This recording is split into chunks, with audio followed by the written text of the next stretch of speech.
mirunge chinka kichonsi. Ndizi TV obwensu womogusi.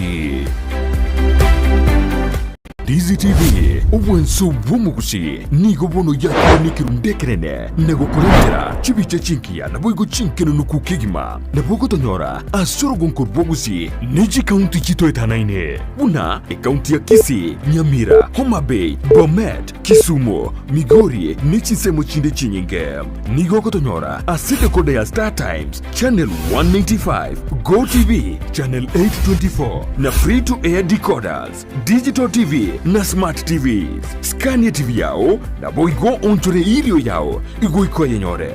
Ndizi TV nigo turine kirenga ikigo korentera emerubiri emerunge chinka kichonsi. Ndizi TV obwensu womogusi. Ndizi TV obwensu womogusi nigo bono yakire nikirundekerene nego korentera. Ndizi TV obwensu womogusi. Ndizi TV obwensu womogusi. Ndizi TV obwensu womogusi. Ndizi TV.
Hiyo kwaya iko sawa, wapigie makofi tafadhali.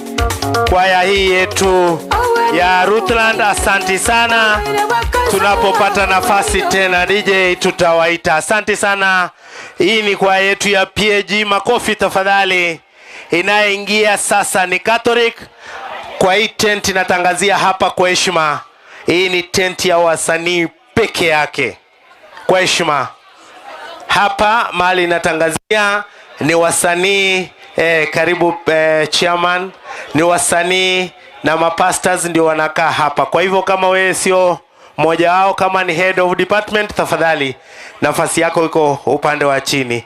Kuna dada anaitwa Edna na muitaita, nimeita mara ya mwisho hiyo na si mkuu yuko. Haya, Catholic Church, wakati ni wenu. DJ.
Asante sana.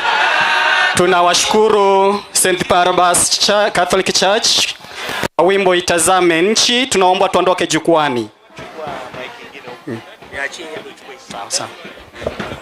Kwa sababu tunakaribisha bendi yetu kwa uwanja, ndio maana tumesema mtoke tafadhali kidogo.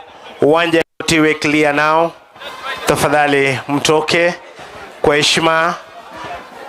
Mabadili wetu, mabishop wetu, mapasta wetu, tafadhali fuata Pastor Kindo awelekeze mahali mnaketi. Tafadhali kwa heshima. Chukua mic ingine, nisaidie kwa chief mic ingine tafadhali. Wanasema utugae tu vile watu wanakaa. Tunapokaa hapa VVIP, Governor, County Commissioner na viti zimeandikwa upande wangu wa kushoto, heads of department from the county government, from the assembly side and from the national government. Zambele tafadhali, Zambele hiyo itakuwa mawaziri, chief officers. Raini ya mbele yote tafadhali. Mawaziri na chief officers ndio wataketi hapo kwa heshima. Kwa hivyo naomba wale wameketi mbele, tafadhali tuone tunaketi wapi tafadhali kwa heshima mapema. Heads of department tuketi hapo. Joel, hakikisha viti za mbele ni chief officers, mawaziri ndio wanaketi hapa. Upande huu mali natangazia kwa heshima wasanii. Vile vile kama ukualikwa, pole sana, naomba tuweze kuketi. Hapa tumejaza, sitaki kuona kama tumeketi. Tafadhali hapo ni CEO, CCs na head of department. Tafadhali the first two laws muziwaje empty kwa heshima. Asante sana. Bandi inapoingia kwenye uwanja, wote tafadhali tutasimama kuwapa heshima yao wanapoingia kwa uwanja. Hapa mahali natangazia, naomba sasa tutoke wote tafadhali. Nibaki na mwenzangu SCC, wengine tutoke kwa heshima. Tutokeni tafadhali. Tutoke. Hiyo ni kwaya gani? Ngege. Toka. Imeimba. Ngege, enda mkae nitawaita. Asante. Saint Macarius mujipange muingie hapo. Baada ya Macarius. Tafadhali. Catholic. Summonet, you are late guys.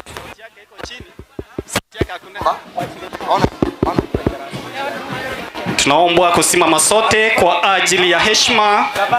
Tafadhali tusimame sote kwa heshima kwa waride letu la leo.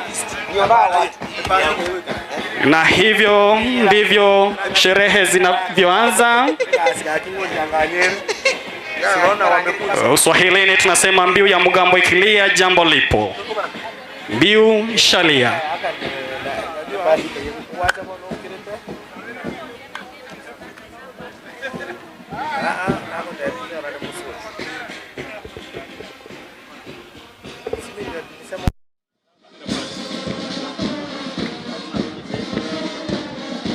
Najua tunatembea na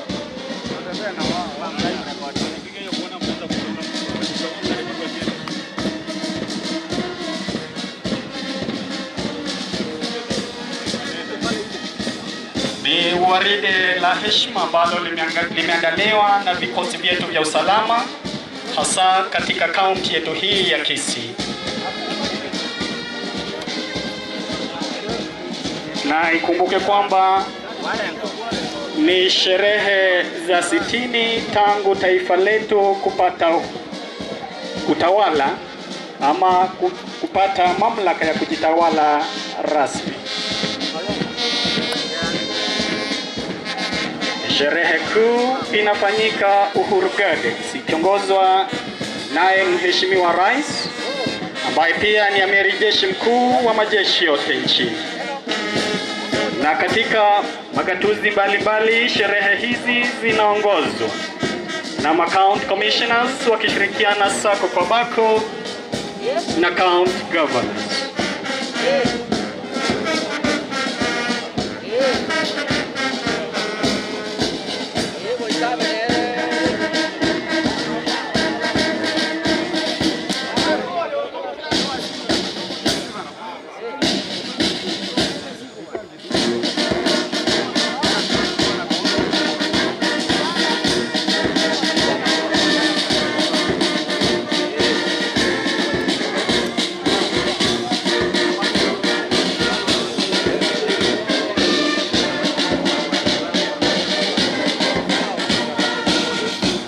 Kwenye gwaride letu la heshima, our parade commander ni OS Kisii Central, CIP Bwana Unyapidi,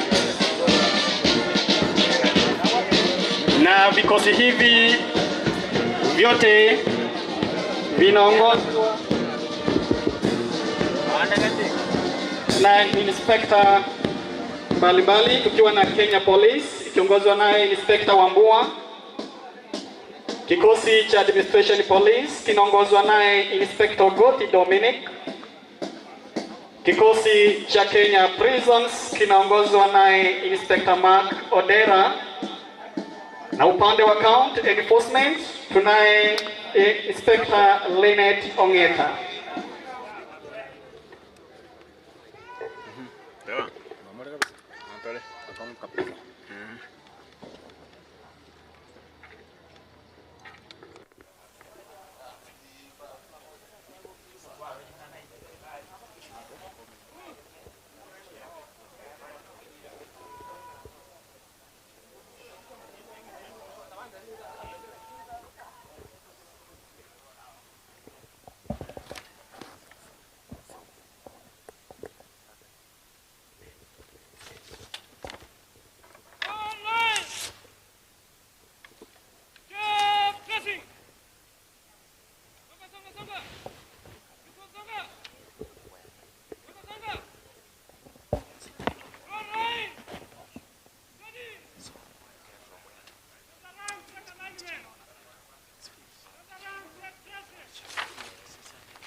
Ndugu wananchi, mnaweza kuketi nyinyi sasa. Makomanda wa vikundi mbalimbali wanapochukua nafasi zao rasmi ili kuwa tayari kabisa kumpokea au kuwapokea wageni wetu wa siku ya leo.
Asante sana. Hilo ndilo gwaride la heshima ambalo limeandaliwa kwa ajili ya sherehe za leo, na ukitazama uwanjani vikosi vyote vimevalia mavazi yao rasmi ya sherehe, tukiwa na kikosi cha kwanza ambacho ni Kenya Police. Vile vile tunacho kikosi cha pili ambacho ni Administration Police kinaongozwa naye Inspector God. Vile vile tuna Kenya Prisons ambacho kinaongozwa naye Inspector Mark Odera. Tuna Account Enforcement Officers, kikosi ambacho kinaongozwa naye Bwana Inspector Yagi, na tuna St. John's Ambulance. Parade RCM ni Senior Sergeant Edina Machogu, na Parade Commander ni OCS Kisii Central CP Onyapidi. Karibuni kwenye sherehe za leo. Asante sana ndugu yangu. wanaokuja sasa. Tutakuwa na burudani kidogo tunaposubiri wageni wetu. Kuna ile kwaya tulitoa uwanjani, ile church choir, nadhani sijui ni church choir, wako wapi? Church choir tafadhali, ile inaitwa St. Barnabas Catholic Church. St. Barnabas Catholic Church, tafadhali ingia jukwani. Haya, nimetaarifiwa sasa. Tafadhali kwa heshima tutarudi moja. Tafadhali kwaya, naomba muweze kuketi. Ni sheria na taratibu ambapo wakati maofisa wetu wa ulinzi wako katikati ya uwanja, tunaruhusu tu bendi yetu iweze kutupa burudani tunaposubiri wengine. Asanteni. Kwanza turudi kwa komanda tafadhali.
Kumbuka parade commander OCS Kisii Central SIP ndiye anasimamia hii. Kenya Police Inspector Wambua, Administration Police Inspector Goy Dominic, Kenya Prison Inspector Mark Odera, County Enforcement Officers Inspector Rineto Ongeta, St. John Ambulance Benwell Otieno, Parade RSM Sergeant Edina Machogu.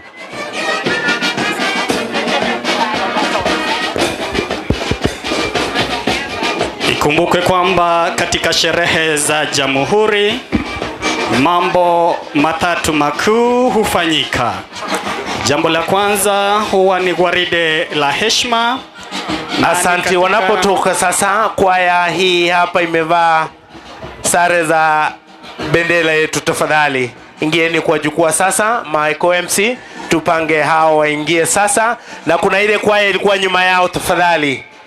Ile kwaya ilikuwa nyuma yao, iko wapi? Inaitwaje? Kuna kwaya ilikuwa nyuma ya hiyo kwaya, tafadhali. Naomba na nyinyi mtembee kwa haraka kwa sababu muda ndiye hatuna. Ile kwaya Ngege, sijui ni Ngege, ilikuwa nyuma, tafadhali. Ngege Lutheran Church, waingie nyuma ya hiyo mara moja. DJ, nipatie hii kwaya dakika moja. Na hapa kwa heshima tulisema hii jukwaa rasmi ni ya wasanii, entertainment only. Tafadhali, kama wewe sio msanii unafanya shughuli nyingine, tafadhali naomba tutoke hapo tuketi kwingine. Haya, kwaya mara moja. Michael MC, wapatie wimbo wao, muda ndiye hatuna. Tuanze mara moja. Michael MC, DJ tafadhali wapatie.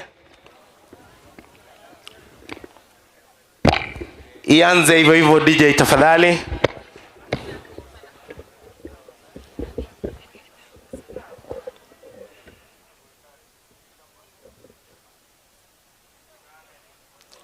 DJ wapatie hao. Anzisha tu, si wameka mic hapo.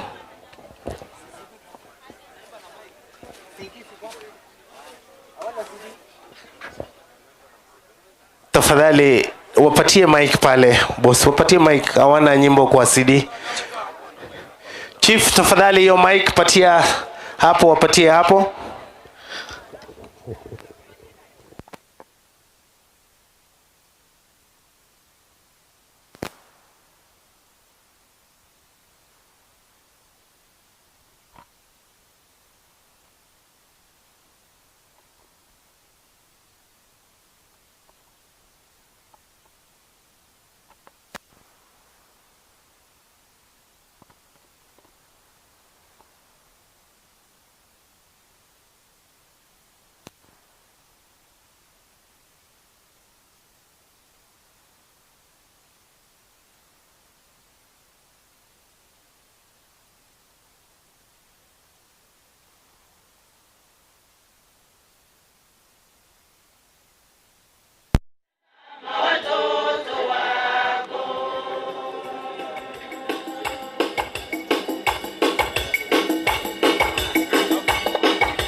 swali tafadhali.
Asante sana St. Barnabas Catholic Church. Tuwahongere kwa makofi huku tukiwakaribisha jukwani Ngege Lutheran Church.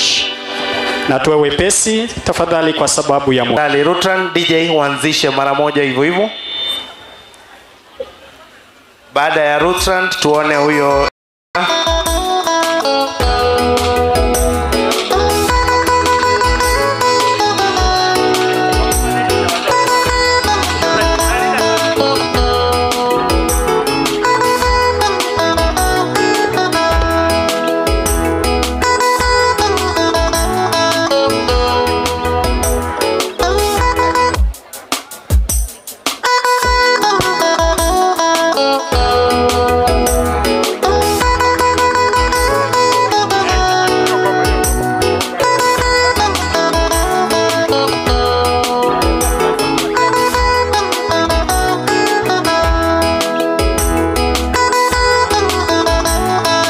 Asante kwa yetu, tafadhali kwa heshima naomba kuwakatisha tena.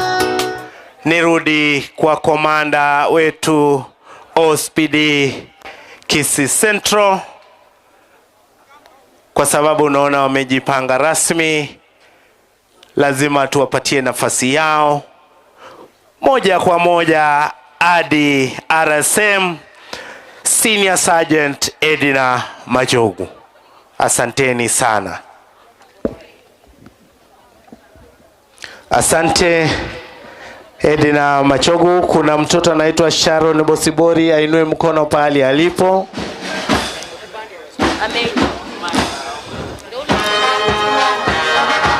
Bendi inapoingia tafadhali naomba wenye tumesimama huku tutoke kabisa.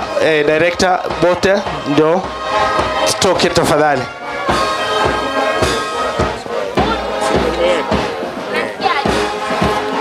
OCS sio CPD. Anyway inakuchanganya usijali utaipata OCS. Kisii Central. Na Chief Inspector. Chief Inspector.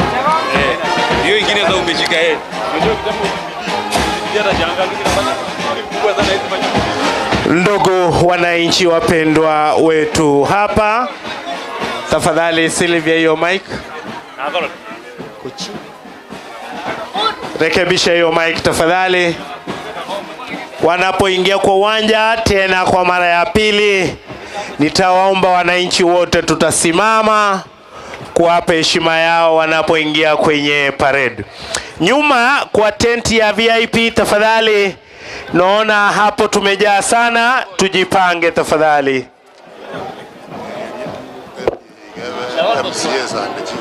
MC.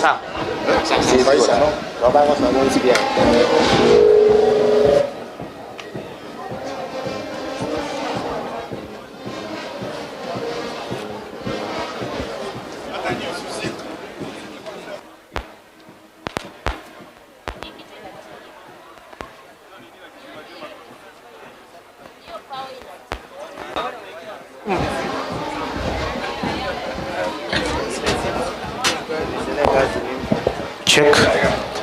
Asante kwa heshima, na muona waziri wa fedha kwa serikali ya ugatuzi ya Kisii. Karibu sana waziri, pamoja na mawaziri ambao wamefika, pamoja na chief officers wamefika, ndugu contractors, wananchi, viongozi wa chama cha ODM naona wamefika. Tunawashukuru sana nyote kwa kufika. Inapoingia uwanjani sasa, ni wageni wetu wanaongozwa na Parade Commander OCS Kisii Central, Chief Inspector Onyabidi.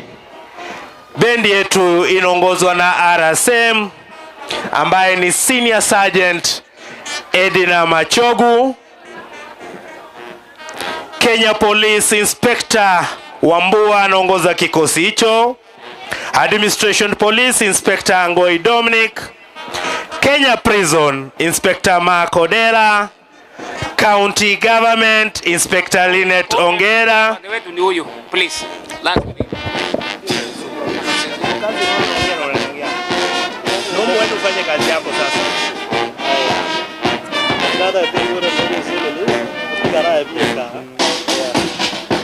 Wanapoingia uwanjani, wananchi wote tunaomba msimame kwa heshima, tuwape heshima yao.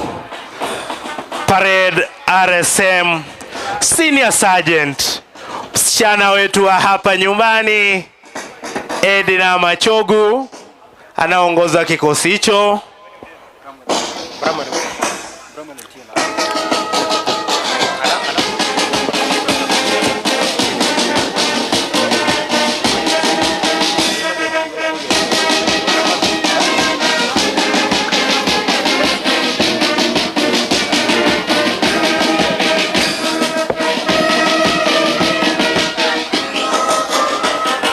Ndugu wananchi, tupaki kama tusimama kwa dakika 2-3 ili waweze kuendelea. Wanapochukua nafasi zao, tutawaruhusu muweze kuketi. Ndugu wananchi, kwa sasa tuwape nafasi. Turudishe moja kwa moja hadi kwa Parade Commander.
Good morning, sir.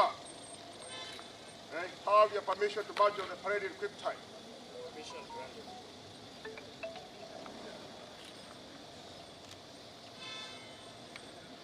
Thank you, sir.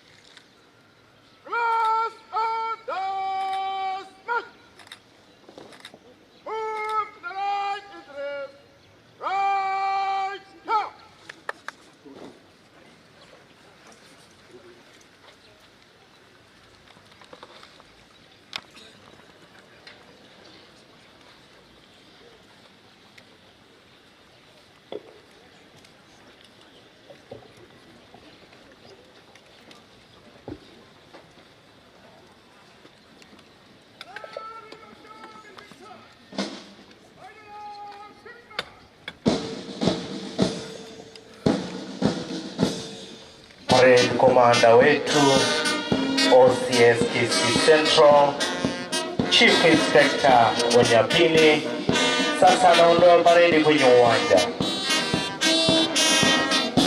Bwana County Commissioner, Gavana mpendwa wetu wa Kisii, inayofuata ni Kenya Police ambaye inaongozwa na Inspector Wambua Ben.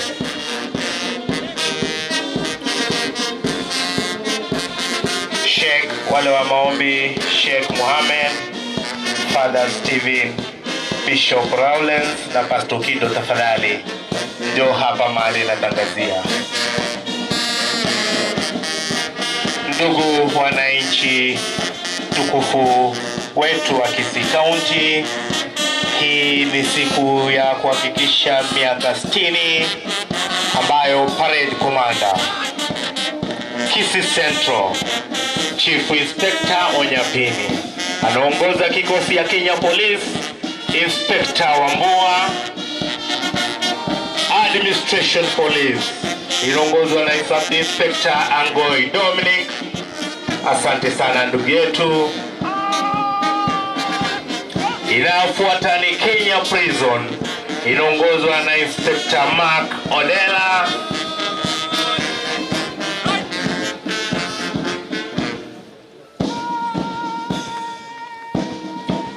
Kisii County Enforcement Officers, dada zetu, vijana wetu, wanaongozwa na Inspector Rinet Ongeta, anaongoza kikosi hicho.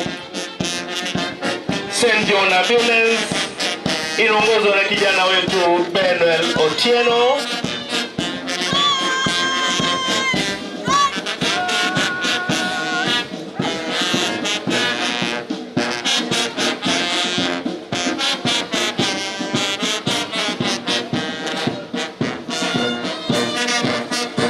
Parade RSM wetu Senior Sergeant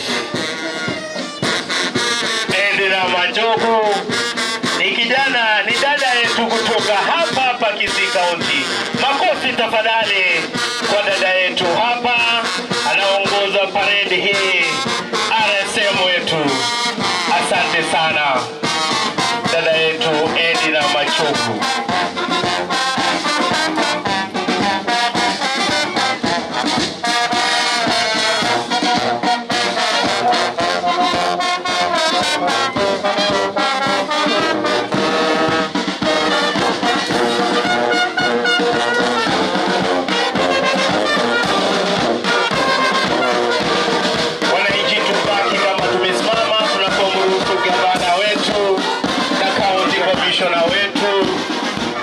Anapochukua nafasi yake kwenye jukwaa ili tuweze kuanza rasmi pamoja nasi siku ya leo. Our First Lady yuko pamoja na sisi hapa, Mheshimiwa Speaker, pamoja na wageni wengine wote. Bwana County Commissioner, kwa heshima tunaomba tuweze kusimama, tuweze kupata maombi. Maombi yetu ya kwanza inatoka kwa ndugu zetu Waislamu. Sheikh Mohamed aweze kutufungulia kwa maombi.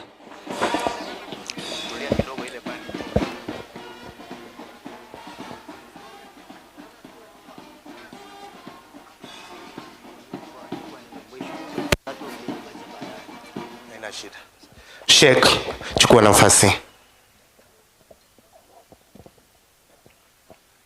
Tuombeni sote kwa jumla. Bismillahirrahmanirrahim. Alhamdulillahi rabbil alamin. Arrahmanirrahim, maliki yawmiddin. Iyyaka na'budu wa iyyaka nasta'in. Ihdina as-sirata al-mustaqim. Sirata alladhina an'amta alayhim. غير المغضوب عليهم ولا الضالين. اللهم اهدنا فيمن هديت وعافنا فيمن عافيت وتولنا فيمن توليت وبارك لنا الخير فيما أعطيت وقنا واصرف عنا برحمتك شر ما قضيت. اللهم إنا نسألك موجبات رحمتك وعزائم مغفرتك والعصمة من كل ذنب والسلامة من كل إثم والغنيمة من كل بر. Mola, tunakuomba kwa siku ya leo, kwa wakati huu, kwa kongamano hili na jambo hili ambapo sote sisi tumesimama hapa kwa ajili ya sherehe za Jamhuri Day, ambapo ni kumbukumbu kubwa katika masiku yaliyopita kuhusu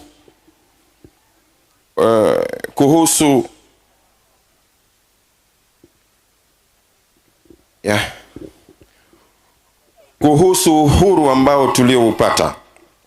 Mola, uhuru huu uwe ni wenye kuendelea kati yetu sisi, uwe ni uhuru wenye mafanikio katika nchi yetu. Mola, naomba kwako wewe uibariki nchi hii, uibariki nchi hii, uibariki nchi hii. Naomba kwako wewe uibariki kaunti hii, naomba kwako wewe uibariki kaunti hii. Baraka zienee kila upembe wa kaunti hii. Mola, viongozi wote wa nchi pamoja na wa kaunti na watawala wengineo, Mola, wape maono mema, uongozi mwema katika kuliendeleza jambo hili la kuijenga jamhuri hii yetu ya Kenya. Kila ajaye na shari waijua yake siri, ivunje yake dhamiri, asiweze kusimama. Amina Rabbi amina, amina Rabbi amina, amina tutakabalie, walhamdulillahi rabbil alamin. Asante. Tupate kutoka County Chaplain, tafadhali tupunguze muda kidogo. Baba na Mungu wetu ishiye milele mbinguni, tunakushukuru kwa sababu ya sherehe hii kubwa ya kitaifa ya Jamhuri Day. Tunamuombea County Commissioner mbariki na wote wanaofanya kazi chini ya uongozi wake katika kaunti hii ya Kisii. Pia tunamuombea mheshimiwa gavana wetu Paul Simbarati pamoja na wale wanaofanya kazi pamoja na chini ya uongozi wake katika kaunti hii ya Kisii. Tunaombea viongozi wa kitaifa, mheshimiwa rais na wote wanaofanya kazi kila sehemu ya Kenya hii. Sherehe za leo siweze kuwa za manufaa katika maisha ya watu wako. Tunaomba katika mambo yote uinuliwe na jina lako lipewe sifa, ulete amani katika kila sehemu, kwa jina la Yesu Kristo aliye Bwana na Mwokozi wetu, wote waseme amina. Pastor Bishop Lawrence Nyang'au vile vile. Bwana wetu, katika jina la Yesu Kristo, Bwana pokea sifa na utukufu. Wewe uliye chemchemi ya maji ya uzima, Bwana tunakupenda na Bwana tunainua kaunti yetu ya Kisii mikononi mwako. Bwana, kamkabidhi mfalme mbele zako, County Commissioner wagavana mfalme wote wabariki. Bwana bariki wizara zote na wakristo hapa na idara zote na wote wanaofanya kazi ya national government na county government. Bwana tunama Mungu wetu kaunti yetu ya Kisii, Bwana utupatie amani. Tunapinga kila kazi na vita mbalimbali vinaopinga umoja wetu wa Kisii, kwamba vitofanikiwa katika jina la Yesu. Tunakataa magomvi, matusi mabaya katika kaunti yetu, mafarakano tunayapinga kwamba hatapata nafasi kwa jina la Yesu Kristo mwana Mungu. Bwana tupatie roho ya umoja, ubariki wenyeji wetu, na Bwana saidia hata mfalme. Tunapinga mauaji yanayotendeka Kisii kila mara. Wewe Mungu chukue nafasi, utamalaki, uonekane, utunze watu wako, na saidia hata mfalme. Tunapoongoza Mungu utupatie hekima na elimu itoka juu mbinguni. Kwa Kristo Yesu tuomba. Tumaliziwe na Father Stephen Orioki.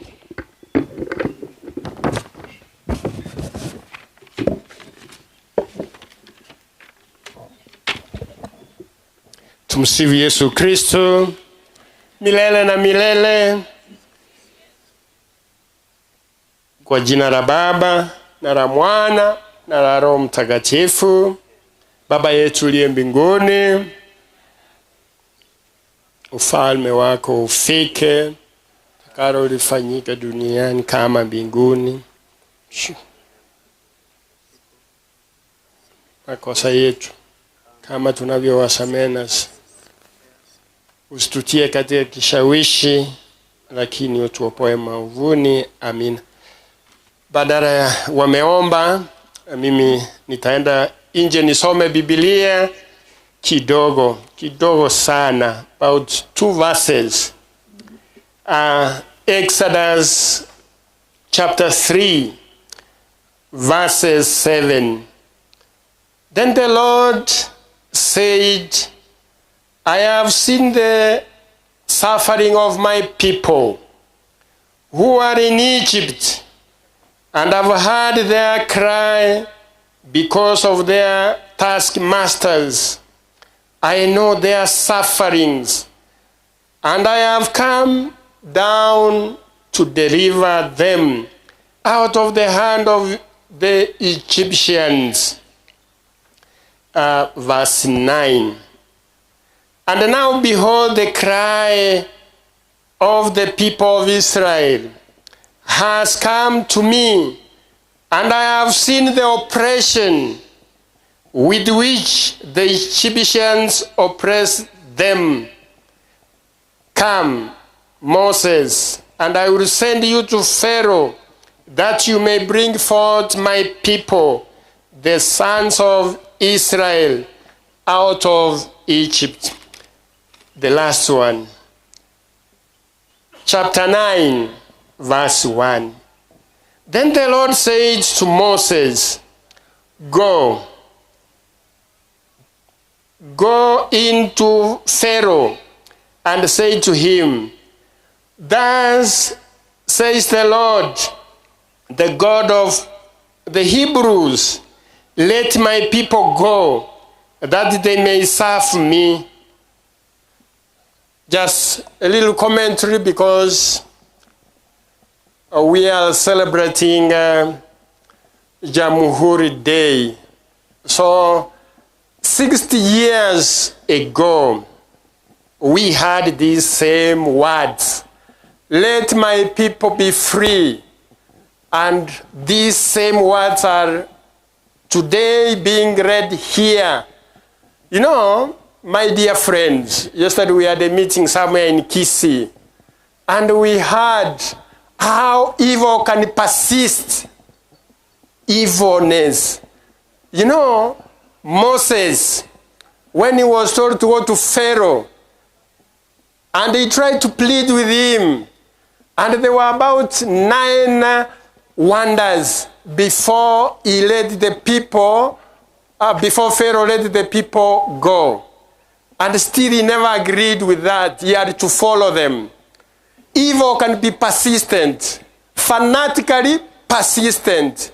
And this is why we see what we see even today in our country, in our county, that you see evil in its nakedness. Let us pray for our county. Let us pray for the governor. Let us pray for the county commissioner. Let us pray for all people, that we may be one, that we may live in love. Even those who don't love us, let us love them all the same. Tumsifu Yesu Kristo. Asante sana. Tunaweza kuketi, Your Excellency. Tumpigie Yesu, Bwana Yesu makofi kwa kazi nzuri ambapo tumepata maombi kutoka kwa wenzetu. Tuwapigie makofi tafadhali. Asante sana. God is good. Hebu tusalamiane kwa mikono. Habari asubuhi. Asante sana. Your Excellency, the Governor, Kisii County, Her Excellency, the First Lady, Madam May, Mheshimiwa County Commissioner, pamoja na County Commander na security yako, Mheshimiwa Speaker Saa, kiongozi wa wengi katika bunge letu la Kisii, mwenyekiti wa Public Service Board, mawaziri, masio, head of departments ambao wamefika siku ya leo, viongozi wa vijana na wengine wote. Kwa ruhusa tafadhali naomba niweze kumkaribisha mwenzangu Bwana Omari aweze kutuletea burudani kidogo ili kutufurahisha kwa siku ya leo. Bwana Omari, karibu uweze kuendelea kutoka hapa. Kabla Omari hajafika, DJ wangu tafadhali niwekee stands pale za nyimbo kwa sababu tuko na burudani. Tafadhali tuwaishe kidogo. Media sijui tutasonga namna gani kidogo. Tuje hivi kidogo kwa sababu burudani itakuwa upande ule, mjisimamishe vizuri. Kumbuka ni miaka zaidi ya 60 ambao tunasherehekea siku ya leo, ambapo tuko katika Kisii County, Kitutu Chache South. Bwana Omari, wakati ni wako. Asante sana mtangulizi mfawidhi ndugu kaka Fred Arocho. Niseme tu kwamba Your Excellency the Kisii County 045 Simba Arati, our county commander ambaye ni Bwana Tom Anjere, county commissioner, Bwana county commander, pia tuko na deputy county commander Bwana Juma Walela Omwana Waingo. Karibu sana. Waheshimiwa ma MCS wapendwa wetu wote wakiongozwa na majority leader wetu Henry Moracha. Nataka kumsahau speaker mheshimiwa wetu mpendwa wa bunge letu la county Daktari Munyagitari Philip Nyanumba ako hapo. Tuko na mawaziri wetu katika serikali ya Kisii wakiongozwa pale na waziri wetu DC Ondabu. Tuko na machief officer na wananchi wote wetu wa Mosocho tukiwa ndani ya constituency ya Kitutu South. Vekanga magoko igoro igamo komo karibisho mogabana na twensi gocha igamo Mosocho. Moro! Kitutu South hoye! Your Excellency, nafikiri umesikia. Governor ndio ameshika barabara sasa, na kwa sababu ya muda mtaniruhusu tuweze kuingia katika upande wa matumbuizo. Nialike kwaya ya kwanza Your Excellency, ambayo ni kwaya ya mheshimiwa wetu mpendwa Richmond Rayori inayojulikana kama St. Macarius Catholic, ambayo imefika hapa. Your Excellency, kwaya hii ni kwaya ya hapa na walikuwa wamejitayarisha kabisa kwa siku hii ya leo ya kusherehekea taifa la Kenya lilipoweza kupata uhuru wa kujisimamia kama taifa mnamo mwaka 1963. Hivyo basi sisi kama taifa tunajivunia siku ya leo. Your Excellency, pia kama Kisii County sasa tunajisimamia. Unajua tulikuwa tumechanganyikana Nyanza province, Migori, umechanganya yote Homa Bay, lakini sasa pia sisi leo tunasherekea uhuru wa kujisimamia kama Kisii County ikiongozwa na wewe kama gavana wetu mpendwa. Gavana amefika hapa siku ya leo, ataweza pia hata kututangazia sikukuu tutapata namna gani. Kidogo kuna wale wameanza kupata kaunga kidogo. Mambo itakuwa sawa. Kwaya ya St. Macarius, DJ uko tayari? Itafuatwa na kwaya ya pili, Your Excellency, ambayo ni St. Barnabas. St. Barnabas, simama tu, msimame nyuma yao.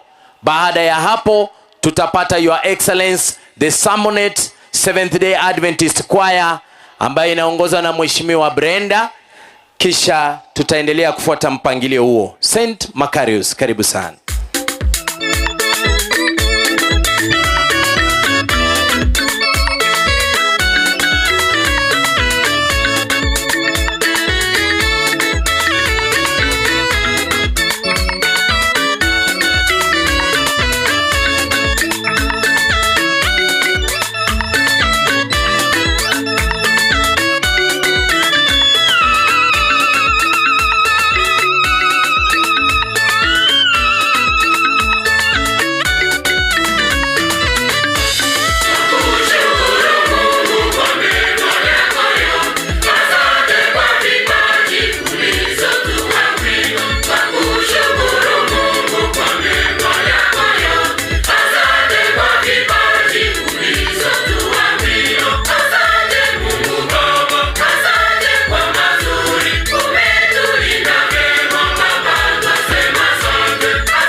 Asante sana St. Macarius. Imba na mudansi mukitoka sasa.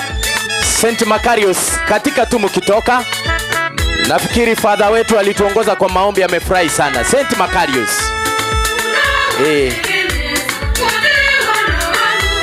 Huyu wako mbele, huyu Your Excellency ametosa sasa kukuwa mkatekista. Yes. Thank you so much St. Macarius. Asante sana DJ, utanitarishia St. Barnabas. Your Excellency, tuko live ndani ya Ndizi TV. Wanahabari wetu nilikuwa nimewasahau wote, wako hapa. Hot TV, Getembe, Kiss FM, Vuna FM, Inka FM, Kiss FM. Ni gani nimewacha tena? Getembe. Kama sijakutaja unajua tu, ulete jina hapa tutangaze. St. Barnabas. St. Barnabas. DJ ukiwa tayari tafadhali. Baada ya St. Barnabas, Your Excellency, pia hawa ni wa hapa Mosocho na wamevalia sare rasmi ya siku ya leo.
Asante sana. Naomba mtamachi tu mkitoka. Kondakta hivyo malitati. Pole pole tu. Samonet ingia na hiyo. Hiyo wimbo ni moja tu, ni hiyo key ya ari ndio iko juu kidogo, Your Excellency, lakini ni moja na ile Samonet wanaimba.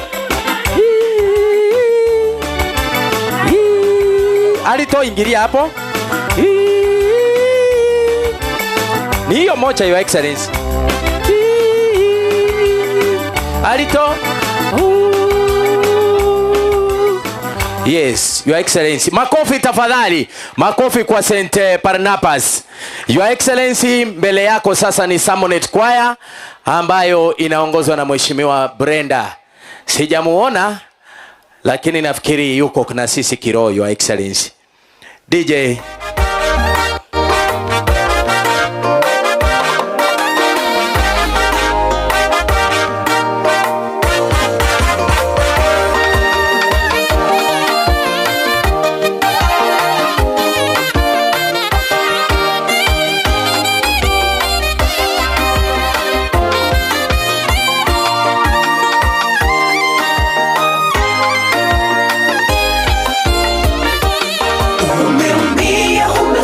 sana, watafuta suluhu umelikosa, misongo ya mawazo imekusonga, hadi wahisi haupendi tena. Usife moyo, Bwana Yesu yupo nawe. Umeumia, umesongwa sana, watafuta suluhu umelikosa, misongo ya mawazo imekusonga, hadi wahisi haupendi tena. Usife moyo, Bwana Yesu yupo nawe. Weka tumaini kwake Yesu, ambaye ni amana ya ushindi. Walimwenguni wanafiki mno, usije ukawategemee. Ndugu, jifunze kwake, ujivike ujasiri. Weka tumaini kwake Yesu, ambaye ni amana ya ushindi. Walimwenguni wanafiki mno, usije ukawategemee. Ndugu, jifunze kwake, ujivike ujasiri.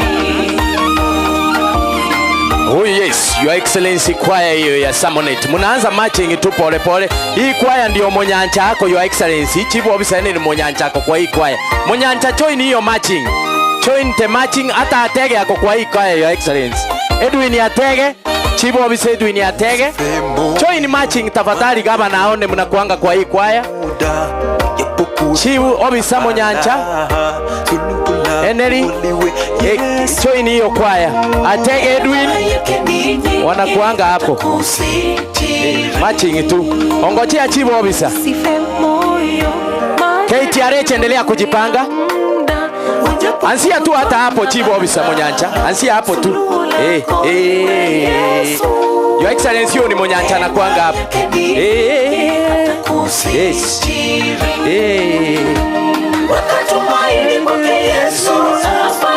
Henry monyancha mwenyewe, Chifu ofisa aliokoka kabisa, Your Excellency yako. Kwa hiyo sasa macho ukikuja pande ya gavana. Very good.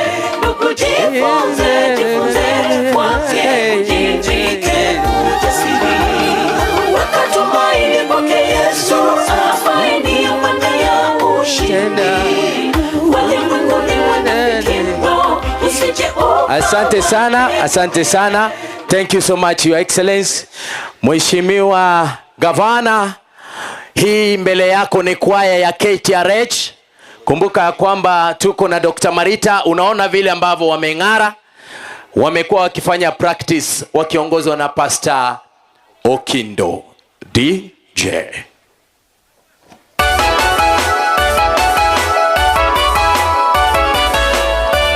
Hiyo kwaya Nyakweba ingia kwa hiyo kwaya. Waziri Nyakweba ingia kwa hiyo kwaya tafadhali. Waziri Nyakweba. Your Excellency yako pale. Waziri Nyakweba, join kindly. Waziri Nyakweba, gavana na kungojea tafadhali. Simama Simama tafadhali. You must read from in front. Sikukuu ya Jamhuri tulipata uhuru, Wakenya tushangilie, tunasherehekea sikukuu ya Jamhuri tulipata uhuru, Wakenya tushangilie, ukombozi tulipata, Wakenya tukawa huru. Chief Officer Gladys, fuata waziri Nyakwewe. Chief Officer Gladys. Tushangilie sote, wavifijo na nderemo.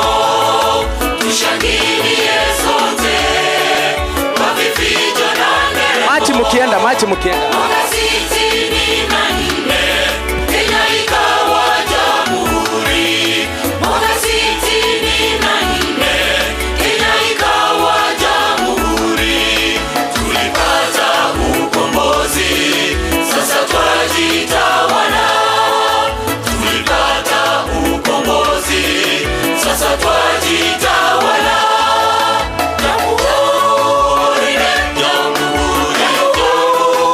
Choristers wa Machi wakuje wachukue gavana. Choristers wa Machi wachukue gavana His Excellency.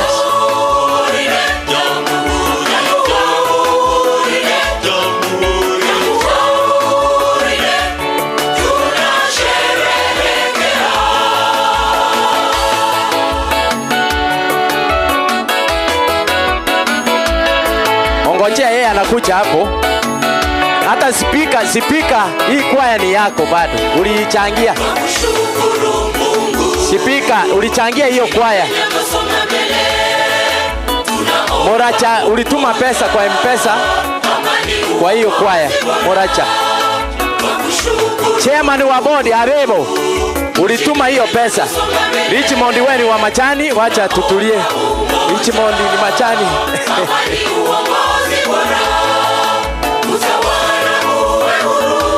Very good. Wapi makofi ya gavana watu wa Mosocho akira gavana chinko bigo. Aya, geuka muangalie media pole pole. Yes. Shika mkono sasa mumachi kucha mbele. Murudishe gavana mahali alikuwa.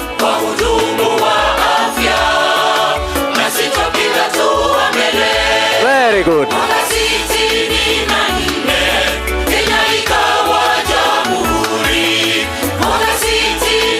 KTRH machi mukitoka tufuatwe na Governor Square. KTRH machi mukitoka. DJ fade out. Asante. Makofi tafadhali. Thank you so much Your Excellency. Kwaya hiyo kazi nzuri sana Dr. Marita Nyakweba ameokokea hapa Your Excellency. Sasa nafikiri tumeanza safari ya kwenda mbinguni. Mbele yako ni kwaya ya Governor's Choir ambayo iko pale Ajiri Center, Bwana County Commissioner. Pale mahali tunafundisha watoto kompyuta, pia wanafundishwa mambo ya taranta na wimbo, ikiongozwa na Principal Ismail. Twende DJ, take it up. Kutoka hapo tutakuwa na kwaya ya Mosocho ile SDA kwa dakika 2 tu. DJ naona kidogo jaribu pale mitambo. Asante sana.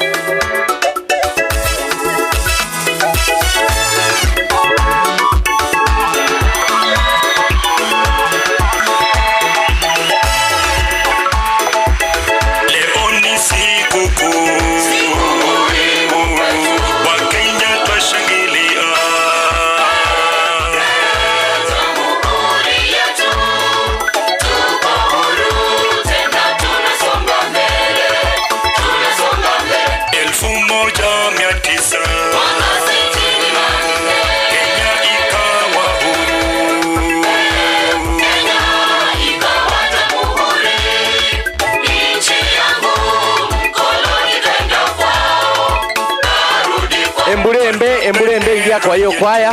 Youth advisor Emburembe Youth advisor, hiyo kwaya ni yako. Emburembe. Emburembe. Waziri Eric, Waziri Eric. Waziri Eric. Eko Jamhuri. Eko nchi yetu. Eko kaunti yetu. Eko Jamhuri. Eko nchi yetu. Eko kaunti yetu. Haya. Dansi mukitoka, dansi mukitoka.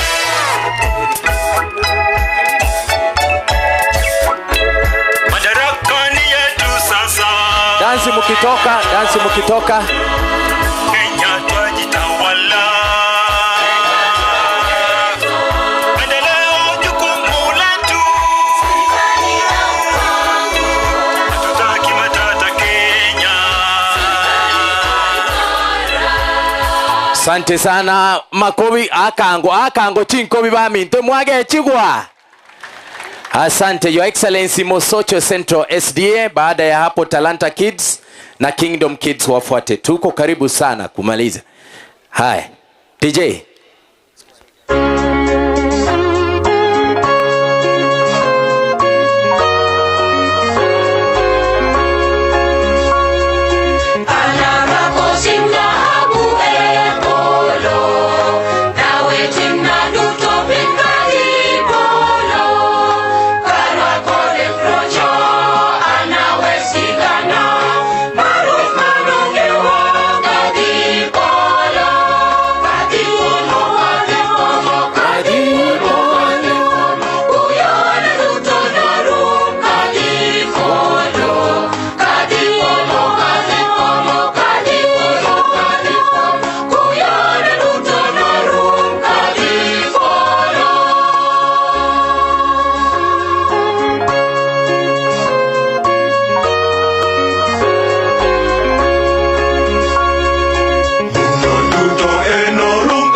Mheshimiwa Karen Magara, ingia kwa hiyo kwaya ni yako. Anajua Kicharuo. Mheshimiwa Karen Magara, Karen Magara. Wadipolo.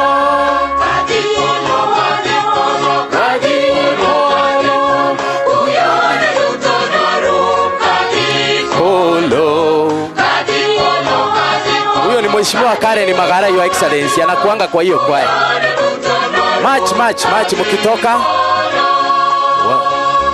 Wadiporo. Your Excellency, Wadiporo ni twende nyumbani. Ni sawa tuna ile ya Kisii. Wadiporo. Wadiporo.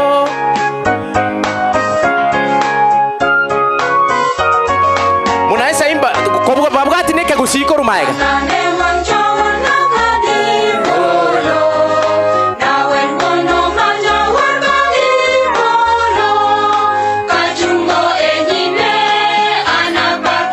Asante sana.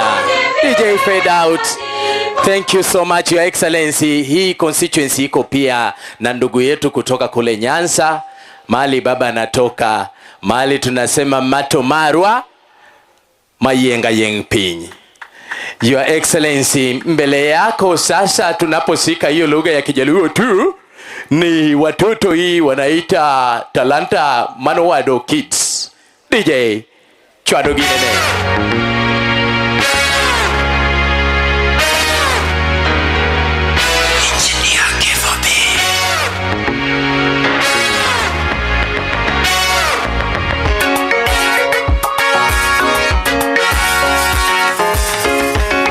Tunasonga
Mheshimiwa Richmond ameona asalimia hao watoto kwa kazi nzuri. Waheshimiwa mnaweza wasalimia tu. Watoto wale mnaweza wasalimia. MCS wetu wamekubali kuwasalimia. Ma chief officer, mama wetu pale Viki Onderi. Tunasherehekea miaka hii ya uhuru tuliyopata. Mapema tulinde nchi yetu milele. Kwa furaha tukae pamoja, kwa mali tukae pamoja. Mungu. Namuona mheshimiwa pale. Aya, waheshimiwa wote wamesimama pale kabisa.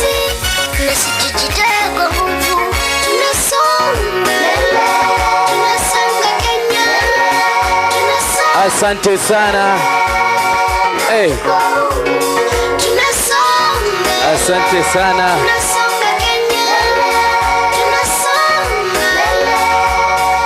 DJ fade out. Asante sana. Thank you so much. Hata naona county secretary wetu Bwana Ntabo amesimama pale. Hata waheshimiwa wengi tu nimewaona pale, Mheshimiwa Oyagi, Mheshimiwa Duke. Na waona pale sana, hata mheshimiwa hapa nimemuona. Hiyo ni safi kabisa. Thank you. Mheshimiwa Amos Mokaya mwenyewe yuko hapa, maajabu hayo. Mheshimiwa Kirage hata Onsaga. Your Excellency, hawa ni Talanta Kids kwa muda tu wa dakika moja. Talanta yani Kingdom Kids. Baada ya hapo tutampata ndugu yetu Mwaniki, halafu afuatwe na ndugu yetu Douglas Otiso. Twende DJ.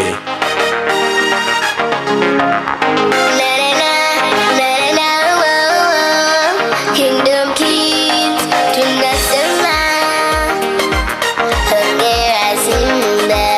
Dr. B on these, ladies and gentlemen. Hongera Simba. Say oh yes. Hongera. Let us unite and celebrate a man of the people. Oh yes. Hongera. Let us unite and celebrate a man of integrity. Barazo, marayo, viwanda nazo. Hongera Gavana Simba. Elimu nayo, maji safi nayo, huduma bora nazo. Hongera Gavana Simba.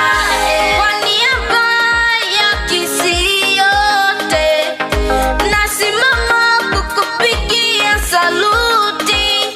Kwa niaba ya Kisii yote, nasimama. Chief officer pale naona akikimbia kuwasalimia watoto. Embura MB Youth President and Youth Advisor. Thank you so much. Mijini, pia vijijini. Hubagui, uchagui. Kisii, mambo iko sawa sawa. Oh yes. Hongera. Let us unite and celebrate a man of the people. Oh yes. Thank you so much, DJ. Thank you so much, Your Excellency. Kingdom Kids walitengeneza wimbo wako. They have been performing each and every other time, and I think that is a wonderful performance. Wamekuwa ni watoto wanafuatilia maendeleo yako sana, Your Excellency. Mbele yako tuko na mtoto ambaye anafanya acrobatic, yani mazingaombo yale kidogo kidogo. Baada ya hapo ndio tutapata Mwaniki na Utiso. Sharon yuko pale. Sharon, utakaribia. Twende kazi. DJ, unaweza mpa ngoma tu ya kuandamana na.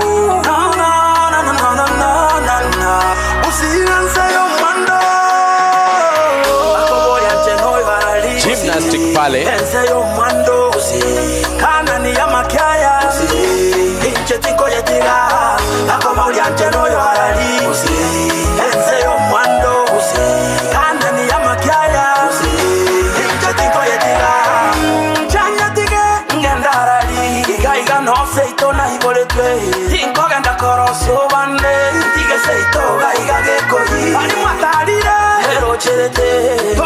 Mana na bali bande, obwatera ne torosi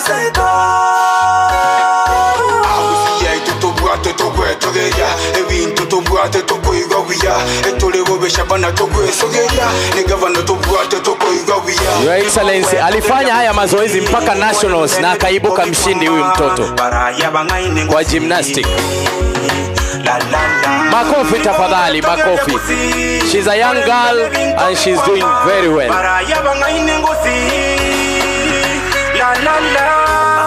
Wapi makofi? Wonderful. Wonderful. Asante DJ fade out. Asante sana kwa sababu ya muda tafadhali. Asante sana. Thank you so much. Sharon is the next one. Na kuna performance yake pale. Mpatie mic tafadhali. Mwanafunzi huyo nafikiri ameitwa na gavana kuja kumsalimu.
Asante sana, makofi. Wanasalimiwa pale na maafisa kutoka ofisi ya Mheshimiwa Anthony Kibagendi ambaye ni mbunge wa Kitutu Chache South. Your Excellency, huyo mwanafunzi anaitwa Sharon, naye pia amejaribu tena zaidi. Pale tuko na mtumishi wa Mungu Mbalenga mama ete Mwaniki evangelist. Beka ngoko wako igoronye komo manyete. Mutaete komo igwa. DJ Evangelist Mwaniki. Enyimbo.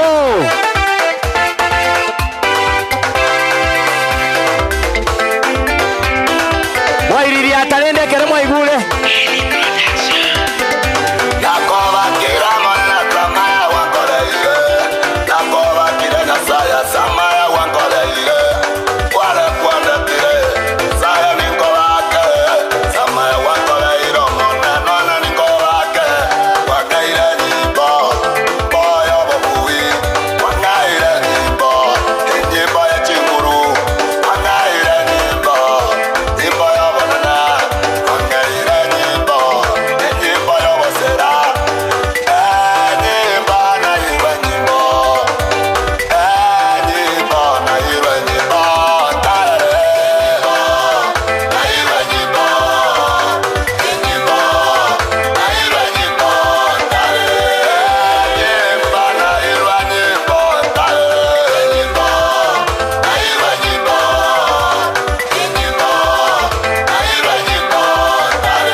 Mheshimiwa Kale na naongoza pale.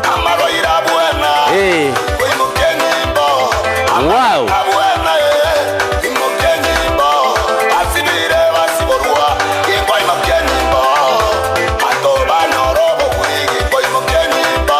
Chief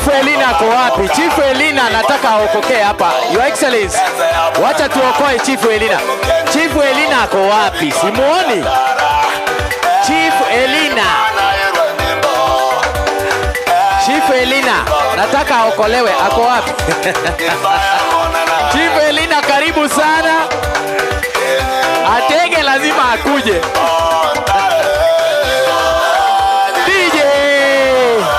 DJ, thank you so much.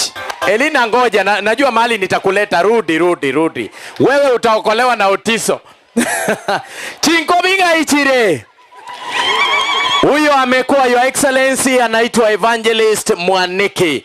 On stage now, Your Excellency is the one and only brother from Ogembo, our brother Douglas Otiso. DJ.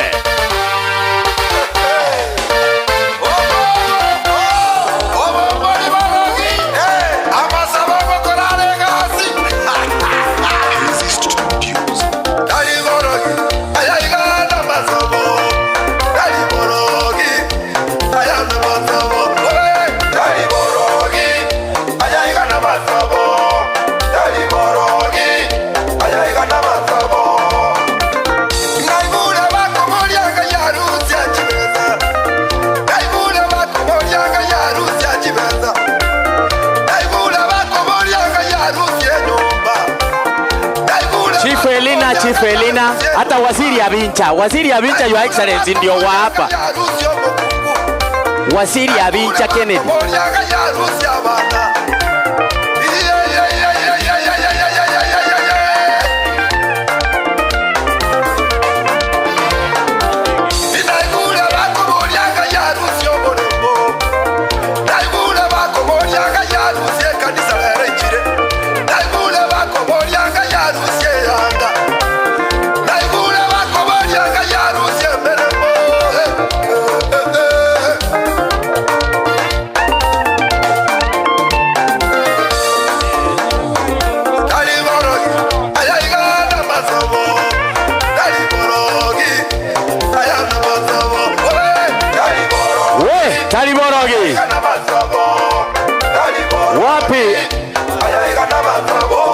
Wapi gavana wetu atakuja kweli?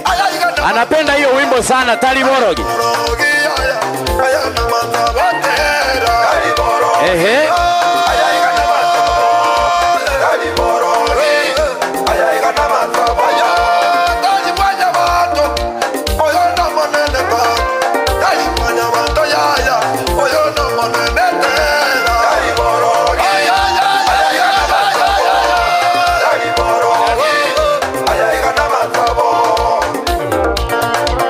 DJ, thank you so much.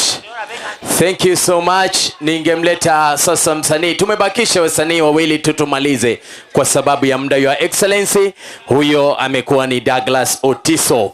Kwa sasa MC Kudus na yule kijana wetu Tamtam mtawalia. Halafu yote 9 tutapata Abanyankongo, wale akina Sagero wakiongozwa na Sagero watuletee ile wimbo special ya governor. Tutamalizia hapo. Kwa MC Kudu, are we ready to go? MC Kudu, halafu Tamtam, tufunge na Abanyankongo wakiongozwa na Sagero. MC Kudu, sijamuona kwenye stage. Aya, Abanyankongo wakuje basi. Zile kwaya zingine zote zimebaki, tutaziita baadaye kwa sababu ya muda. MC Kudu, DJ chapa haraka. Abanyankongo kuja mbele ndio tusichinde tukisumbuana. Tamtam fuata.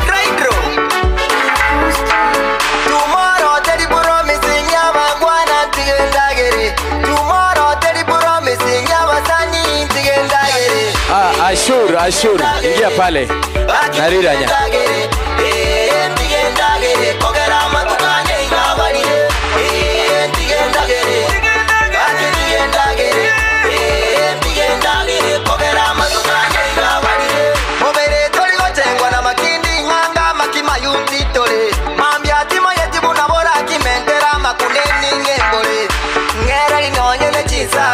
Omotero burukani nenderema, iko umeira kanyama kwa Roma.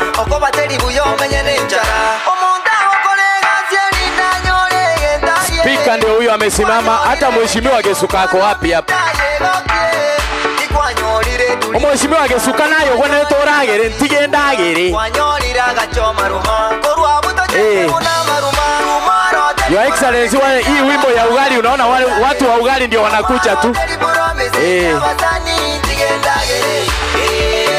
Asante Mheshimiwa Vincent.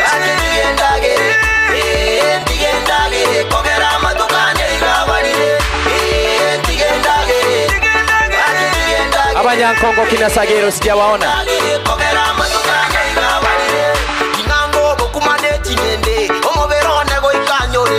Mheshimiwa Gesuka ndio huyo, Your Excellency. Mheshimiwa Gesuka ndio huyu. Shikilia DJ. Thank you so much. Chinkowi. Asante sana Mheshimiwa Gesuka.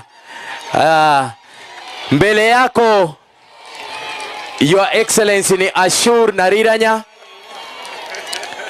Asante sana. Naona pia dansa mwingine hapo amepewa zawadi. Ashur Nariranya. Ashur Nariranya. Wimbo wa Simba Arati. Ashur Nariranya. Wewe shujaa, Simba wewe shujaa, Simba wewe shujaa, wako iye gasi, aya no manyangongo, wako iye gasi, wewe shujaa, umefanya kazi, umefanya kazi, umefanya kazi, ewe Simba, wako iye gasi, aya no manyangongo, wako iye gasi, Banana Pella. wewe shujaa, umefanya kazi, umefanya kazi, umefanya kazi, ewe Simba, hakuna mchapa kazi, umelea chetu kizazi, Simba kweli mchapa kazi, fanya mambo, mtetezi wa wanyonge, msimamo wako imara, ningeweza kupe kikombe, fanya mambo,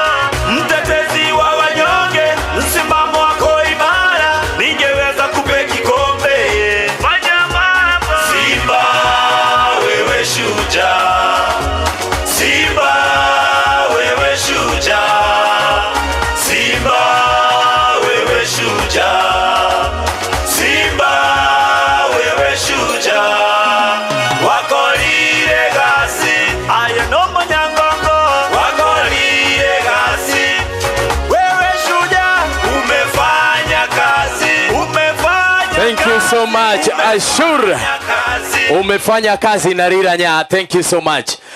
Tutafunga na hawa watoto wetu hawa wa mtindo wa kisasa, Your Excellency, kwa sababu tu wamekuja, nafikiri gari lao lilichelewa kidogo, dakika 2 tu alafu tumalize na Abanyankongo. Nimeomba radhi kwa kuweza kuchukua muda ambao umepita kiasi. DJ huyu anaimba ile Wagwang Ale Selasa Avenue. Hey, and I care for you.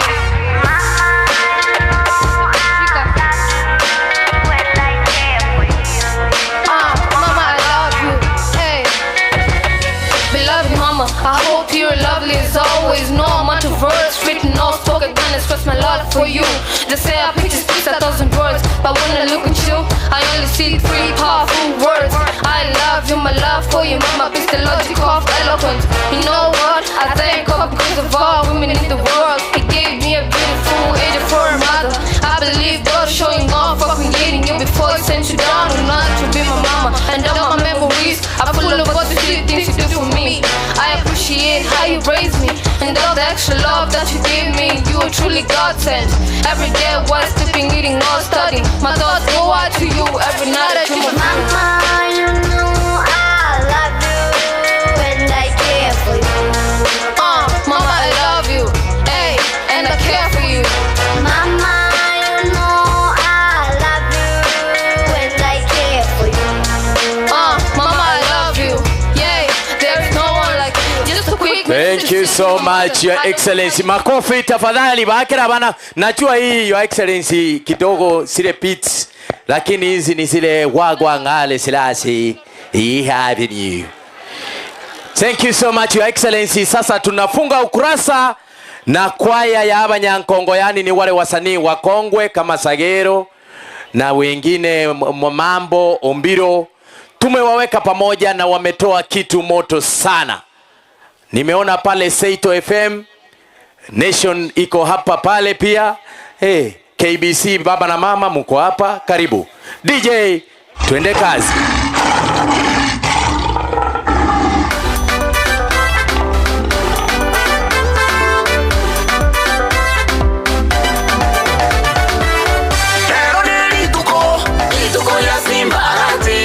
Mwairiri ataenda bangino kuno kwa ino na homo wotenga kuno kwa ino. Oira ne ilembuya. Simbo ira ne ilembuya. Amana simbo ira. Agira bali bako tengera ka bana ngai bagenda ogotero kuna bo bako nyara gogotengera. Ilembuya. Simbo ira ne ilembuya. Amana simbo ira ne ilembuya.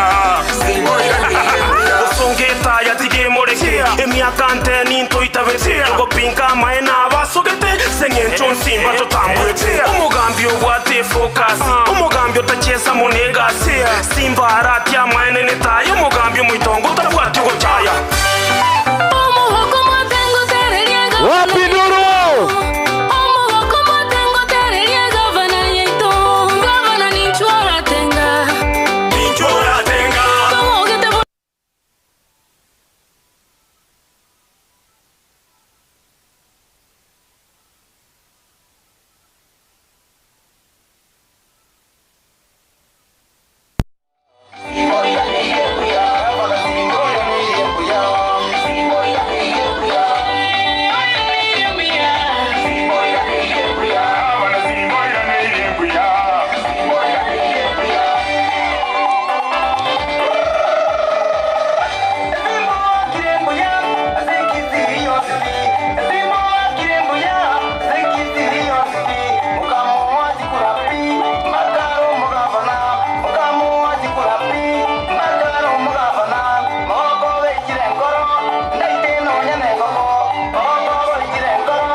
Wewe mnataka kufanya gavana akue mwanamuziki? Shikilia. Your Excellency hao wamekuwa ni Abanyankongo. Mosocho moro. Togenderere gosotorakanya. Togenderere. Aya bono. Your Excellency, kwa sababu ya muda ningeomba ya kwamba kipindi cha matumbuizo tukiwachie hapo. Nipunge unyunyu kwa dakika chache, nimkaribishe ndugu yangu Arocho aweze kutuendeleza. Asante sana ndugu yangu, tumpigie makofi tafadhali. Asante. Zile kwaya ambazo zilipaki PHE, Rutland na zile zote tutawapatia kwa nafasi. Your Excellency the Governor Kisii County, ambaye pia ni msemaji mkuu wa Bagusi community, vile vile ni vice chair chama kubwa ya ODM, Mheshimiwa County Commissioner pamoja na security wako wakiongozwa na rafiki yetu County Commander, Mheshimiwa Speaker Saa, kiongozi walio wengi katika bunge letu la Kisii, mwenyekiti wa Public Service Board Ndugu wananchi, contractors ambao wako, tafadhali nyoosheni mkono. Contractors, asanti sana. Officials wa party ambao wako hapa ODM, nyoosheni mikono, asanti sana. Business community, nyoosha mkono, tunashukuru sana. Boda boda, tunashukuru sana. Ndugu mawaziri ambao ni cabinet ya Kisii County, chief officers, head of departments kutoka county government na vile vile kutoka national government, naibu clerk wa county assembly ya Kisii, kwa ruhusa yako mheshimiwa gavana, county commissioner, nikubalie sasa nimlete naibu wa commissioner wa Kitutu Chache South, deputy county commissioner Kitutu Chache South, aweze kuendelea. Karibu bwana deputy commissioner. Asante sana the master of ceremonies na the county commissioner, the governor Kisii County na wageni wote ambao tuko hapa, hamjambo. Ningependa kuchukua nafasi hii kwanza kushukuru the principal of this school for giving us an opportunity to host this function in this school. And as I start the speeches, I just want to welcome the principal so that he can welcome us officially to this institution as we appreciate what we have today. Principal, karibu.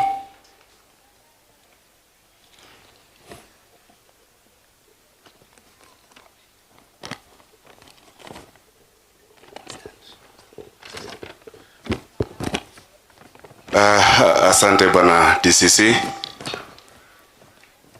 our county commissioner and all national officials present, our governor bwana Simbarati and the whole county government represented here,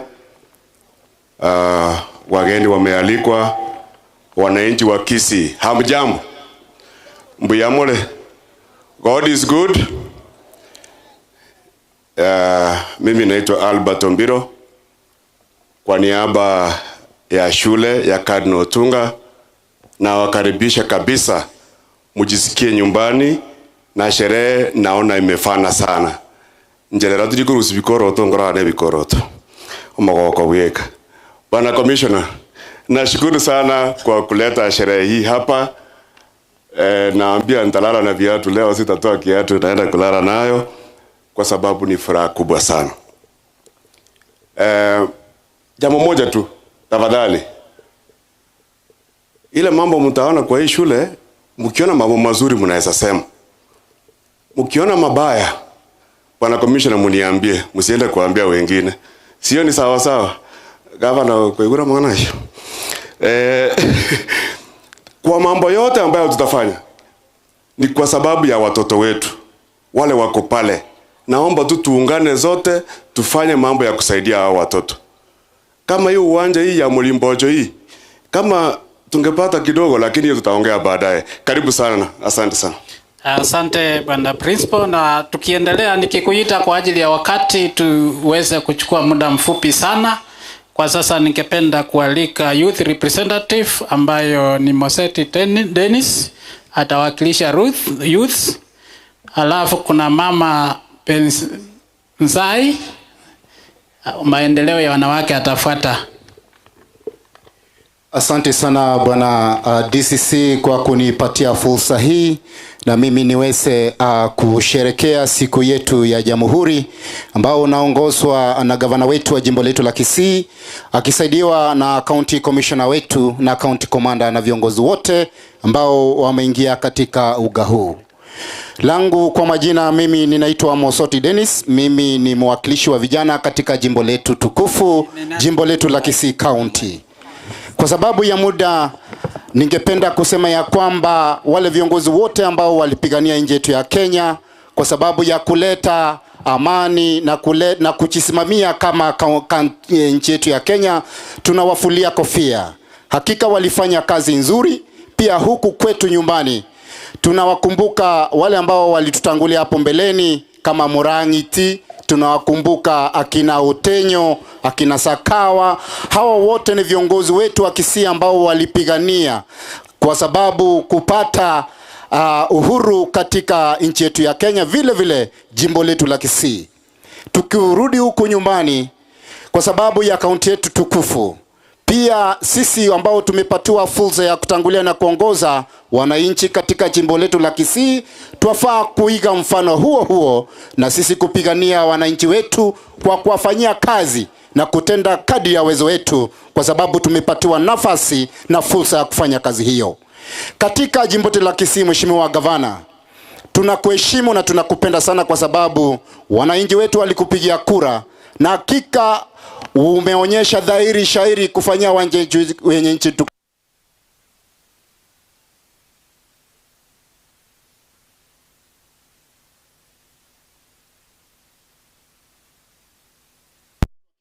Umeng'ara kadi ya uwezo wetu. Pia nataka kuwashukuru ma-MCA wetu ambao wamesimama na county governor wetu wakati anakejeliwa na kutusiwa. Wao wameona imani na wameona uongozi kwa Mheshimiwa Gavana. Nilikuwa nataka kupeana challenge kwa viongozi wote ambao wamechaguliwa. Mheshimiwa wetu county commissioner, Mheshimiwa wetu county commander, nilikuwa nawaomba kwa heshima na dhahatima, nikiwa naongoza viongozi wote watapaka mbali tuweze kushirikiana, kwa sababu tumepatiwa fursa hii kufanyia wananchi wetu kazi despite all the political affiliation. Tukuje sisi pamoja, tuungane pamoja, tufanye kazi pamoja, jimbo letu la Kisii ng'are, alafu na sisi pia tukue fursa na kielelezo katika jamii. Asanteni sana na Mwenyezi Mungu awabariki. Asante. Nitapeana nafasi kwa mama maendeleo ya wanawake na tujaribu chukua muda mfupi iwezekanavyo. Asante Commissioner. Your Excellency ambao ni kijana tunapenda sana kwa kazi yake, County Commissioner ambao tunajivunia, security ambao tuko naye, the whole government of Kisii na maofisa wote wale ambao wamehudhuria na wananchi watukufu. Mimi ni patiseva sana ya vile mmesikia. Mimi ni maendeleo ya wanawake chair county ya Kisii, na wale wote viongozi wenzetu mahali muko mtaweza kusimama mfanye hivi kwa sababu hatuna wakati. Mimi niko na maneno matatu. Moja ni kushukuru wale ambao walifanya hii siku endelee kukumbukwa katika Kenya yetu. Hatuna ya kuwapa, Mungu aendelee kubariki familia zao. La pili, Your Excellency, Mungu akubariki tena akubariki sana. Shukrani yangu inaenda kwa bibi yako anaitwa Kwamboka. Kwamboka amefanya waheshimiwa wateule kazi yao kuonekana. Mama mwenye huruma ambaye ametembelea kila nyumba na kwa uwezo wake katika kwa mfuko yake mama ameendelea kuinua mama wa Kisii. Wa mama wetu tumuunge mkono, na asante kwa hiyo ruhusa umempatia gavana wetu. Gavana ni kicha kwako. Wewe tunakuombea miaka 10 tuko na wewe, na wewe endelea kufanya hiyo kazi na Mungu atakubariki. Tuko tayari kusimama na wewe, iwe kisa iwe mchana, tutasimama na wewe. Mawaziri wetu, masiozi, tafadhali sikeni mkono, sikeni gavana wetu mkono ndio tuendelee. What about our beloved speaker? Speaker fuatilia hapo. Wanafunzi wako, watoto wako ambao ni MCA, chunga kabisa ndio tuendelee kusikia hiyo road. Asante, mbarikiwe. Nikiwa mama wa mama wetu, chunga watoto wetu, kaa karibu na watoto wetu, hawe kichana hawe nini, kaa na hawa. Asante sana. Kabla sijaita wanenaji wengine, nitapeana kwa MC wenzangu apeane tangazo moja ama mbili na tutaendelea. Asante sana kwa wale wenzangu. Abantu baminto ba Mosocho no omole wekanga amaboko yana ligaba nakoranga nabange tolera mbora iga. Your Excellency, abantu aba ba Mosocho muna baikaranse ta kara iriria tango. Your Excellency kwa iguru yani nchiratei wono motaite to iriria ante to mai korwa bosa esimba ngakie gocha yakora ngakimota geta kore kera korwa asere taribo bayenga ba temba gaba na zera Basi Your Excellency ga kitoto tiga netwa ntuntole tayari gotwerwa ntogo tweru tobekera ini ege tokende gya kabere mama etengo mo president yoito Dr. William Samoei Ruto na chabega iga mama etinga gochara ekere agochaga mama etenga ntobwate omochumbe oito ogaiga ngakiakorokwa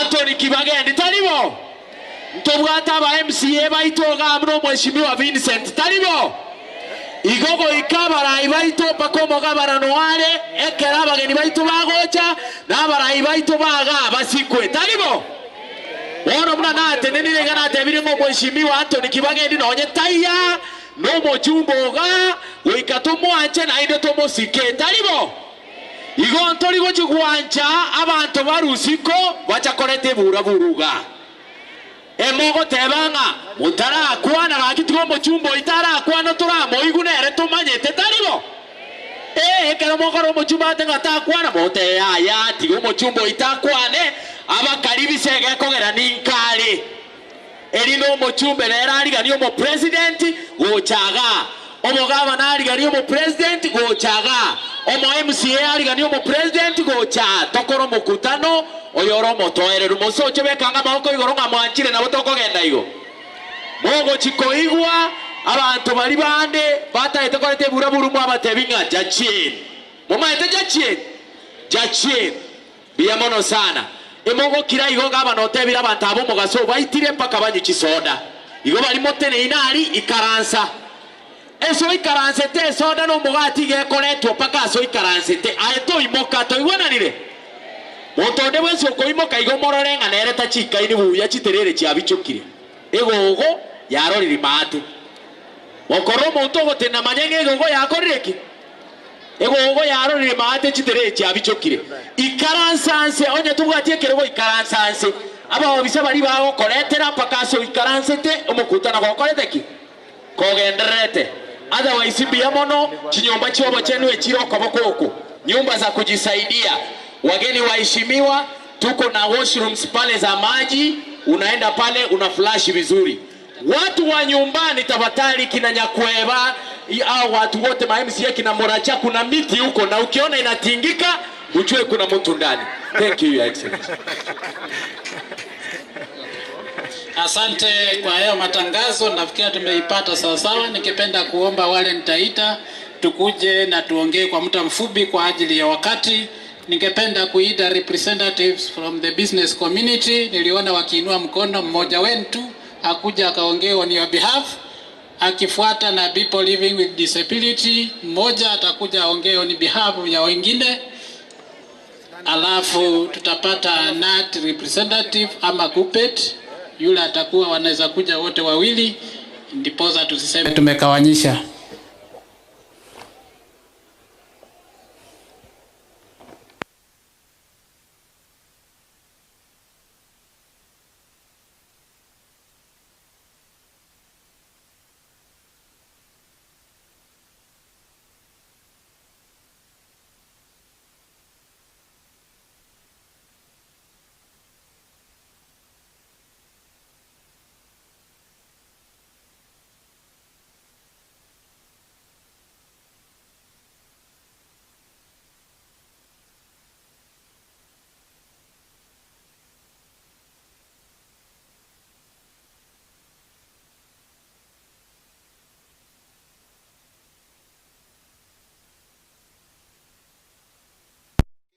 Na shida kwa maana watu tunalala njaa. Kwa gavana nashukuru kwa maana umetengeneza barabara. Hizi barabara ni matatu itapita hapo. Na kila mtu vile unaona hao watu wote vile wamefika hapa na fikiri kwake nyumbani kuna kibiriti. Hii kibiriti imepelekwa pale na matatu. Kwa hivyo sisi kama watu wa matatu tuko na shida kubwa sana. Biashara imeenda chini kwa ajili ya mafuta. Na hivyo tunaomba serikali kuu kama inaweza tafadhali wasituongezee mafuta. Hiyo naomba watu tusiongezee kwa maana bahari tumefika mbali mbali. Hata naona kama Christmas hakuna, tuko na shida. Governor nakuomba pale stage yetu pale entry na exit ni mbaya kabisa. Ikiwezekana tafadhali tutengenezewe pale, uweke concrete pale ili matatu zinavunjika pale. Naomba tu hiyo tu na nimalizia hapo. Asante.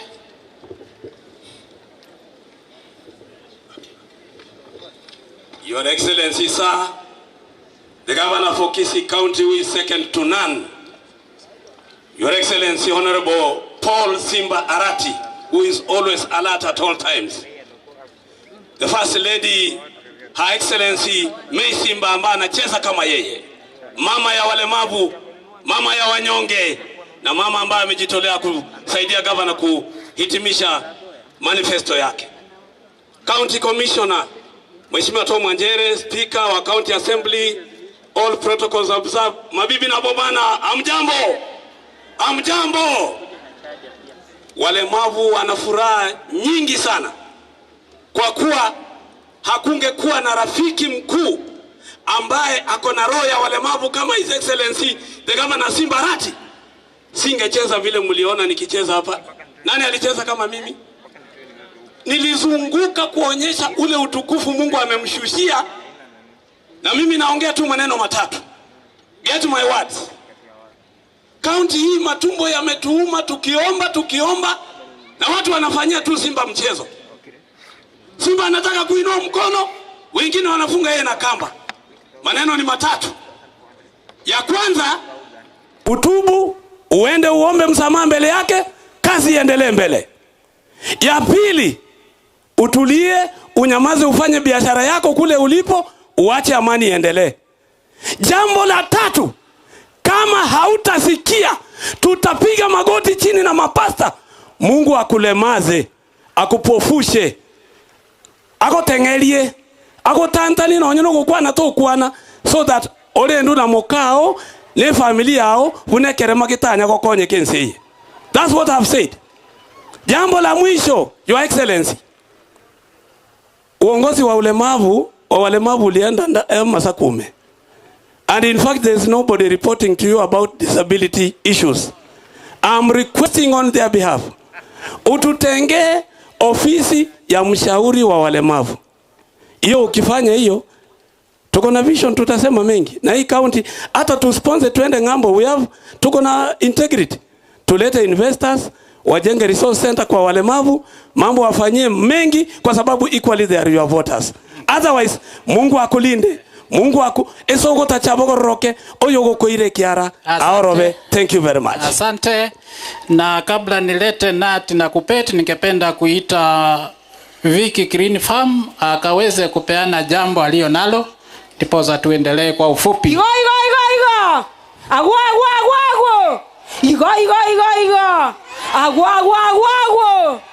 abangira mye mole no magoko. Welcome Governor yaito, County Commissioner, ne women standing women yaino Monyerachi. Kwa majina, Your Excellency the Governor Simba Arati, County Commissioner, all protocols observed. My name is Vicky Nyaboke Onderi Echararani, a standing women rep and a future president of the Republic of Kenya. Mayule ingisa ine sawa abantu baminto na abakonyire na rosiri cooperative ne chi religious institution iga cardinal principle no arenge wine ariane na rosiri banana wine, a red banana wine.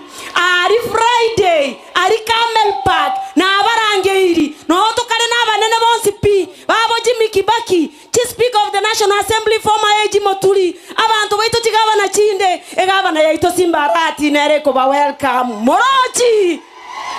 Na arangeiri abantu bonsi mbaka korungumbu, Dalton Grant, Kor Britain, Internet Global Lady, Morochi!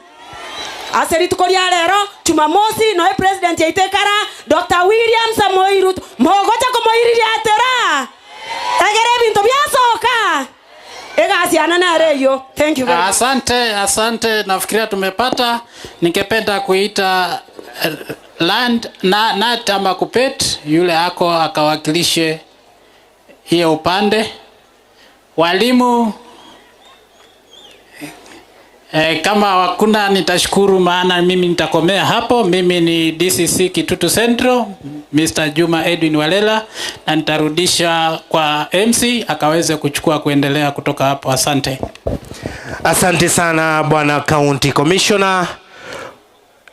Abantu baminto moikaranse na mukirete igo aba murabo n'abasubati baisaine bako baereri ngora so ikaransete onde tatenena asa maskani ande tokonya gwake ro mugabano itombia mono ma watoire mugasotu wakire watoire kitokonywa. Kwa sababu ya muda, bila kupoteza wakati, Your Excellency the Governor, Bana County Commissioner, nikubalie ni muite County Secretary, who is also the head of public service, Kisii County Government, aweze kuendelea. Mheshimiwa Ntabo, karibu Bana CS. Asante Fred, asante pia Omari, our governor, the county commissioner, who is also the chief guest today, speaker of the county assembly, leader of majority, ambaye anaongoza viongozi wetu wa county assembly,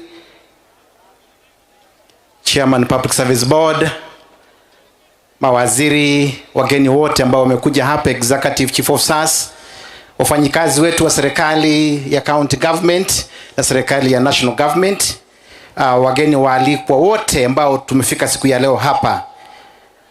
Yangu yatakuwa machache kidogo kwa sababu ni kutambua baadhi ya wageni ambao wametembea na viongozi wetu. Na ningependa tufanye haraka kidogo, nikiwaita mjongee mbele haraka tupate kuwatambua. Tuko na wafanyikazi wa serikali ambao ya county government ambao mko hapa. We recognize you, we appreciate you in the roles that you play in building this county, supporting the vision of His Excellency Governor wetu. Tuko na wale ambao wanashirikiana na sisi hapo chini kidogo. Tuko na contractors. Contractors mko wapi? Wale wanaongozwa na national. Hebu simameni mbele. Simameni mbele. Simama. Your Excellency, this is a testimony ya kwamba baadhi ya viongozi hawa, hebu kuja mbele kidogo, haraka kidogo ndio tupate kusonga mbele kidogo. Kuna wale ambao tunashirikiana na hao, wale ambao wamenunua your vision, who support you, ndio hawa baadhi ya contractors, washikadao wetu. Na wale wanasema ya kwamba governor asifanyi kazi na contractors, basi hiyo sio ukweli. Hebu inua mkono juu. Hebu salimieni watu, wasalimia contractors wetu hawa, wasalimia tafadhali. Asante sana, we appreciate you nation. Tunashukuru. Unataka kusema kitu? Yeah? Just one word. Just one. You know today is Jamhuri Day, sio mambo ya biashara. Asante sana Bana County Secretary, Governor wetu, Speaker, County Commissioner. Mimi sina mengi. Kuna kitu moja nataka kusema. Just one word. Hawa macontractor wako hapa ni wale watu wengine wanajifanya wanaongea kwa niaba yao. Sisi tuko nyuma ya governor. Kuna jambo governor nasema contractors watalipwa na atalipa wale contractors ambao wamefanya genuine contracts, genuine jobs. Sinyi mnatoka kwa mashule ambao hasijaisha. Mulikoru asichi skuru tirara wasikujiere. Mulikoru asichi para tirara wasiribobe. Gabana igago tebanga chipale chitari huakana na intu na bato mosapote tia batore gaiga chichingia atuakane bali bakabra waseti bobe ndakopata ita atuakana. Gabana, we support you and we are behind you. Thank you so much. Thank you. Asante sana contractors. Tunasema kazi ifanywe kazi mzuri na mpate malipo haki, ndio governor anasema. Ningependa kualika advisors. Kuna wale ambao wako undani wanashauri governor wetu. Mko wapi advisors? Pamoja na GDU. Please come forward. Come forward. Haraka kidogo. Washauri wa governor ndani, mama Willy, karibu haraka kidogo. Yes. Najua hata muonekani. Songa mbele kidogo, chairman. Songa mbele kidogo. Hebu salimia wananchi, salimia governor, hebu salimia hawa ma-advisors wa governor na serikali yetu. Lakini kuna mmoja, chairman political advisor, a friend of mine, a good man. Sema jambo kwa niaba ya kikundi chako hicho. Jambo tu moja. Thank you. Bwana Secretary. Tuwe na utulifu upande ule mwingine, tuwe na utulifu. Security officers, please coordinate. Maji pewe kwa utaratibu tafadhali. Pole pole kabisa. Asante, asante. Governor, County Commissioner na wageni wote wamealikwa kwa niaba ya kikundi kile kina advise governor. Tumeshukuru kwa mwaliko wa leo. Tukitarajia tukimaliza tutamaliza vizuri na tutaongea mengi. Asante. Asante. This is a gentleman, is brief but anafanya kazi nyuma ya tent, kazi mzuri sana Bwana Juma. Thank you. Tungependa soda ipeanwe kwa utaratibu tafadhali. Nyekwama, tuwe na utulivu. Takandara. Good. Nikaribishe, tuko na chief officers wetu ambao wako hapa. Jongea mbele karibu hapa chief officers wetu. These are the PSS, the accounting officers and authorized officers. Very powerful positions in the county government. Kujeni haraka kidogo. Hawa ndio ma chief officers wako, your excellency, in your government. Wako hapa wote 100%. Wako hapa. Simameni vizuri hivi, simameni.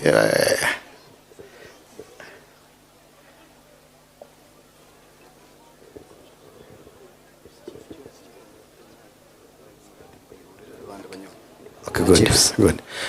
Chiefs, assistant chiefs, take charge of order. Letter order. Watu wapewe soda na mkate kama wametulia chini vizuri. National government officers, this is your duty. Please control crowd. Control crowd.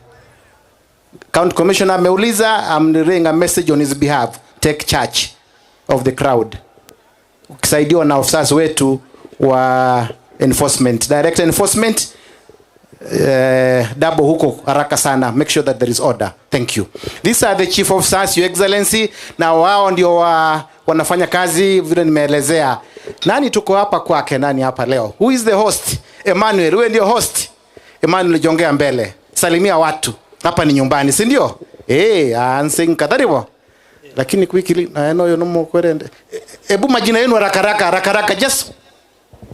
Your Excellency, sir, I'm Gladys Aminga, Chief Officer Medical Services, Public Health and Sanitation. Thank you. Dr. Mwinke Yombava.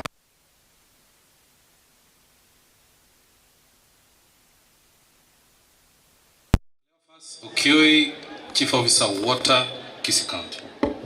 Okio Manyangwara, Roads. Orori Karen, Chief Officer Education, Technical Training, Innovation and Manpower Development. Dr. Isaiah Usarigo, Chief Officer Trade, Tourism, Industry and Marketing. Wilfred Nyamwega, Agriculture and Cooperative Development.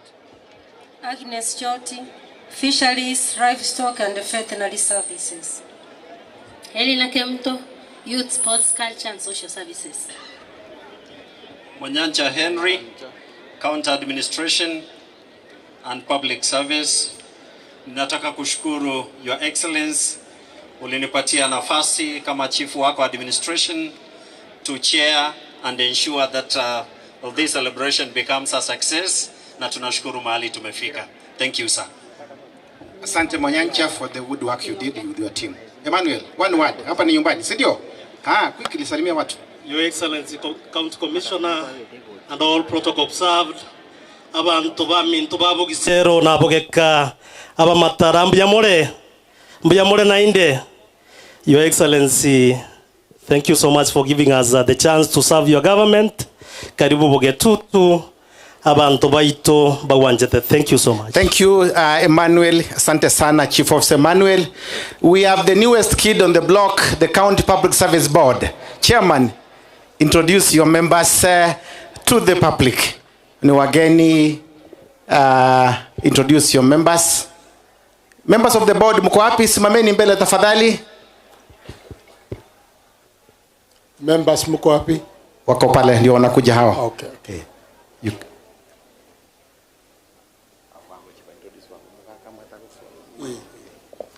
Haya. Thank you. Your Excellency, asante kwa nafasi hii. Bila kupoteza wakati, ningependa kuwajulisheni wanakamati wa Public Service Board. Huyu anaitwa Kefa Mokua kwa board representing Kitutu. Huyu anaitwa Jane Nyabuto, member of the board representing Bobasi. Huyu anaitwa Victoria Masese, member of the board representing South Mogrango. Kuna wawili, Your Excellency, ambao hawakukuja lakini walikuwa na permission ya siku ya leo. Mimi kwa majina ni Elijah Obebo, mwenyekiti wa Public Service Board. Kwangu ni salamu za heri njema na Mwenyezi Mungu atulinde siku zijazo. Asanteni. Asante chairman and your board. Tuko na CEO wa KTRH, Dr. Oimeke. Please, Dr. Oimeke, simama mbele, simama, wave to the people. Kumbe ile ni KTRH kwa ya kuwasalimie tu hivi. Salimia daktari. God is good and all the time. Your Excellency, all protocols observed. My name is Dr. Imeke Marita, CEO KTRH. Asanteni. CEO KTRH, kazi nzuri sana. Asante bwana CEO. Chief of Staff, Dr. Otucho, kijana ambaye anachapa kazi nyuma ya governor, ni yeye. Mkiona kazi nzuri ni yeye. Ako chini yetu lakini. CC members, cabinet members, mko wapi? Kuja mbele. This is now the cream, the rata. Wale ambao wanakaa katika cabinet ya county government. Hapo ndio tunamalizia. Karibu sana CC members, mpate kujitambulisha kwa umati. Karibu sana, wakiongozwa na CC DC mwenzangu wa zamani Daniel Ondabu, host Abincha we hapa na nyumbani, utakuwa wa mwisho.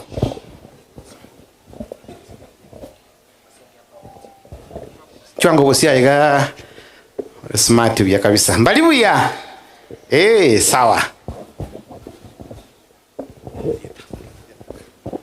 Your Excellency, hamjambo. My name is Grace Nyarango, Waziri wa Lands. Your Excellency, my name is Cyrus Masenge Nyavicha, CC Trade, Industry, Tourism and Marketing. Thank you. Your Excellency and all protocols observed, I'm Lea Ogega. I'm the CC for Water, Environment, Natural Resources, Energy and Climate Change. Thank you.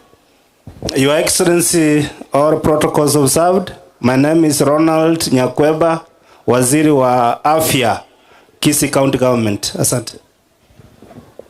Your Excellency, all protocols observed. My name is Elijah Obuori, CC in charge of Agriculture, Livestock, Fisheries and Cooperative Development. Your Excellency and all protocol observed, my name is Dr. Margaret Obaga, CEC for Infrastructure, Roads and Public Works. Congratulations on this special occasion. Thank you so much.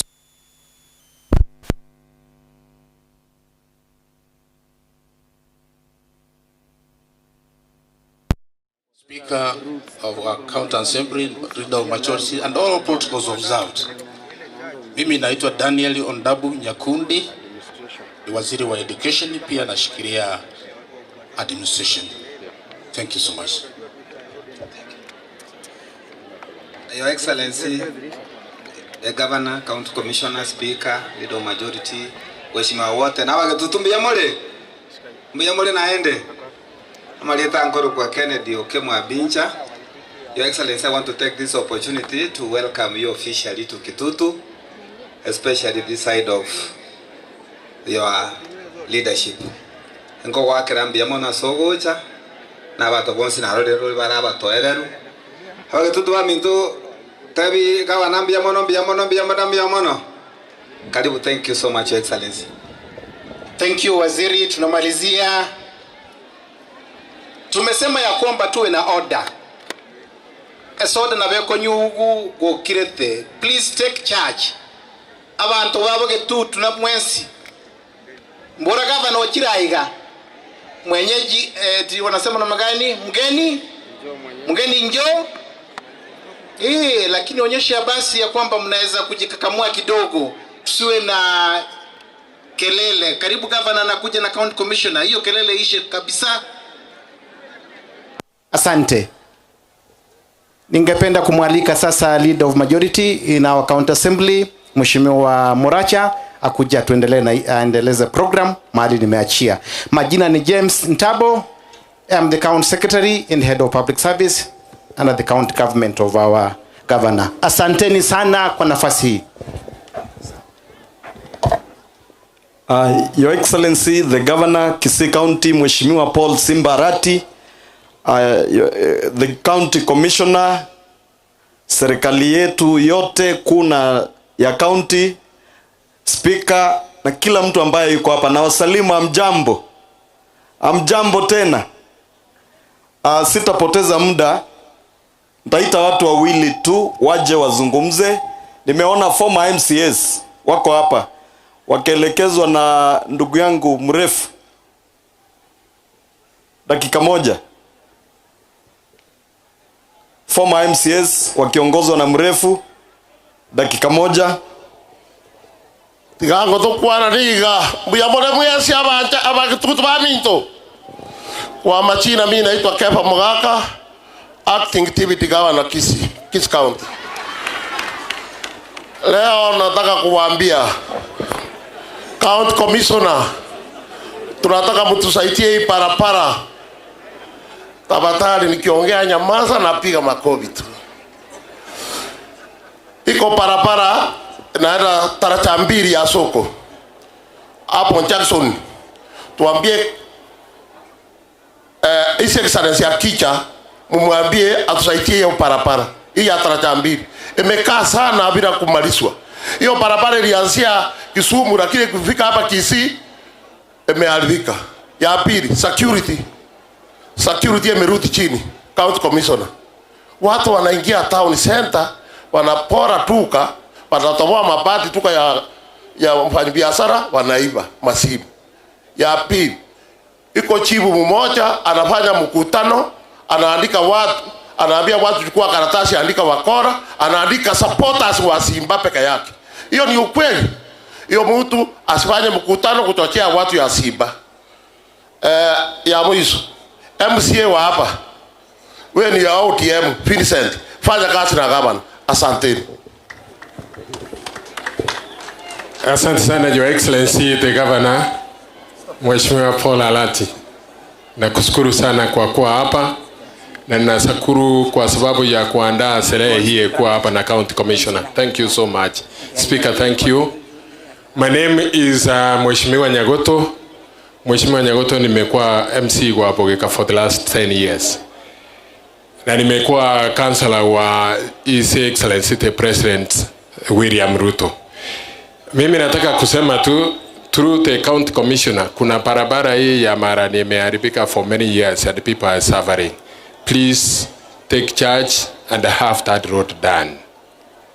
Kitu kingine vile wengine wamesema juu ya wezi au wezi ni watu wachache. Nashukuru security ya upande huu OSPD kwa Kitutu South, tunakushukuru sana kwa sababu maneno ya wizi inaenda chini, na wakati wa msimu wa Christmas tafadhali weke kuche juu. Tunashukuru kwa kazi ambao mnatenda. Otherwise, I wish you Merry Christmas and Happy New Year. May the Lord bless you all of you. Thank you. Asanti. Nataka nimwalike MCA wa area hii Mheshimiwa Vincent ili aje atukaribishe. Wale ma MCA wetu wote tafadhali naomba msongee mbele. Muje hapa ili tu introduce nyinyi. Tafadhali mkuje. Vile Vincent anaendelea kuja, najua yeye ndio mwenye area. Mheshimiwa karibu.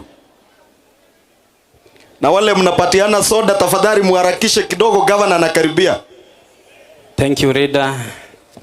Your Excellency, the Governor of Kisii County. MCS tafadhali mkuje mbele vile Vincent anaendelea kuongea. Nyote.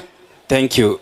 My younger brother, Mheshimiwa Simba Arati, County Commissioner, ndugu yangu wa Cheres, my brother, County Commander, County Staffs, kwa pamoja tumusifu Yesu Kristo.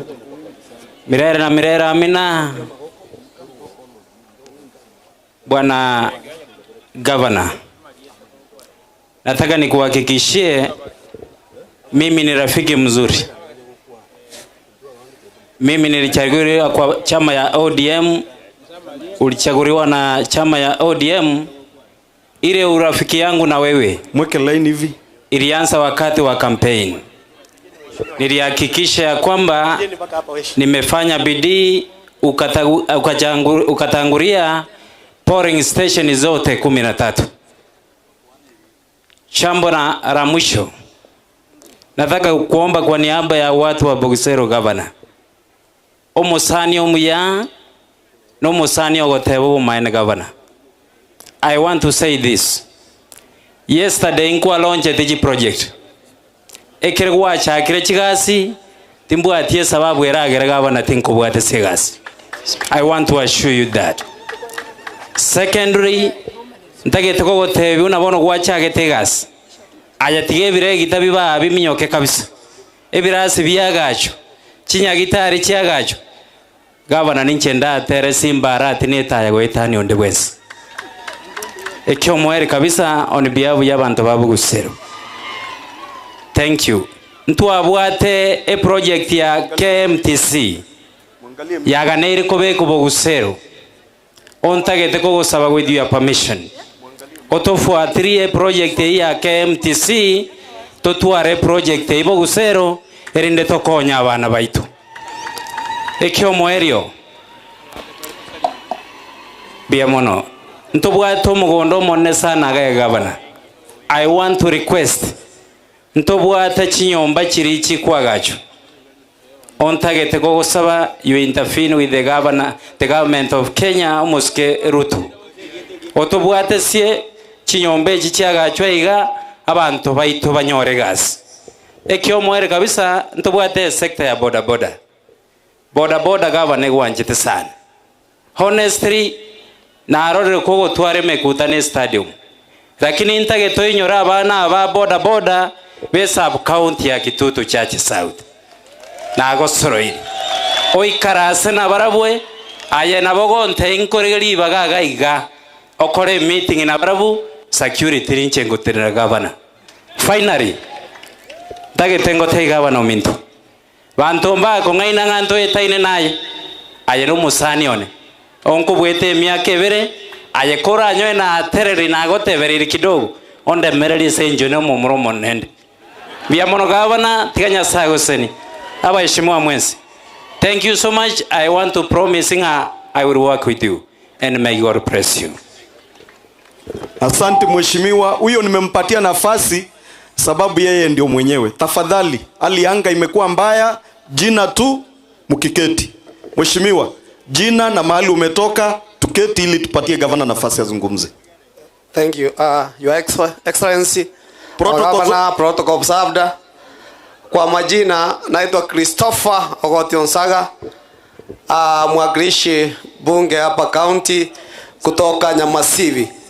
I only ask our national government officials to work with our able governor. We support him because we need unity, and unity is success. We must be, unless we work together, we cannot succeed. Thank you. Thank you very much. Asante, leta hiyo. Naona sasa nikiwapatia mnaanza kuongea story. I'll introduce you. Kutoka pale tuko na mheshimiwa Helen.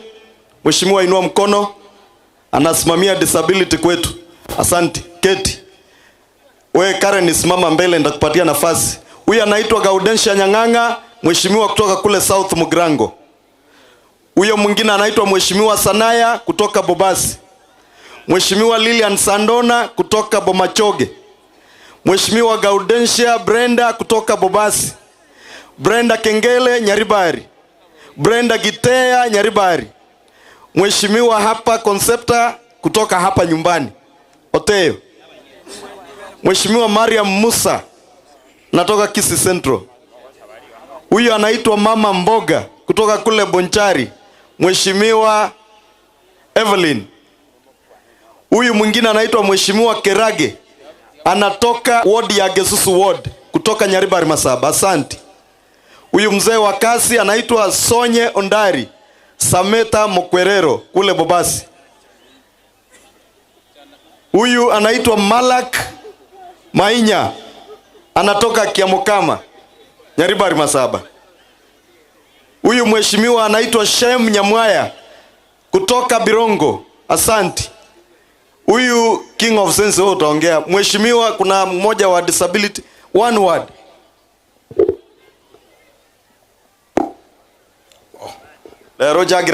Yeah, thank you leader, your excellency, all protocols observed. Mimi kwa majina naitwa Michael Mosocho Mari, nawakilisha walemavu katika Kisii County Assembly. Siku ya leo tunataka kuombea kaunti yetu mema, na God bless and let us support his excellency governor. Thank you so much and God bless. Asante mheshimiwa, nitapatia huyu Karen, ndiye mama peke yake atazungumza kwa kina mama. Asante. Your Excellency, sir, the commissioner, and all protocols observed. My name is Karen Magara. Pintombe verengo chikokwana, Your Excellency. The Bible in the book of 1 Timothy 2:1-4 says, Nyasaye ne roko beka barai, na baraye bago sikwa. Nonde bwensi oraire, ege kiara asomo gambio bekire, ni gago ragereri wana Nyasaye. Abantu babaire bago siemo mogavana Simbarati, into notora igato manyetenga Nyasaye moete kerogo, ne sengencho yayo agweneta sikwe mono. Eria kabere. Na tene nirega igabuno mosubati. Ngotete ya omosubati okorokunga Nyakango. Nyakango is doing a good job as a woman. Otebirenga abantu nkonyanya stora sengencho ya corruption.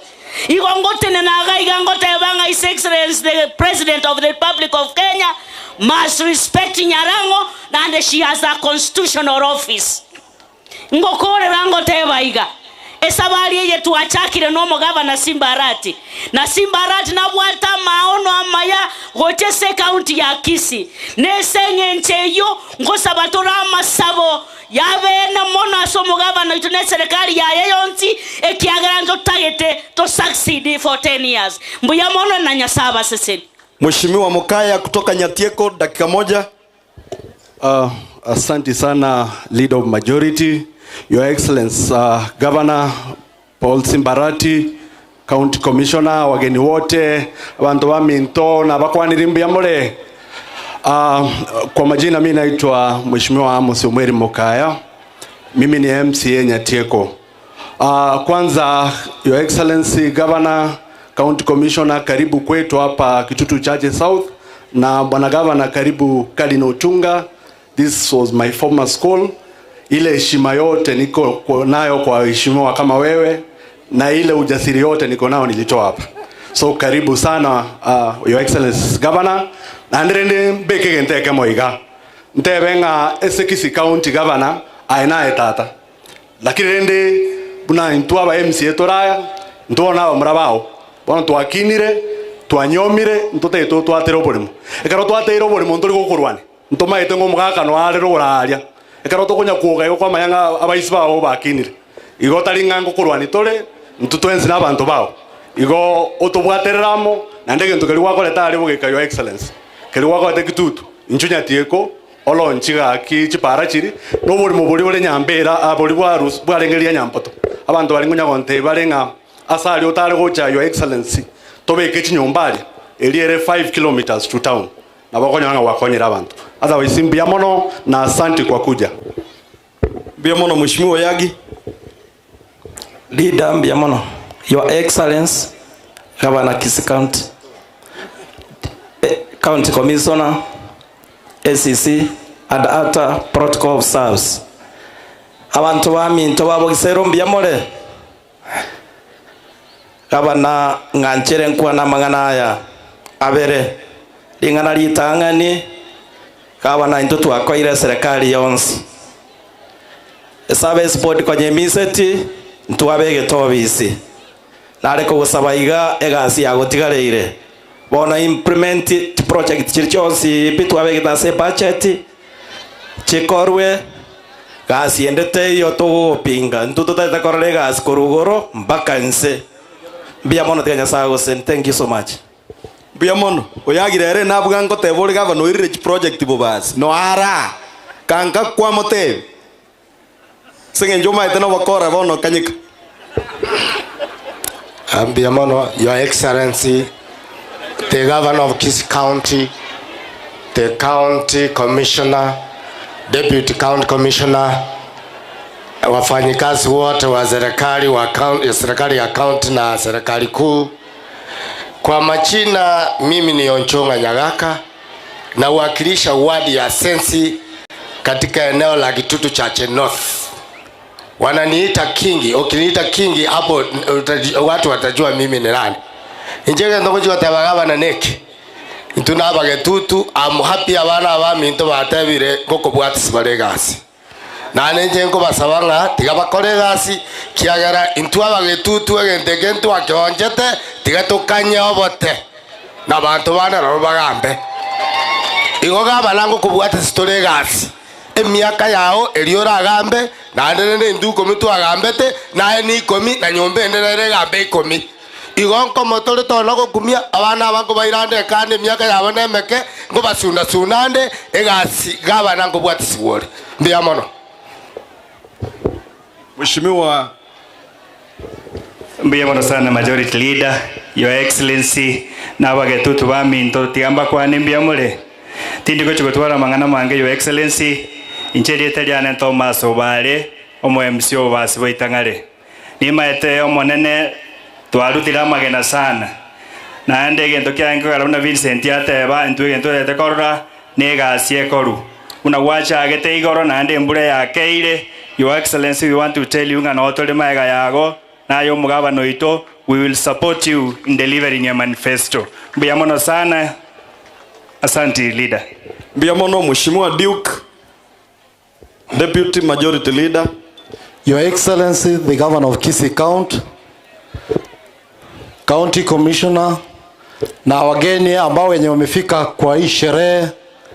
Majina naitwa Duke Nyarango, ni MC wa Kitutu Central Ward, Kitutu Chache South na ni naibu wa Majority Leader.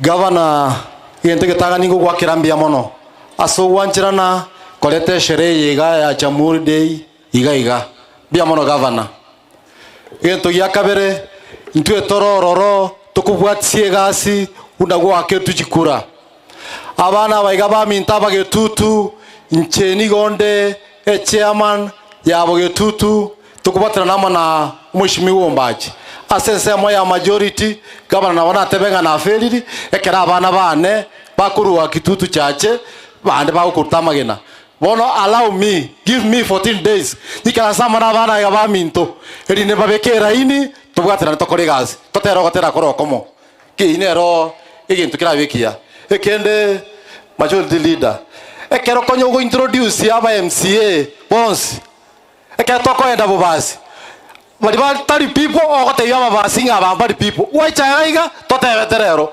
totageti bandi batigarega Getutu biamono leader biamono mbati garete bobasi bono mbalengo. Your Excellency, the Governor of Kisii County, the County Commissioner, and all protocol observed. Abantu baminto abo Getutu ngoba kwani mbiamore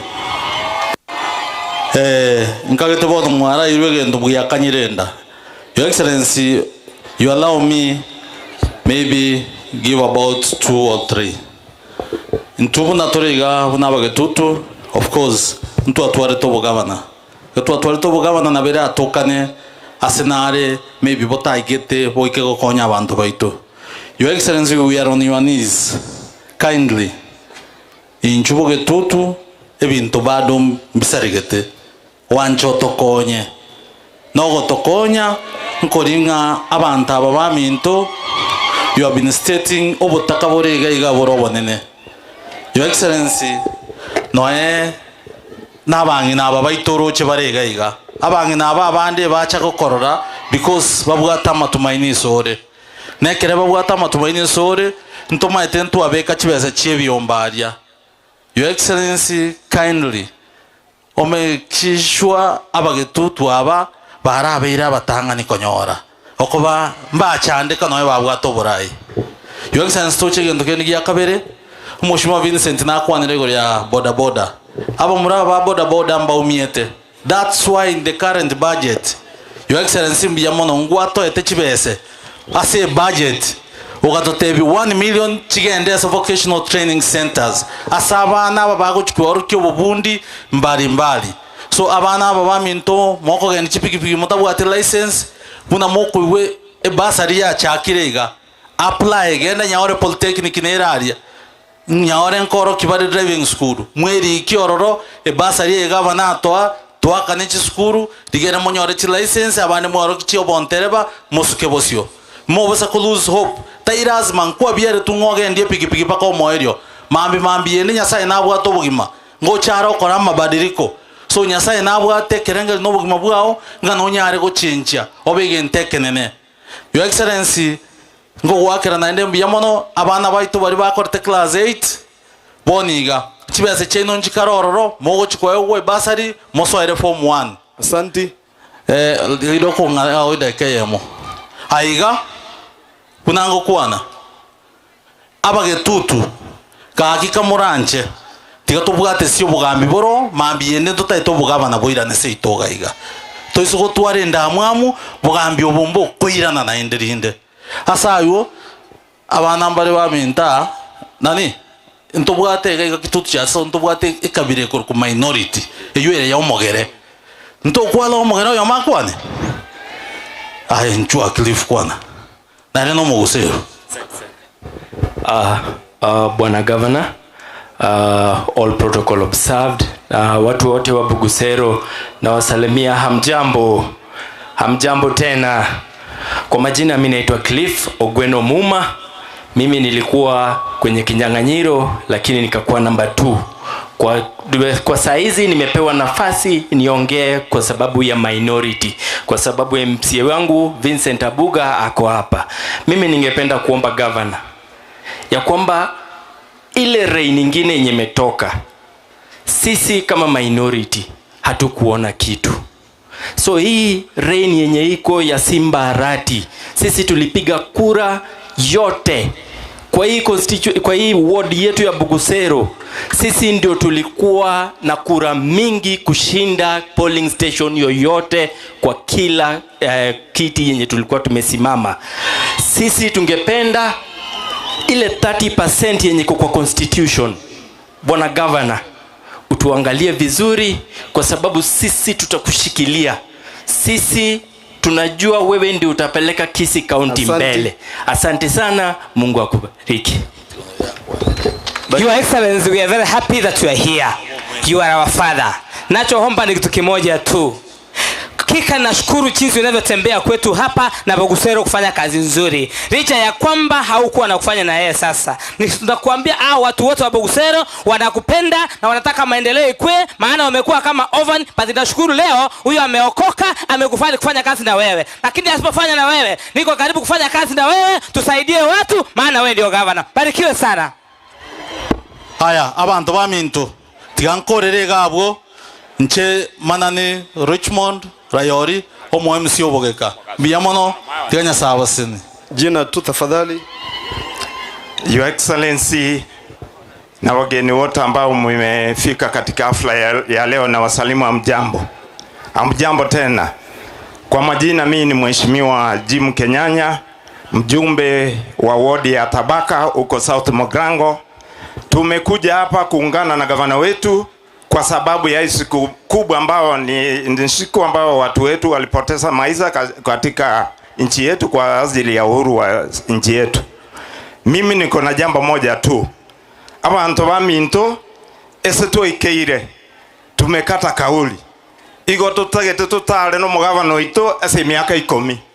onde bwensi obwata an opinion yet contrary eyitigache baadaye ikiagara ntutu miamua intubuna abajumbe balimocholete.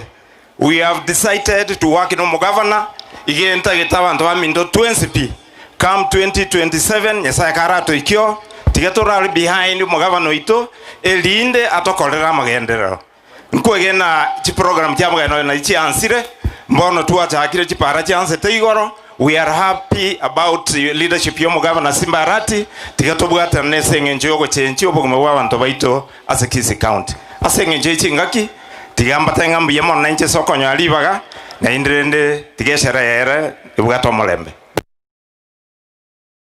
mbati yamono rita mugavano ito our county commissioner wageni wote wariko. Mimi niko na maneno mawili tu leo, sina mengi kwa maana hapa niko ugenini. Bwana commissioner, ulisikia wengine wameongea hapa wakisema security. Njaa tumbe nauma, njaraba none baliete inu osema mole.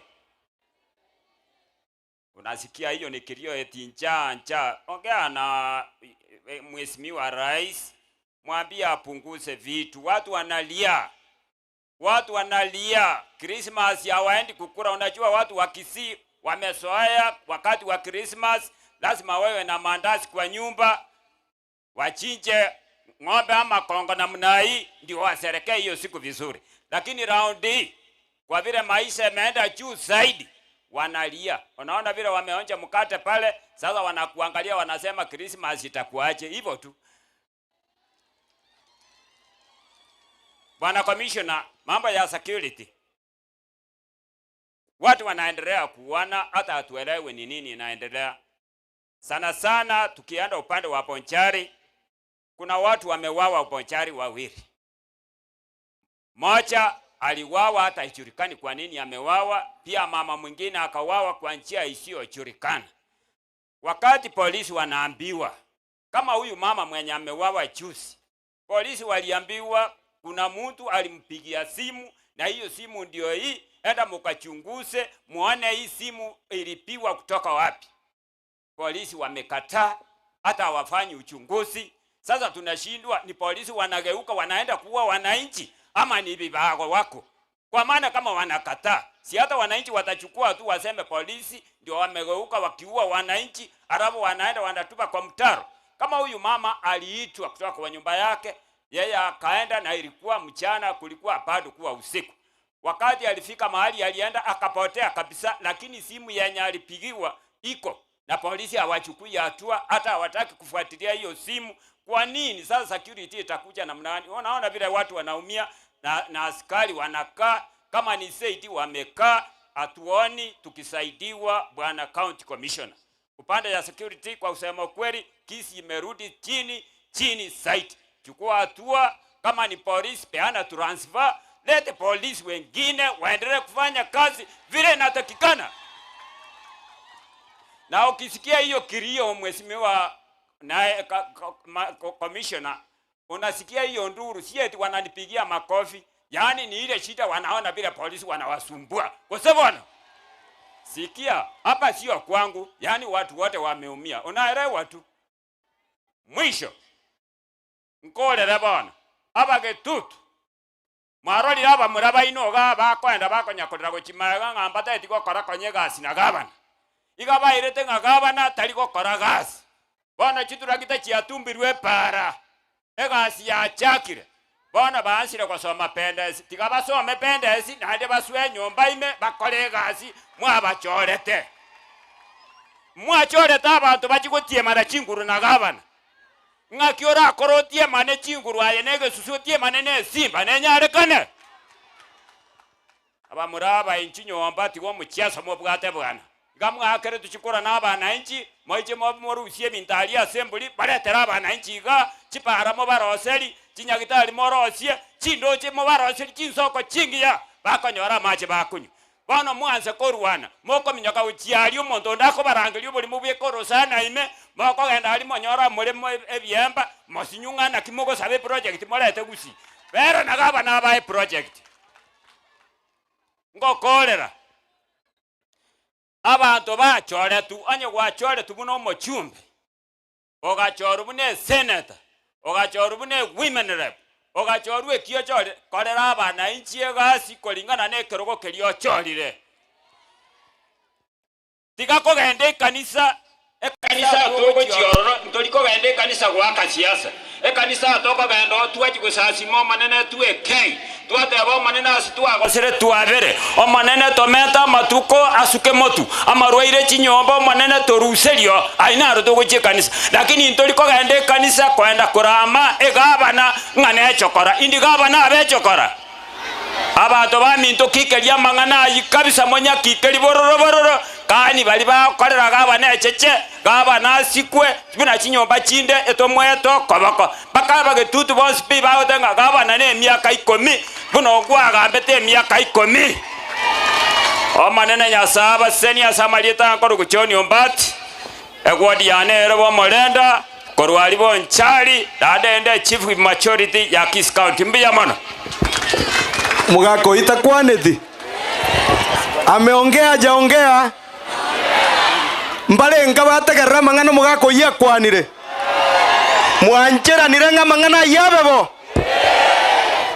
Governor, mimi kitu ningependa kukuomba na county commissioner hapa nyumbani kwetu Kisii, security kidogo inakuwa mbaya, na si mbaya sababu ya polisi, inakuwa mbaya sababu sisi wanasiasa ndio tunachangia kuleta hiyo security. Inakuwa mbaya kama rais wetu anakuja hapa Jumapili na okuja kanisani. Ningependa kuomba wanasiasa tuachane na mambo ya kanisa, tuheshimu viongozi wa kanisa, wafanye ibada yao ni rais. Tukitaka siasa tuitane siasa Gusii Stadium, ama namna gani? Mbaji enda kotae masimba bagasinywa bagachikuebeka bagachikuesiberani bagakanza bagasinywa bono nyosinye tukarwete Nairobi ataramanya none chinjera chiaga mbona abeire bono iganya saye goikamwa kenze flat agento kende kio moeri. Mimi ningependa kuambia wanasiasa wote ambao tunakuja hapa leo, umeona hawako hapa, vile hawako amani iko, lakini wakikuwa iko shida. Sasa nyinyi polisi na county commissioner munajua shida inakuanga na nani. Kama wako tuko na amani, kama wako security inakuwa mbaya. Kwa hivyo endelea kutembea na Simbarati sababu ni mtu wa amani. Au wakora wengine waenda wafanye siasa yao huko kwingine. Tigantigerego nimkaribishe speaker wetu wa bunge, clerk wetu wako hapo. Clerk, simama usalimie watu kwa mkono. Asante, asante clerk. Speaker, karibu usalimie wananchi.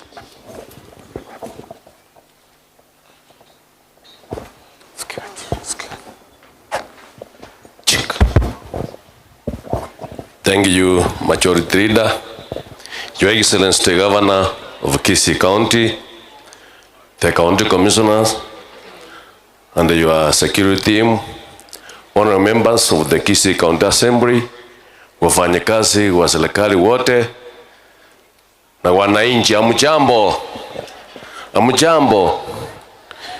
Your Excellency, today is a special day in this country, because as a country and as a county, we are reflecting a journey. We have come as a country since we achieved our independence. And today is a day we are appreciating those who sacrificed their lives for this great country and for this great county. Your Excellency, allow me to say this. Those our forefathers who have made us today to be proud today, with them they finished their work, and now it is our responsibility as leaders all together to move our country and our county to the next level, because with them they finished their work. Abantu baminto ngo bateina bagaka bari bagetokanya independence baro bakore gasi yabo so egasi gere story Egasigere si governor as the county governor. Egasigere si county commissioner as the county commissioner, to make sure that this country and this county has moved ahead as a united county, as a united country. Your Excellency, I know that as we move forward as leaders, there are challenges. But again, it is upon us as leaders to come together. We share together, as the honorable members have said, so that we can solve those challenges and make sure that we have assisted our people. That is the great responsibility tumeachiwa kama leaders. Your Excellency, me as the Speaker of Kisii County, I am happy for the contribution the Kisii County Assembly has done to this county, and I can assure you that we will continue as a county to make sure that we have done our laws as required in law, to ensure that you have achieved your visions and your manifesto, so that you can give service delivery to the people of Kisii. I know few days ago we passed the supplementary budget, which will enable the governor to give the service to the people of this great county. Your Excellency, allow me to thank these honorable members, because as the Speaker, they have given me enough support so that to ensure that we have supported you, Your Excellency. Honorable members, thank you very much. Because of the weather, and you know, today is a day we need to listen to two speeches. One, the speech from the governor, and two, the speech from our president. I want to be brief so that tusikie yale governor ako nayo kwa county ya Kisii, na tusikie yale our president ako nayo kwa wananchi wa Kenya. Lakini before I finish, Your Excellency, tigankwa neke gusie saba anto wa minto. Inga omwesimiwa Karen nateba nga abagambi Nyasaye okoraki okorwa, na Nyasaye karuro omugambi tigasikwe nonde bwensi. We know all of us were leaders, but Nyasaye konye tarakwa litukuri yao musabe. Your time will come, your time will come, na yogambera abantu munotagete ogambe at that light time. Lakini bono iga Nyasaye natuanja na tutanja abantu ba minto abagetutu ba minto igoto bwate gabane yemo obwato moyo abantu ba mintala o min babori ndonywe tia sota ingoru sota gotengabana. So abantu ba minto today nkoba sabaiga, let us support our governor. Once more tigangeri bageri ngakira ba esimiwa bali ba eri byake tutu mbiya mono sana. Mwesimiwa Vincent aba esimiwa babo ke tutu bonzi. Mwesimiwa Amos oyagi mwenzi mbiya mono. Because there were those Thomases who thought that today there will be a problem here. But I told them, me, I know my MCS, they are humbled, they are good people, and you will not see any problem. Thank you very much. Tiganko rengo te abaiga. Intumuna bagambi, tigatobgatane, tokorera bana inchi gasi, so that we move our country. Thank you very much. God bless you. Tigangire bageri bono riabene na riakipeke abantu ba minto mutenene tokaribise gavana mutenene tokaribise gavana wote tusimame kwa heshima. Gerangre County Commission Wote tusimame kwa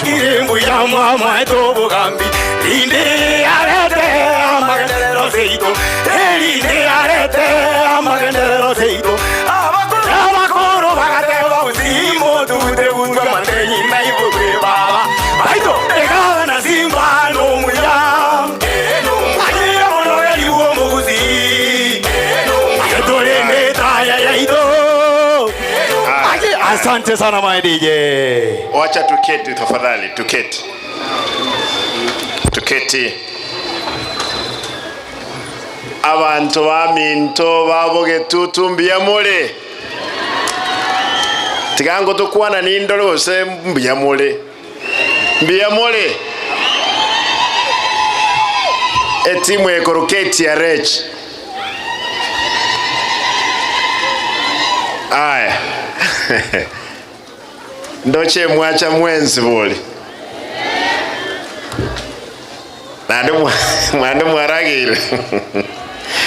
Aya. Onye wacha bona gae kwa iwe ndagere gekurwe kwa mayo ganya. Na botura aruge baadaye. Ditangani. Allow me to introduce. There is a team of Mheshimiwa Kibagendi who is out of the country. I know ile timu iko wapi? Hebu simama juu. Hii team ya Mheshimiwa Kibagendi. Kwa hivyo Mheshimiwa Kibagendi yuko pamoja na sisi, yuko Rwanda kwa mchezo ya bunge. Nilikuwa nimempigia. Kwa hivyo asante Mheshimiwa Kibagendi obakwaniriye. Mbia mono na muisaransa. Allow me, abantu baminto moko nganjira nsome speech imbo yategegese songo imanye wokwaneke kusimo wanja boygo tuma wokwaneke kusingo raigo. The county commissioner, honorable members who are present, honorable speaker of the county assembly, honorable members of the Kisii County Assembly present, chairperson County Public Service Board, members of the County Executive Committee, distinguished guests, na wananchi watukufu. Amjambo. Amjambo. Ladies and gentlemen, I'm glad to join you all and all Kenyans in celebrating this year's edition of Jamhuri Day. Importantly, to commemorate 60 years of independence of our beloved country, Kenya.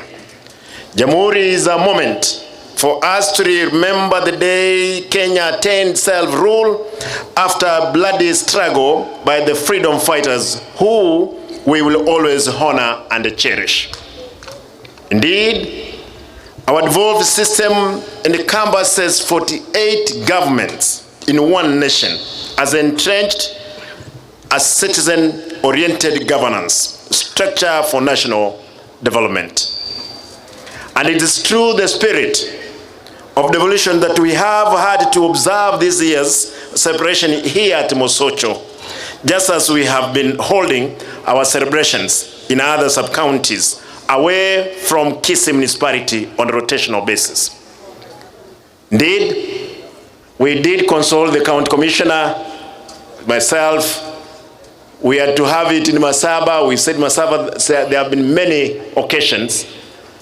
We decided to have it here at Mosocho. We will endeavor to involve every county citizen in matter development to improve lives of our people as envisioned by our freedom fighters, both in the struggle for independence and later in the agitation for democracy and good governance, which gave rise to multipartyism and devolution. And this is my transformative agenda for Kisii County, is always inclusive with public being central in all county government decisions. So as to attain meaningful development and service delivery, we aligned our CIDB to mirror National Government Development Program and transformative agenda envisioned in the Simba Manifesto. Our overall focus, in tandem with the National Government Program, is on a food production, water service, infrastructure, affordable housing, agri-processing, and universal health care. Ladies and gentlemen, let me now give only but a few highlights on what we have proposed, all purpose to achieve for the people in our transformative agenda for Kisii County. In agriculture, which is the key to our economy, we are empowering or employing measures towards supporting value addition on local produce through agro-processing. This is to enable long shelf life for our largely perishable food crops to ensure that farmers reap maximum profit from this or from their sweat. In this regard, we must adapt technology to strengthen the key value chain. To achieve this, we are engaging investors and facilitating farmers to access quality planting, material, and extension service, among other efforts. Working closely with investors, we have already operationalized the avocado and the banana processing factory at ATC. I urge farmers to plant more good quality avocado and the banana varieties and deliver to the factories for processing to sustain the industry. To enhance the banana and the avocado production, we have set up a bulky nursery to nurture over 1 million seedlings at ATC at any given time. This to ensure availability of quality planting material to farmers at a subsidized rate. Let me put it on Kisii. Abantu bamintu korunsobis na agende ATC gali na abekire nursery nenepi ese region ya Nyanza na part of Rift Valley. Naende nursery ye etutaita tuso kichi avocado ebimeli emilioni yemo. Toya abantu baitu basumeke na liye factory liye iguru ya avocado ekorosia mabuta erosia mabuta. Through value addition, farmers will get more returns in terms of cost value per unit of bananas and avocado sold, as opposed to the trend where farmers are selling at a throwing away price through middlemen. On the revival pyrethrum production, we have partnered with the Pyrethrum Processing Company of Kenya, PPCK, to initiate a drive to have farmers in potential areas to return to pyrethrum farming. Now, addressing challenges facing our farmers in the coffee sector, my administration is working closely with the coffee societies to revamp the coffee market operation. We have set up demonstration plots for crop husbandry at the 59 coffee societies, and I recently distributed 39,000 coffee seedlings for the purpose. In order to achieve greater strides in the agricultural sector to boost farmers' income and nutrition among populations, aquaculture is increasingly becoming a viable alternative as well as complementing a crop and livestock production in the county. Here, we are sensitizing farmers on fish-borne farming, which requires only a small portion of land, capitalizing on good rainfall distribution for water. On daily farming, the county government is focusing on farmer sensitization and promotion of intensive live production through zero grazing. We are promoting the uptake of artificial insemination, AI, program for quality stock so as to ensure sustainable milk production.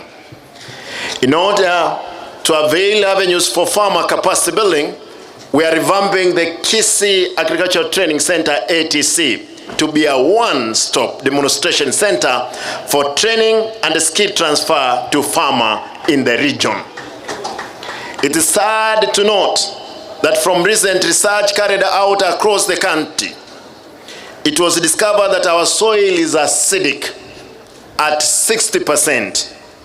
As a county, we are taking steps to remedy this and maximize crop production by employing intervention recommendation by the expertise. Ladies and gentlemen, in the health sector, as promised during the campaign, we are improving existing health facilities and investing in universal health care. This has been achieved by the increased budgetary allocation to this sector and a partnership with the donors. Our endeavor is to equip and post staff to all our health facilities in the county. We have resolved to ensure drugs and non-pharmaceutical are procured and delivered to all health facilities or hospitals. Already with the help of our MCS, we are making sure the drugs and non-pharmaceutical are available in all our dispensaries, health centers, and hospitals in the county. I'm happy we were awarded the best county in commodity management by KEMSA in Western and Nyanza region. This means we are headed in the right direction, despite the many challenges we are facing with the drug theft. Vantu aminto amaliogo tuagolire chibesa karibu milioni 100. Ayande ikiriti nyaktari, ayande ayakoibwa mpaka nabarayi balimo cholete. Lakini nkoba mulekande tigago 10. Over the past year, we have implemented reforms in the sector and adopted cashless payment system at the Kisii Teaching and Referral Hospital, KTRH, and all level 4 hospitals. After sealing the loopholes through automation, we are collecting more revenue from our facilities than ever before. At KTRH, when I came to the office, I found that this gentleman and the ladies were collecting 47 million per quarter. I did changes in that office, got a new CEO whom you saw here. He has improved the collection in that hospital from 47 to 180 million per quarter. You can imagine 140 million was going into some people's pocket. Lakini, I'll continue kuwa muleka. Mwanjemba muleke? Okay. Ladies and gentlemen, in primary health care, through our community health strategy, we have formalized engagement of community health promoters, CHPs, as the first line of defense in healthcare service delivery. Currently, we are retaining service of 2,900 CHPs to ensure our people get health services at their doorstep.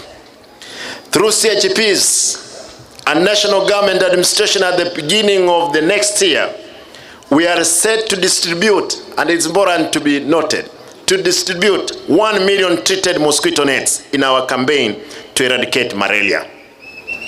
Abantu wami ntotiga nkwaneke. Kwansira tariki 27-28 weko mwaka moya. Nkoenda natole chinet chiumbu emilioni emo kirumochi okonyora chineti isato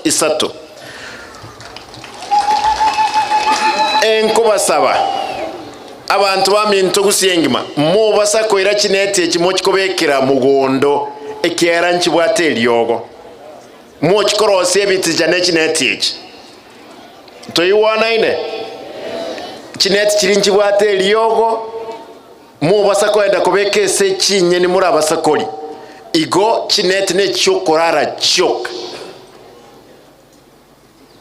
Allow me to continue.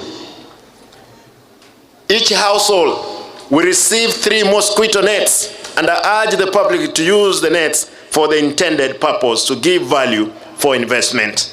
Besides investing heavily in improving service delivery at KTRH, our premier referral hospital, and in the sub-counties, we have set aside substantial resources to complete various projects in all 45 wards to ensure that our people get much needed services. Some of these projects include the upgrading of Mosocho Health Center in Kitutu Church South, sub-county to level 4 status. Nyakitali inogaiga na rengo romo isonde na ra tuisire kwenye kora. Tutaye tutaro sentonye kini eike level 4 enyole abanyagitali abantu baitu barwali gugaiga liba bakwenda KTRH.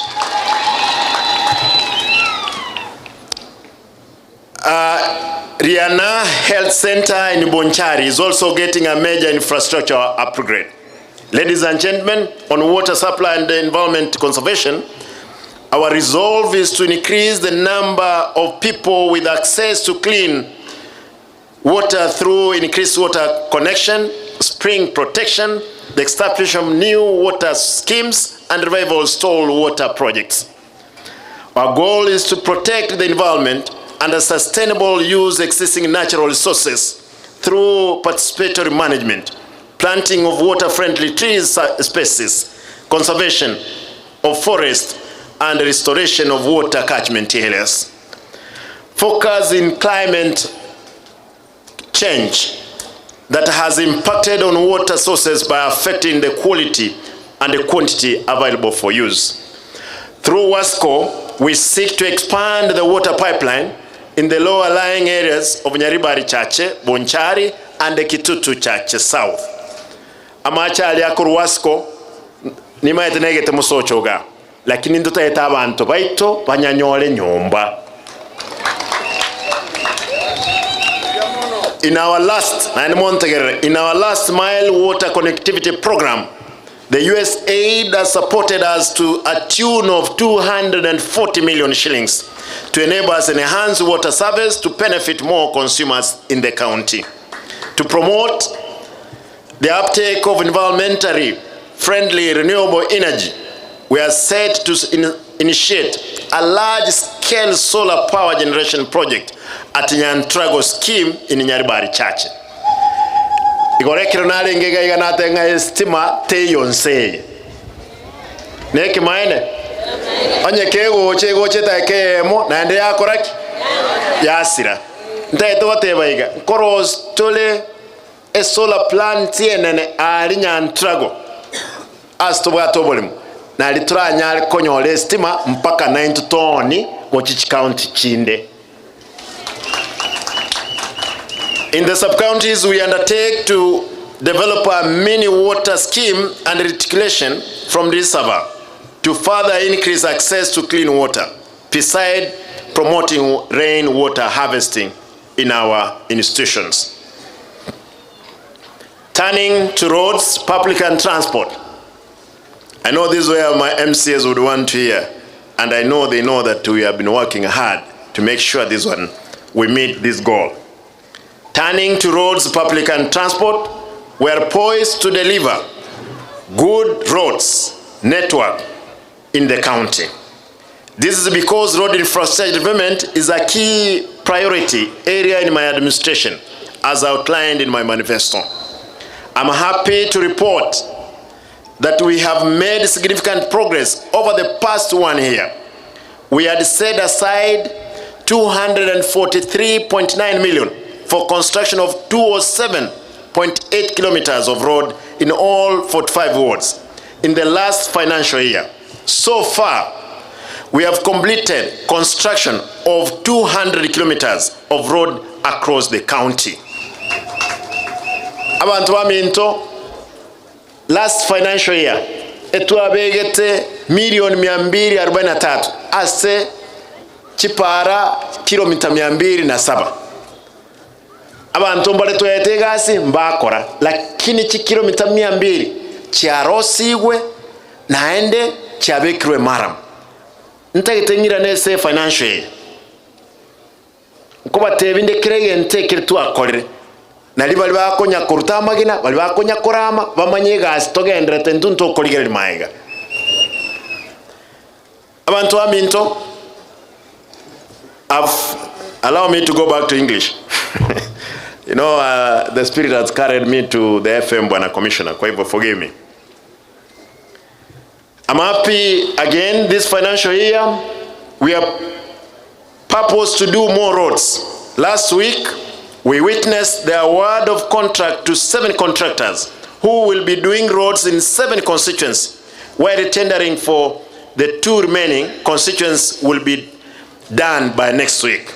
Yesterday, I launched the construction of roads here in Kitutu Church South constituency, and my expectation is that the contractor will deliver within stipulated timeline and the specification met.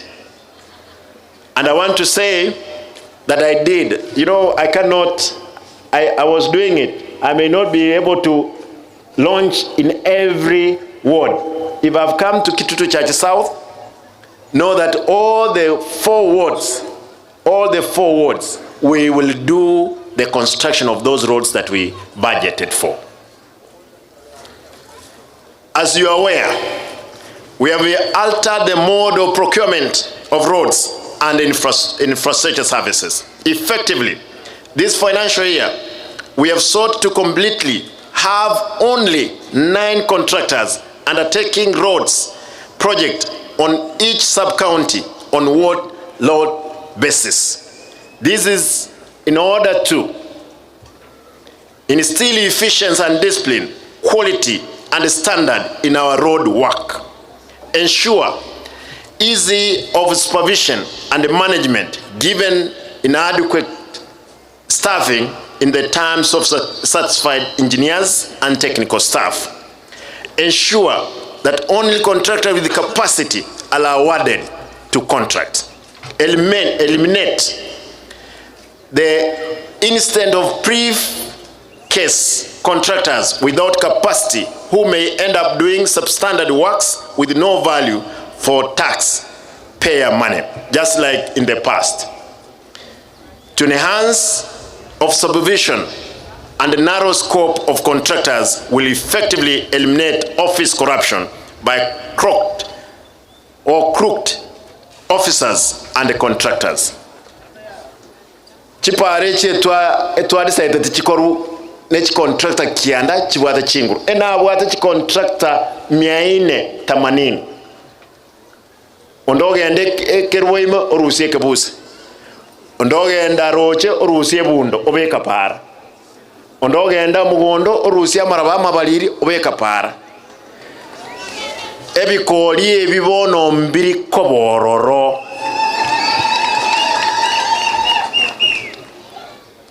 Apart from having all county roads gravel to all weather standard going forward, my plan is to have all roads in rural areas tarmacked and those in urban areas curb paved.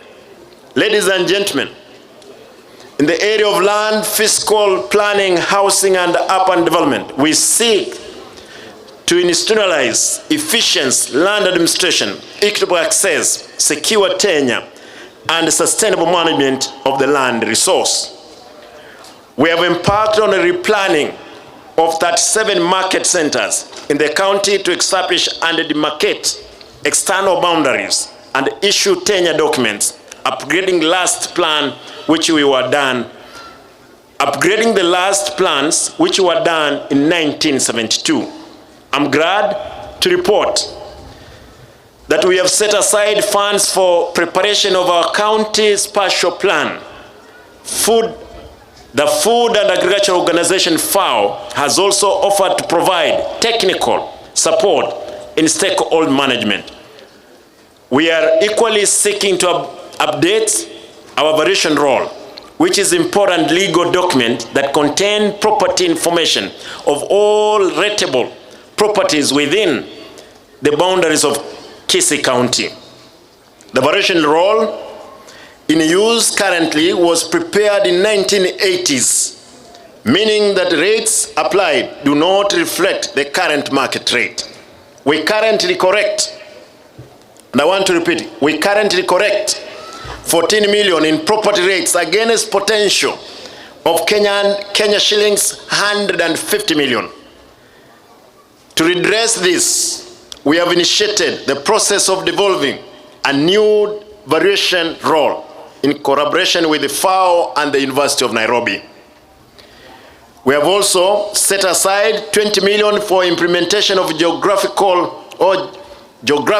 Information Center, GIS, a computer system that analyzes and displays geo-reference information.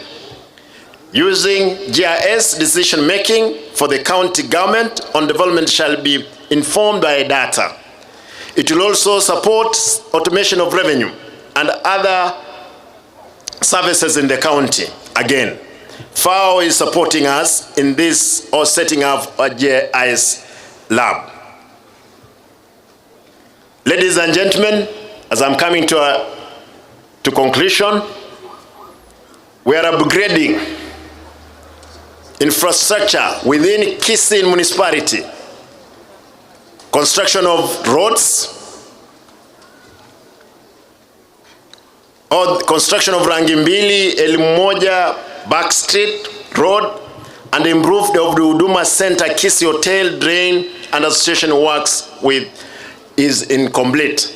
And I want to state that indeed, Kisii town is the face of Kisii County. I'm going to put more money into making sure Kisii looks like a city, because we are supposed to be a city.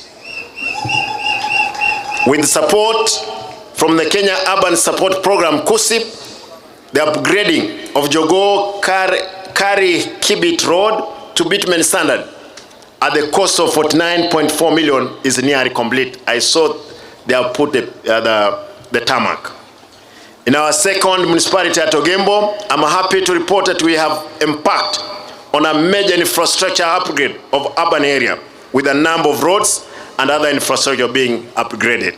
Going forward, we are developing local land use development plan for Nyambera, Suneka, not Nyambera, plans for Nyamarambe, Suneka, Masimba, Marani, Mosocho, Nyamache, and Mogonga to facilitate the upgrade to town status.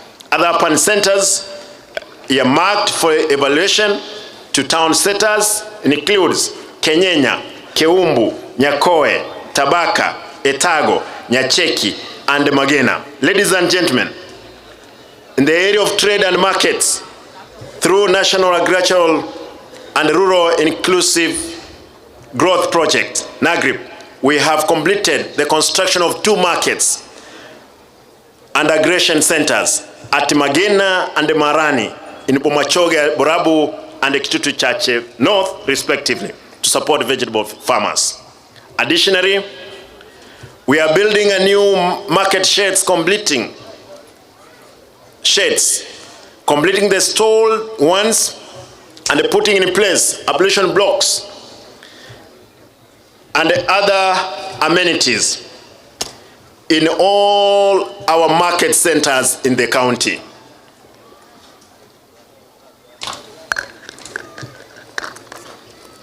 Sorry.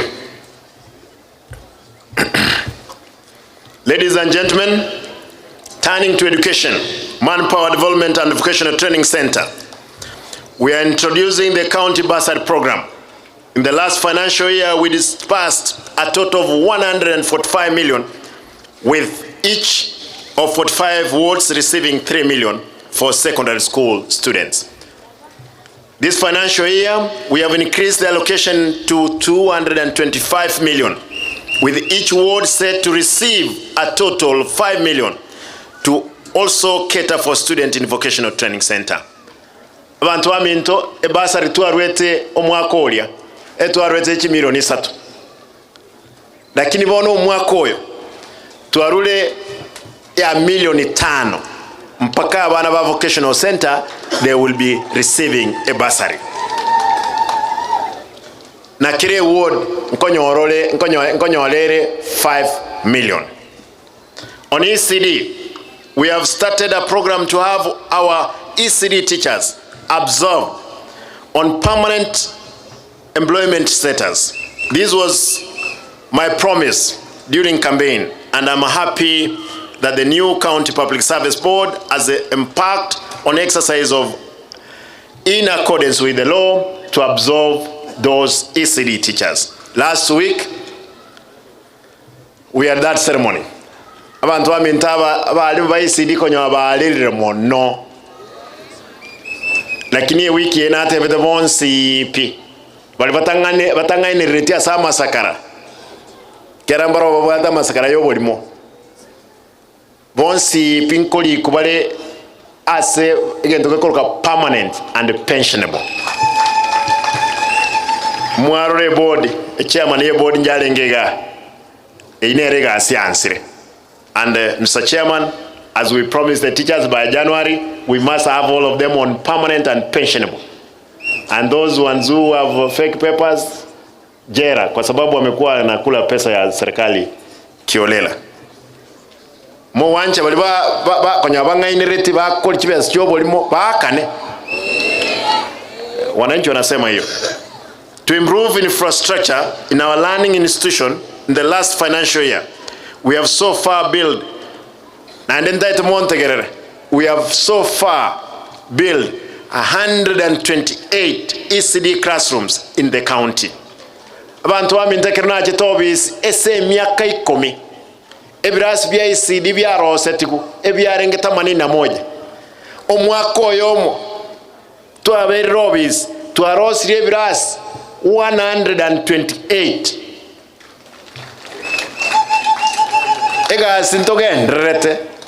And I'll be able to report again on the progress. Some of the planned projects for the sector this financial year includes the construction of 145 ECD classrooms this financial year and 20 workshops in vocational training centers in the county. Omwaka oyo Ebrasi ndaitenga gache 145 ya ECD nali abana bali batarayiborwa abanga nambayo gaba internet abana bali batarayiborwa bakuyiborwa emyaka 2 banyora ase bakogenda muna to promise take campaign. Ladies and gentlemen, in the area of culture, sports, arts and social services, we are undertaking major repairs and overhauling the Kisii Stadium, which was not done to required standard initially. Again, I want to apologize to our people that we have not met the timelines because of the rains. But I'm seeing progressive work going on. Hopefully by January, we'll have the field for our people to use. To help tap on potential among our youths, as I promised earlier, we shall establish talent academies in all sub-counties to help nurture upcoming champions. To promote the leading culture among the residents, we are establishing libraries in all sub-counties. I'm also happy to report that we have taken over the management of the Kisii Town Library, which has been handed over from the Kenya National Library Services. Going forward, besides stocking all our libraries with books and other relevant materials, we are set to have them connected with internet access and equipment with ICT gadgets for public utility. The aim is to have ICT hubs in every corner of the county to boost e-learning innovation and e-commerce. Finally, I wish to remind us that independence heroes put their lives online for us to have a free, united society in ours to keep the fire burning. Abantu bamintu, abantu bali abakoro babo otenyo no arwete word keli arwete ma oyo itetu. There is one of the words. Word ke baba. A word iregaiga abogetutu. Mbogeka. Arwete bogeka. Ngawa agatenena ekero musonga alenge kotokandamiza. Na intobo taka wabeiro bobe. Lazima totenene tonyale koi konya kurwororo. As we get into festival sessions, I will na ndenta tentebega kange kina kuana lakini biange kuana tuweke song. As we get into festival seasons, I will be distributing my Christmas gift to you in all sub-counties. Please cooperate with my team tasked to undertake this noble venture. Abantu wami ntokitoge ndrete esukwe. Never nkebana nige tamtam. Nkokere tande gocha ewodi ya ino. Mo wanja boyo. Iga abantu kibagocha abantu kibabangire raini mwanchire bali aba gotupi baranyora litangani. Mu bwate kibese cyoko kurano no bosiboli. Enjarere nyinge. Bwana commissioner, watu wanasema njaa iko kubwa. Wewe kama serikali kuu saidia. Unakumbuka ile saidia? Kwa hivyo tunaomba serikali kuu saidia. Wananchi wako njaa.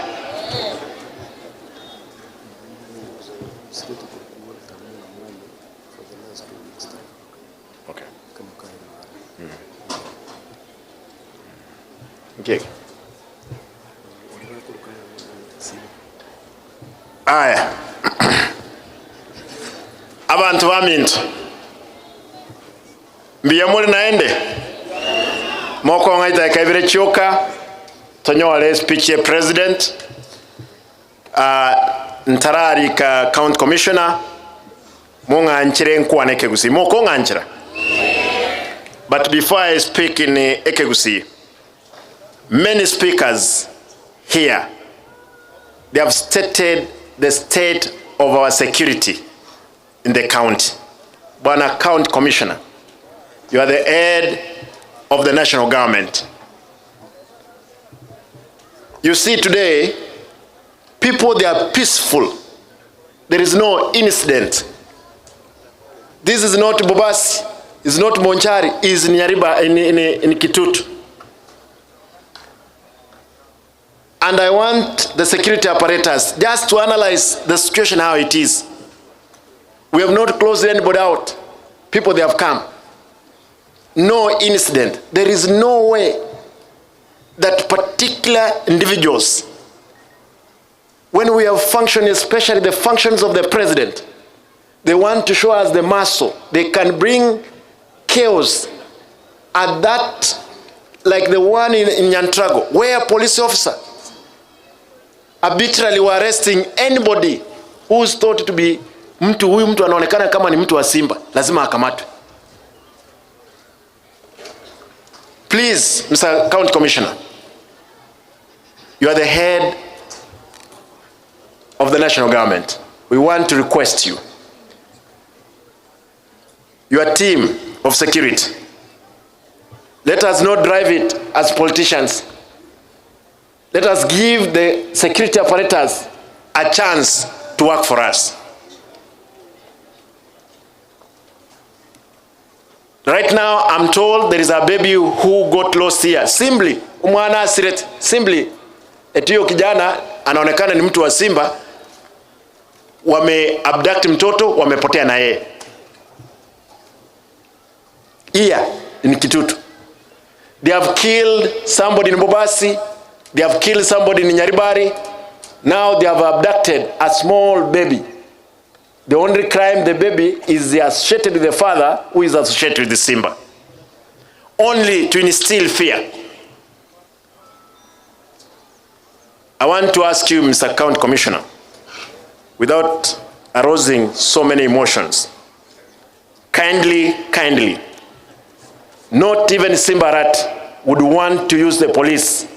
Not anybody who is elected want to use the police to cause chaos, to cause pain for people. It's sad that these things can happen. Happened at Yaya Center in Nairobi last week, where people, they were wrenching on how to disrupt the function of the president Saturday when he's here. And I want to state, if the investigating agencies from Nairobi, they can go to Yaya, check the Kisii politicians who are seated in Yaya, planning to cause chaos on Saturday here. Kwa hivyo tunaomba mtu yoyote, rais atakuja yes Saturday hapa, tunataka watu wakuwe na amani vile amani imekuwa hapa, kwa sababu tutafanya hiyo mkutano hapo uwanjani. We are not expecting mtu atoke nje alete fujo kwa mkutano ya kanisa. Nasikia wameapa, wamesema Saturday ndio wataonyesha rais kwamba Simba ni sio mtu. Nataka niseme mimi ni mtu ambaye ni gavana wa Kisii. Wangoje tufanye mkutano ya Saturday bila incident yoyote vile tumefanya leo. Hakuna JSU hapa, askari polisi wako wachache, watu wako na amani, wamepoa, hakuna shughuli nyingi. We expect the president akija tuombe yeye maendeleo. Hii barabara tumeongea ya Kisii Isbania, only a kilometer imeharibika, watu hawezi pita. Hiyo ndio tunafaa tuombe, tuambie rais kwamba tafadhali mheshimiwa rais, sukuma watu wako watutengenezee barabara ile. Hiyo ndio tunahitaji kuongea, tuulize maendeleo, sio kuja kuonyesha ubabe. Mimi kama baba wa county hii, na baba nitakuwa nataka niseme, naomba amani wakati wa Christmas. Bwana County Commissioner, tulizika wiki hii kijana ambaye aliuawa pale mjini. Na mzuri leo nielezee hii. Huyu kijana aliuawa kwa sababu ana uhusiano wa karibu na Simba Arati.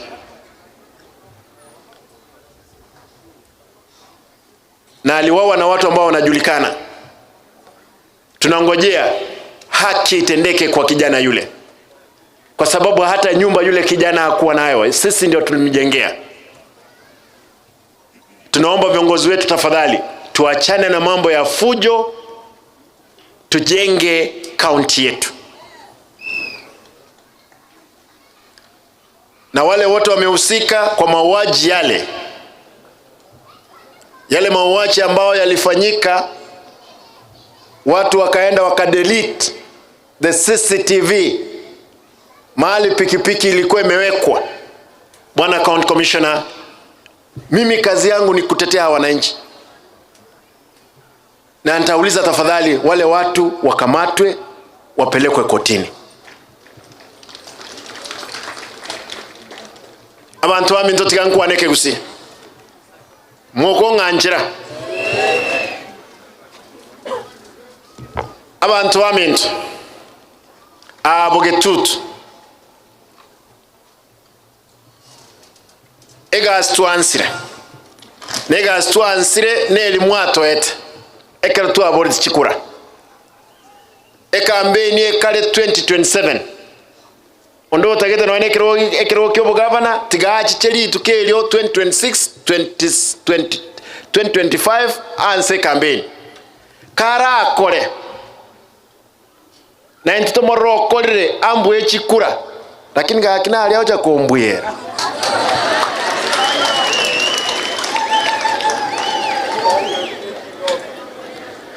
Abantu baminto mwaigule amaliyogi bantu bakondama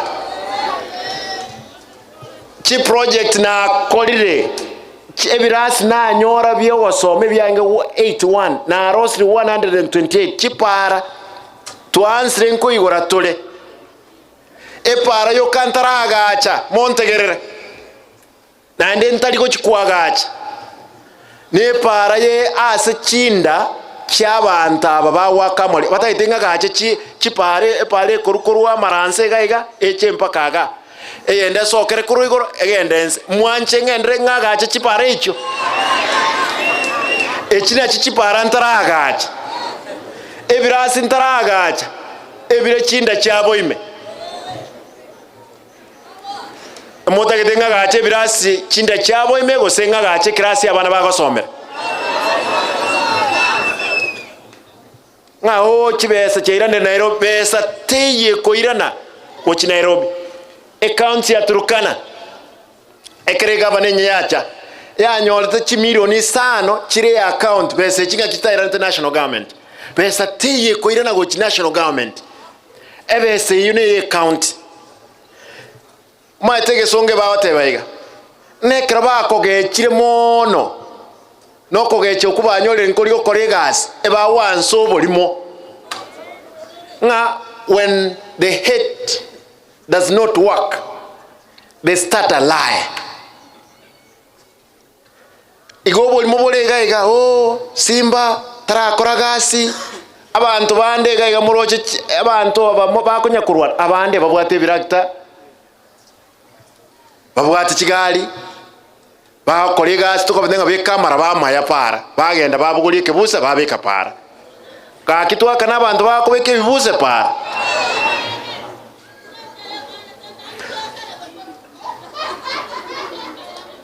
abantu bamintu ndete ntebe inche mno mugabano ino mwakirite chikura ebinte kero byasalekire nsimba ekero birebiya nsimba igoras mambi kole kobebiya mbibe bibe omwelio abantu bamintu ntagete mbasa bogo sabokomo president ngocherega Jumamosi ekera gocha toro kia maskani inuna bagetutu amaskani abe abarai bonsi no eno limutabwati buya mutige president ekole amasabo gagegeti akole agende tugendera okolegas lakini muntu ndi bwensi utaenda koleta fujo munyanjirane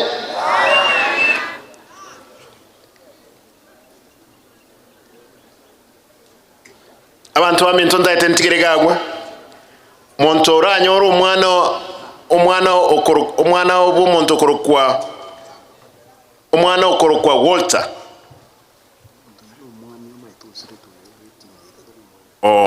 sasa enatebigo omumranale gaiga okoroku omwami Walter tikabona ndaba tebige ndokyo gokumya etown ya itogega yaberembe sana metinyi karibu 5 ya era mumro bwate pikipiki akogendie town abegetel factory kile simbarati ba mubwate tebakamuita bakamonyenya mnemboli mumro yo mukaya bwate obolito bwo mwana oyomo mutangani tokamutindike metinyi 5 ya era chiwi emotinyo era eba bwate mumro yomo ngesenge nchale nange na simba bakamubwata bakaenda bakamuita bakamubwata bakamurusia maiso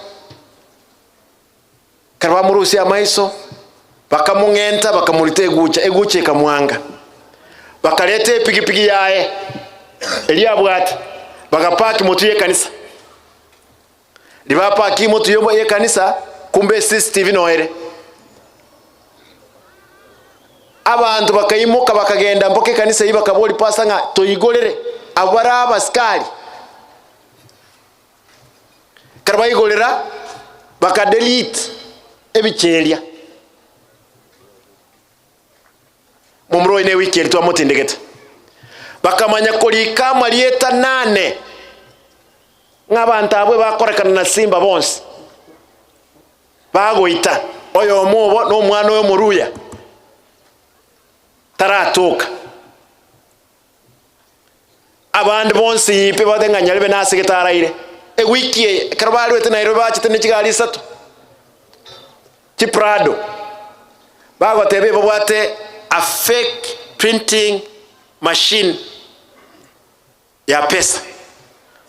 They wanted atuache mpaka buone banyibe korro ngatwaligirie gento ba MCA mbako imbichi Simba bone gento gyo katika tumubwate aso kumubekerera ngankorosi alijibesa kire fake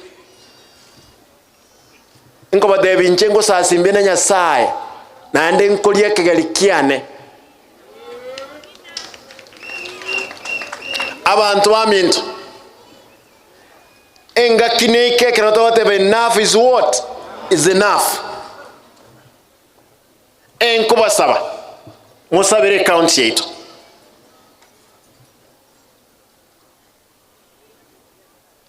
ga kimuto inyura sama saba nariye county yeteragendera moto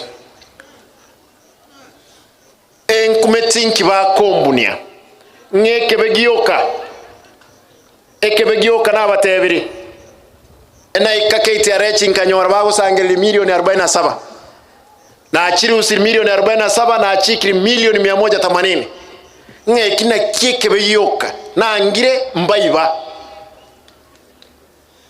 inwaba getutu ntagete mogo ntebi moko ngaliba gambanchere baibe enkubolia mahoko igoro mbatike baibe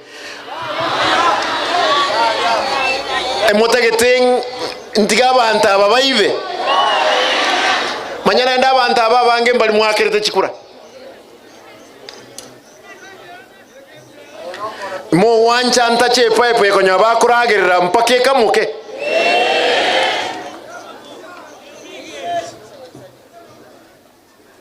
tigamba boli chi contractor mwarancha atinaga na tebre contract ndi yonse ekotega siekaera ekarorekana nkuba akanande lakini muganinga kane contractors bakotega siembeo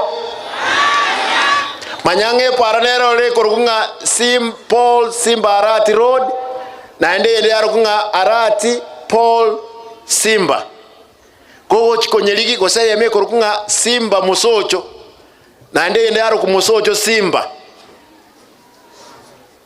to chikonyeliki esere tiyo lakini amasakara ebarose tubakane ndaitemba tebiga ntali komogia muntu ndi bwensi okotega siembeo tindi okoraki tindi wakana mo wancha boigo mbia mona abantu baminto Nyasaye abaseseni Saturday tumirane gaigeti. With those many remarks, I want now to welcome the county commissioner to deliver the message from the president. Thank you and God bless you.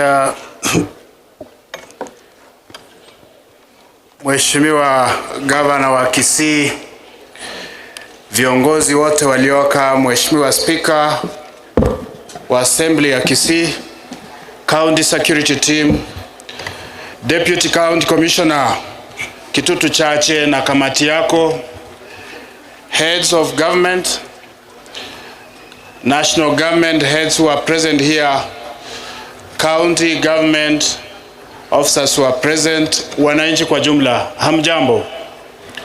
Hamjambo tena. Nitaomba tufuate utaratibu ufuatao.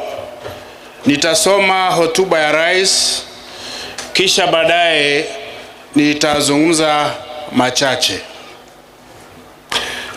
Speech by His Excellency Honorable William Samoei Ruto, PhD, CGH, President of the Republic of Kenya and Commander-in-Chief of the Defense Forces, on the occasion of Jamhuri Day celebrations held on Tuesday, 12th December 2023 at Uhuru Gardens. I am delighted to have the privilege of leading the people of our nation in celebrating the important milestone in our journey of national independence. 60 years ago, on a day like this, Kenya took its final step of the freedom struggle to become a sovereign republic. According to the vision of our forefathers, who fought for this country's freedom, independence was intended to bestow on us the gifts of political as well as economic self-determination. This anniversary gives us the opportunity to gather as a family and reflect together on how we have fared over the course of 6 decades. It is clear that we have made undeniable progress on many fronts, and as a result, our nation may be said to have come a long way in the right direction. Before that, first Jamhuri Day, Kenya's sovereignty was exercised by an unelected foreign and colonial power for the benefit of an occupying minority. We have since matured from a single-party state to a competitive multi-party democracy and evolved system of governance with robust checks and balances under the Constitution ratified by the people of Kenya in 2010. Along with the maturity of our democracy, Kenya institutions of governance have evolved significantly. Parliament is now more than ever an independent, assertive organ of government with its own calendar and budget. As a result of this autonomy, party positions on important national issues are much more clearly defined, and whenever circumstances and national interests demand, bipartisan engagement across the political divide is pursued in a structured way. Proposals currently before Parliament on the enhancement of the autonomy of county assemblies prove that our assemblies are also making encouraging progress in their maturation into independent watchdogs, policymakers, and representatives of the people in our counties.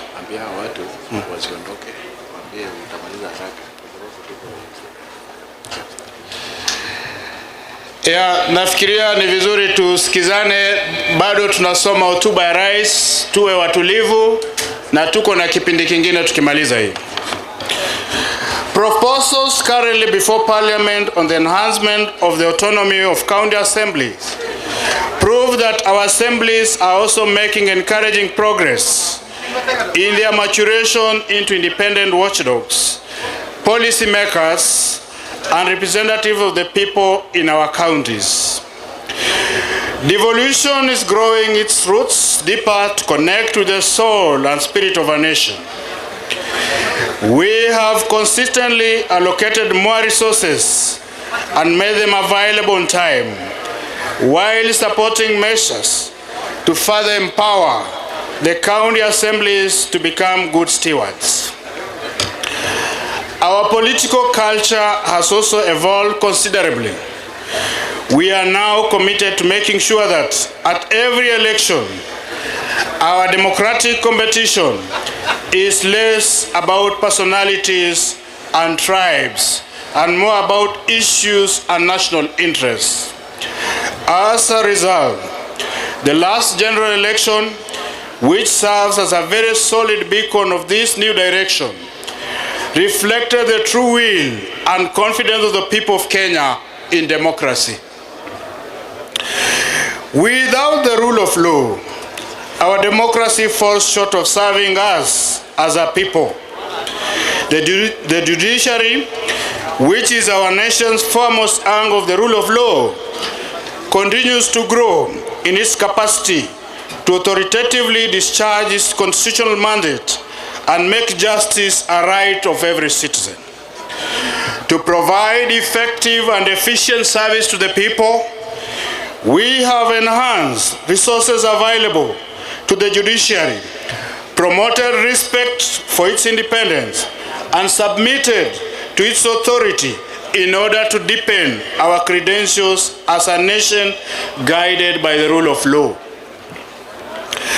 To complete this framework of institutions designed to safeguard and promote constitutionalism and rule of law, our constitutional commissions, independent offices, have evolved to discharge their mandate in accordance with the Constitution in a most constructive manner in support of good governance. The IEBC, CRA, and SRC, amongst others, have lived up to their constitutional expectations. Today, there is much celebrate about the strides we have made for 6 decades. The democratic credentials of our political culture are solid, and our institutional maturity is beyond doubt. 60 years ago, we certainly were far from where we are today. The progress we have made is undeniable. Our peers at that time, nations like South Korea, Singapore, and Malaysia, have similarly made immense progress in democratic and institutional maturity. They have, however, made much more economic progress than us, and as a consequence, they are much more advanced today than we are. The point at which we stand today is the culmination of the collective endeavor of our nation's founding generation and those that came after them. The vision which inspired their struggle and sacrifice was one of a united, free, democratic, and economically prosperous nation. They fought for true sovereignty, which envisioned political democracy and economic prosperity. Our forefathers made huge sacrifices to win for Kenya the freedom we celebrate today, and the generations that follow them have made their contributions progressively to bring our state, society, and economy to its present. We gather today to express our gratitude, celebrate their legacy, and contemplate our contribution to accelerating future progress. In our democratic and political journey, we have made tremendous sacrifices and progress, from single party to multi-party, personality and ethnic parochialism, to issue-based and national politics, from violent and intolerant discourse to orderly and peaceful elections. However, we have not made as much progress with our economy. Our savings as a percentage of GDP is dismal. The gap between the rich and the poor has not reduced. Many, especially young people, don't have jobs, and our revenues as a percentage of GDP remains low. Our generations must therefore take up the unfinished of actualizing economic prosperity as our contribution to perfecting Kenya's national sovereignty.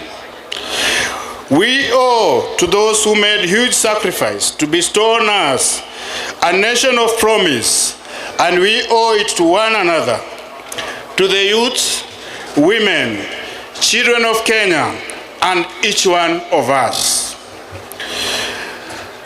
The responsibility of our generation, beginning with this administration, is to make smart choices and necessary sacrifices, just as our forefathers and those who came after them did, so as to match our economic progress with our democratic and political achievements. This is the assignment we took up on day 1, the 13th of September 2022, and which we have been painstakingly undertaking for the past year. Our focus has been firmly about the ways and means of transforming our economy and making the right directions, necessary sacrifices, and smart choices to set Kenya on the path of economic renaissance. This transformation began with all of us as the people of Kenya, making immense sacrifices and huge contributions together to pull back our country from the brink of debt distress. The greatness and patriotic devotion of the people of Kenya have been on display during the past year. Together, we have made the right choices, sometimes taken very difficult and painful decisions to steer Kenya back from the edge of catastrophic cliff of debt distress and move our nation in a new direction. There is every reason to believe that without serious sacrifices and hard work over the past year, the crises, threats, and challenges in the global economy and geopolitical environment confronting us would have overwhelmed us, as indeed it has many countries. We have had to make our contribution to the struggle for the nation's economic sovereignty. We have had to cut back significantly on expenditure and to defer the implementation of critical development programs to stabilize our economy. The policy matures required to mobilize necessary revenues have been difficult, but they were our only way and means of escape. Though painfully, the sacrifice we have made, which will not only make our freedom fighters proud, but were also absolutely necessary at such a time as we found ourselves in to guarantee our nation's economic stability.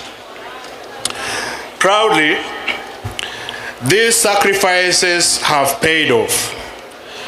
I can now confirm that Kenya is safely out of the danger of debt distress and that our economy is on a stable footing.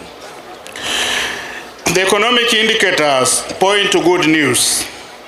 Inflation is now at 6.8%, down from high of 9.2 last year. In the last 6 months, our GDP has grown at 5.4%, making Kenya the 29th fastest growing economy in the world, according to the World Bank. There is no question about it. What we have done together, the price we have paid together, and the sacrifices we have made together have rescued our country from an economic catastrophe.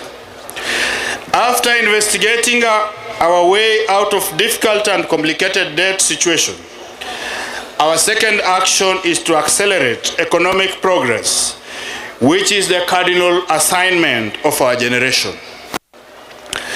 Our human capital, our innovative, smart working, professional labor force is probably the single most potent arsenal we have to drive economic progress. Globally, Kenyans have excelled in semi-skilled and professional occupations. Our expansion training, learning, and education in general is the most appropriate investment in the development of the human capital necessary in our economic progress. Recognizing this, we have increased the total allocation to education sector by an additional 127 billion. Out of this, 46 billion will support the new university model, an additional 9 billion to cover our TVET funding model and hiring of an extra 2,000 tutors. An additional 47 billion to enable TSC hire 56,000 teachers and other interventions, and 24 billion for basic education to cover the junior secondary school and support the construction of additional classroom infrastructure. To cover the chronic classroom deficit in Nairobi City County, we have undertaken to build 3,500 additional classrooms, with the first 1 billion allocated in this year's budget. Agriculture plays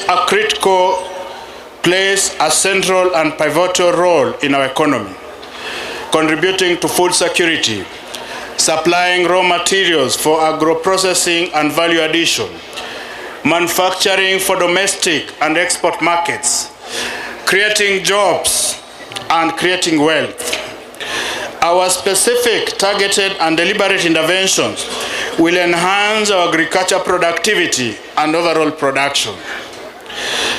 This begins with the registration of farmers, provision of crop-specific fertilizer, reforms in the tea, coffee, and sugarcane and edible oil sectors, provision of mobile dryers and other interventions underway across the nation so as to reduce the cost of food, which consumes 54% of household incomes, to reduce by half our food imports bill, which stands at 500 billion, and also increase our exports. Further, 400 fresh produce markets, 47 county aggregation and industrial park, as well as 6 special economic zones are at various stages of implementation to enhance value addition, gross processing, manufacturing to stimulate economic growth. Economic productivity and general well-being are significantly hampered by a population that is prone to ill health. Individual and family medical expenditure drain household incomes and erode family savings in many cases, leading to financial ruin and destitution. Our universal health coverage plan seeks a paradigm shift in the provision of health care from curative to a largely preventive and promotive approach. Our radical transformative plan has seen the enactment of 4 acts of parliament, for which I thank our legislature, as well as the rollout of 100,000 community health promoters, for which I thank county governments. I commend counties who have already paid community health promoters and commit that the national government portion will be paid at the end of this month.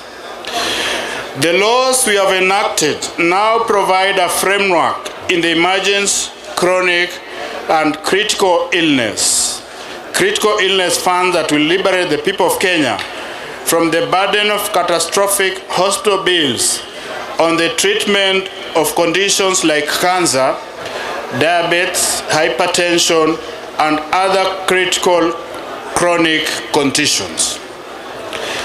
Additionally, the new funding framework that is fair, equitable, progressive will see the government of Kenya for the first time pay for all vulnerable Kenyans who have no ability to pay.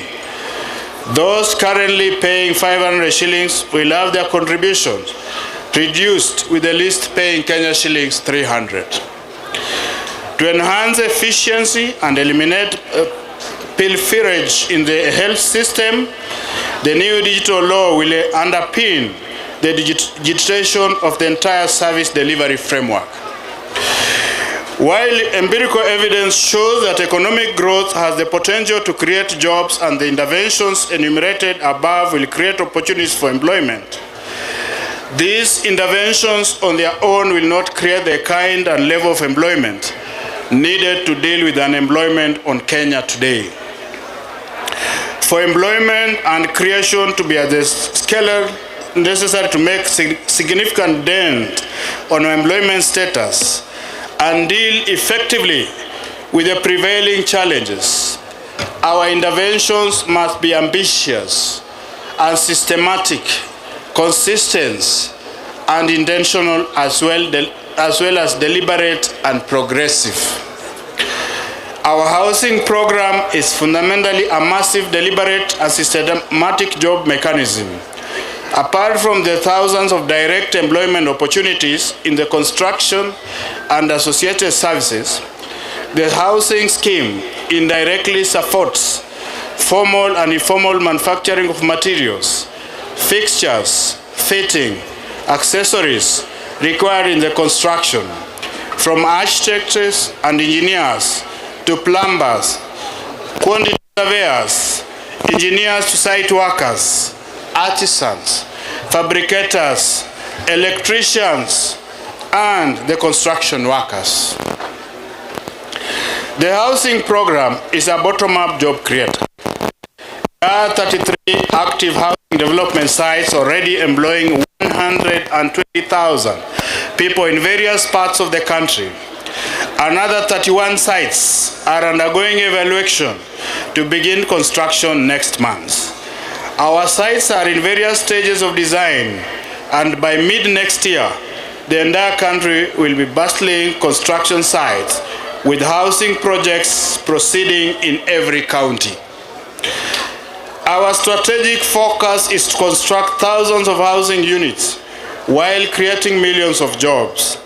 South Korea, Singapore, and Malaysia undertook these major housing works some 40 years ago, and that's why the economies are ahead of ours. Yesterday, I signed into law amendments to the National Government Constituency Development Fund Act, which set out a framework to anchor the development of ICT hubs in each of the 140 wards in the country. I salute members of Parliament for the partnership to leverage our digital superhighway infrastructure to provide training opportunities and create thousands of digital jobs opportunities for young people across the country.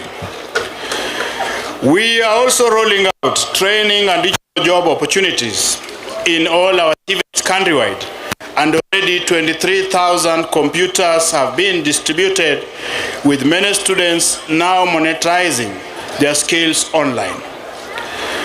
We are in discussion with county governments to jointly expand vocational training centers to accommodate ICT hub infrastructures so as to enhance the digital job footprints.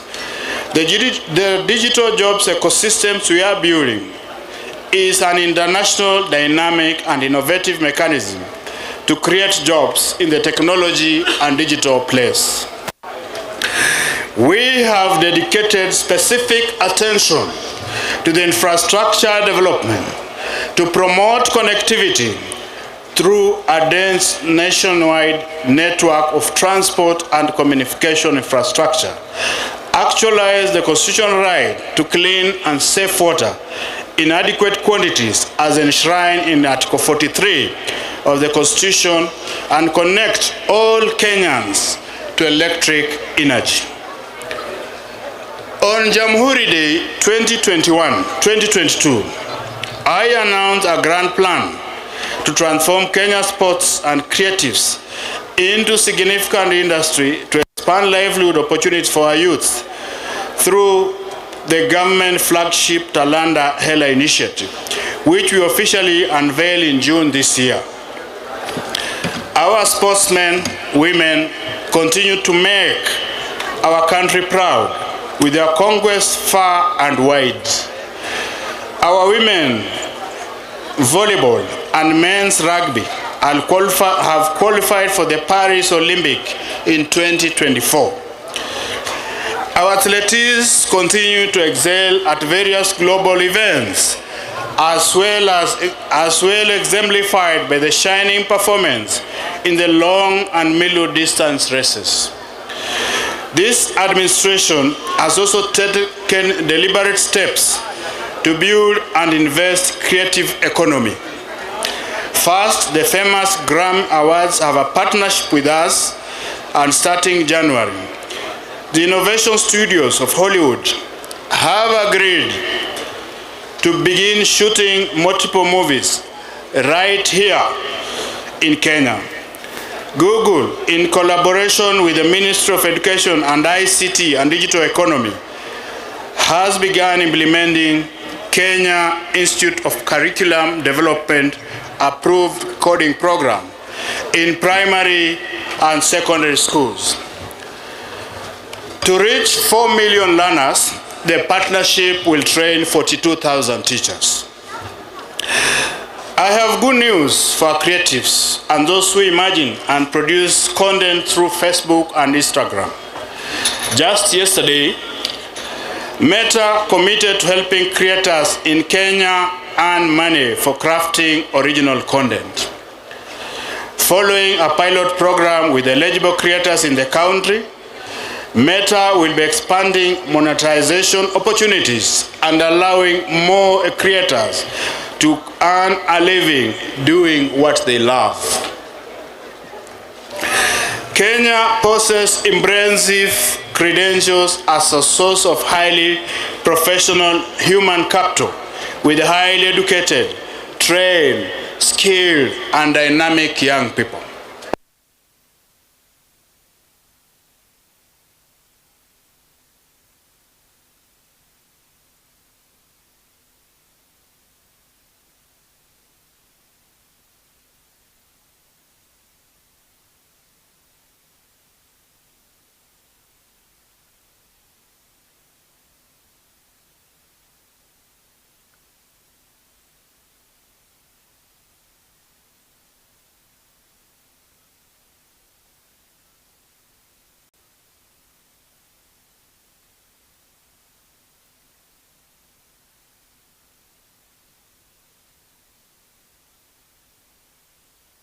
Country and have made huge contributions through their remittance to the development of Kenya.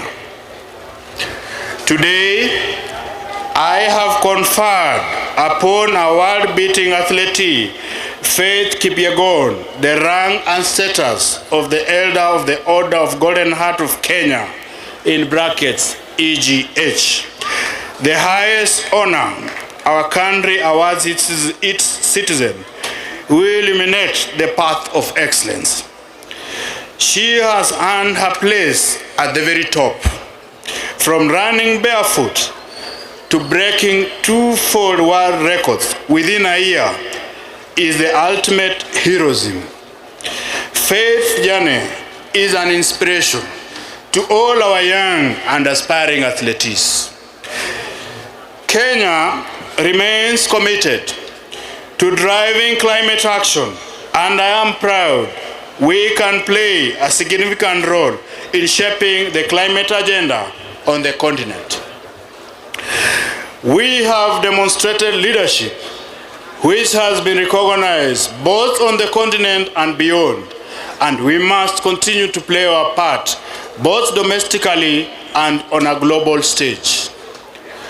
Recently, I launched the African Green Industrialization Initiative in partnership with the UAE and several other African heads of states at COP28 in Dubai.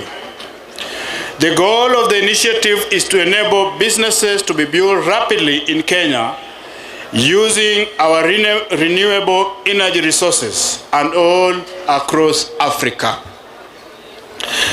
In keeping with the commitment to correct the market failure in provision of affordable credit, especially to those who have no access to any collateral, and to free 5 million Kenyans trapped in the credit rating mess, the Hustler Fund has grown to become the largest financial inclusion program in Kenya, disbursing Kenya shillings 42 billion to more than 21 million borrowers.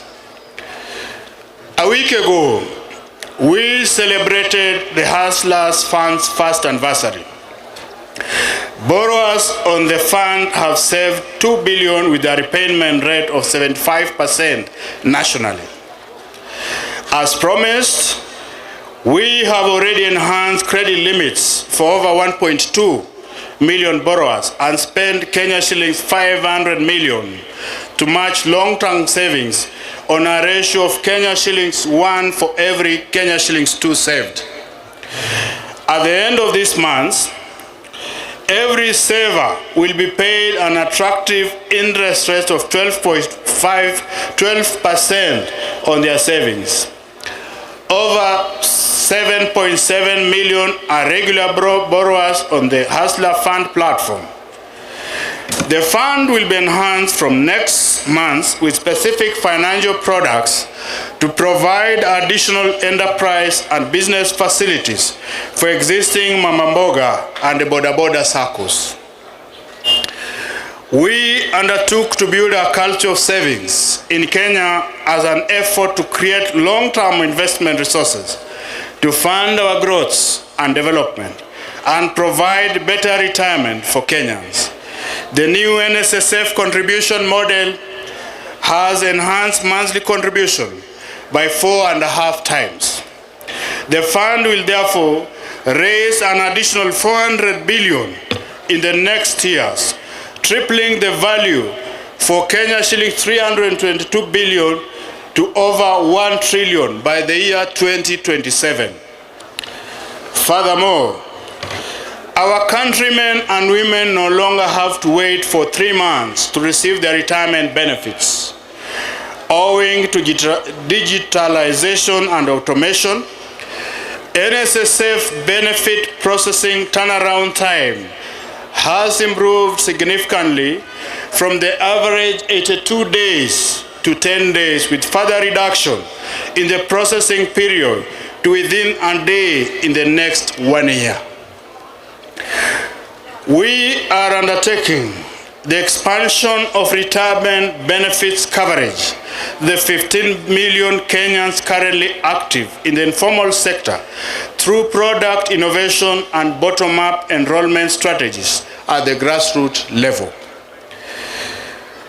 We made commitments to our dear citizens who are elderly, orphaned, and those who live with severe disability that they shall receive their social protection stipends before public servants, including the president, receive their salaries. We have kept our word and delivered on this commitment. Consequently, all 1,233,149 eligible beneficiaries now receive their stipend on time. We have allocated an additional 2 billion for newly enrolled beneficiaries who are undergoing verification and will begin to receive their stipends beginning March next year. This program has had challenges with the beneficiaries. Traveling long distance, spending considerable portions of their stipend on logistics. Working with Safaricom, we have structured a new delivery mechanism for beneficiaries to receive their stipends from M-Pesa agents in their localities. Our localities, orphans and persons with severe disability will begin using this new mechanism beginning this month. The elderly will start in January. We commend Safaricom for providing this service free of charge. Kenyans are now doing their part to support the effort to stabilize and grow the economy. Their sacrifice and contributions essentially must be honored. We are therefore taking strong measures to ensure that all revenue is administered transparently, efficiently, and in a secure manner. One of our best interventions is the use of digital technology and the migration of government revenue collection to a single pay bill. Since this measure was implemented, we have witnessed significant rise in total revenues collected. Besides enhancing revenue collection, digitization has eliminated revenue leakages through corruption and theft. It is important that we sustain this progress in promoting integrity, transparency, and efficiency in revenue management. And for this reason, I direct that all agencies observe the December 31st deadline to finalize the mitigation to the e-citizen platform. It is only right that I match this admiration commitment by people of Kenya to do their part in getting the economy going and give an assurance that all taxes collected by the government shall be put to their intended use and that no single shilling, not 1 shilling, shall be lost through embezzlement, theft, or corruption. I urge our justice, law, and order institutions, led by the judiciary, the anti-corruption agencies, to discharge their mandate without fear, favor, ill will, or prejudice. I also give my personal undertaking to support the prosecution of all those involved in corruption, without regard to their social, economic, or political status, or connections, ethnicity, or any other consideration whatsoever. This is the minimum that is expected of us in fulfillment of our constitutional mandate, and the Kenya deserve no less. The story of our nation's sovereignty cannot be fully told without mentioning the fundamental guarantor of our territorial integrity, economic prosperity, political democracy, the rule of law, and the integrity of our social fabric. Our national security apparatus has remained a strong shield against terrorism, crime, and insecurity. As we continue to invest citizen resources into security sector, we continue to expect continuous improvement in its overall capacity to keep our nation's boundary inviolable, our people's lives and property safe and secure. I cannot forget the public service, for every member of our civil service has been entrusted with a rare opportunity to make their unique contribution to national transformation. As such, they are our most dangerous position to demonstrate our national values and principles of governance for the benefit of Kenyans. Today, I appreciate you for being loyal servants, dependable professionals, and true patriots, and urge you to do more as our people partners in the transformation. Much has been given to you by the people of Kenya, and therefore more is expected of you. On behalf of the people, I shall therefore hold you to the highest standards of efficiency, effectiveness, transparency, accountability in serving our nation.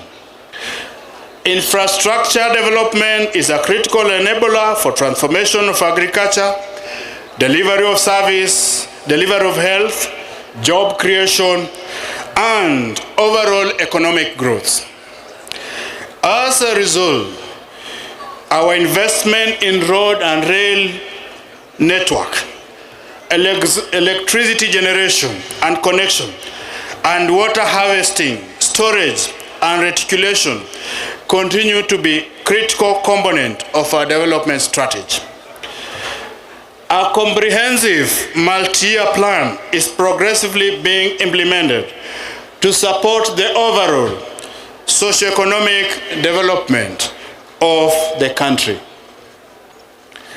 Our world and the good in it belongs to those who are not shy to embrace globalization. Kenyans have shown time and again that we are not afraid of the world beyond our borders. We venture abroad fearlessly and warmly welcome our visitors from near and far. This is not by accident. The scientific historic account of our early humanity is told by various archaeological sites in our country. In short, we are the first form of all humanity, and we joyfully embrace our ancestral task of welcoming humanity home. Kenya is the home of humanity, a scientific fact that fills us with pride and underscores our rich heritage. It is with great pleasure, as President of this extraordinary country, to make a historic announcement of the decision of the government of Kenya. Beginning January 2024, Kenya will be a visa-free country. Beginning January 2024, Kenya will be a visa-free country. It shall no longer be necessary for any person from any corner of the globe to carry the burden of applying for a visa to come to Kenya. To echo the call of the Turkana people to the world, Tobong Lore, Kenya has a simple message to humanity: welcome home. This is why the government has abolished the requirement of visas for all our visitors.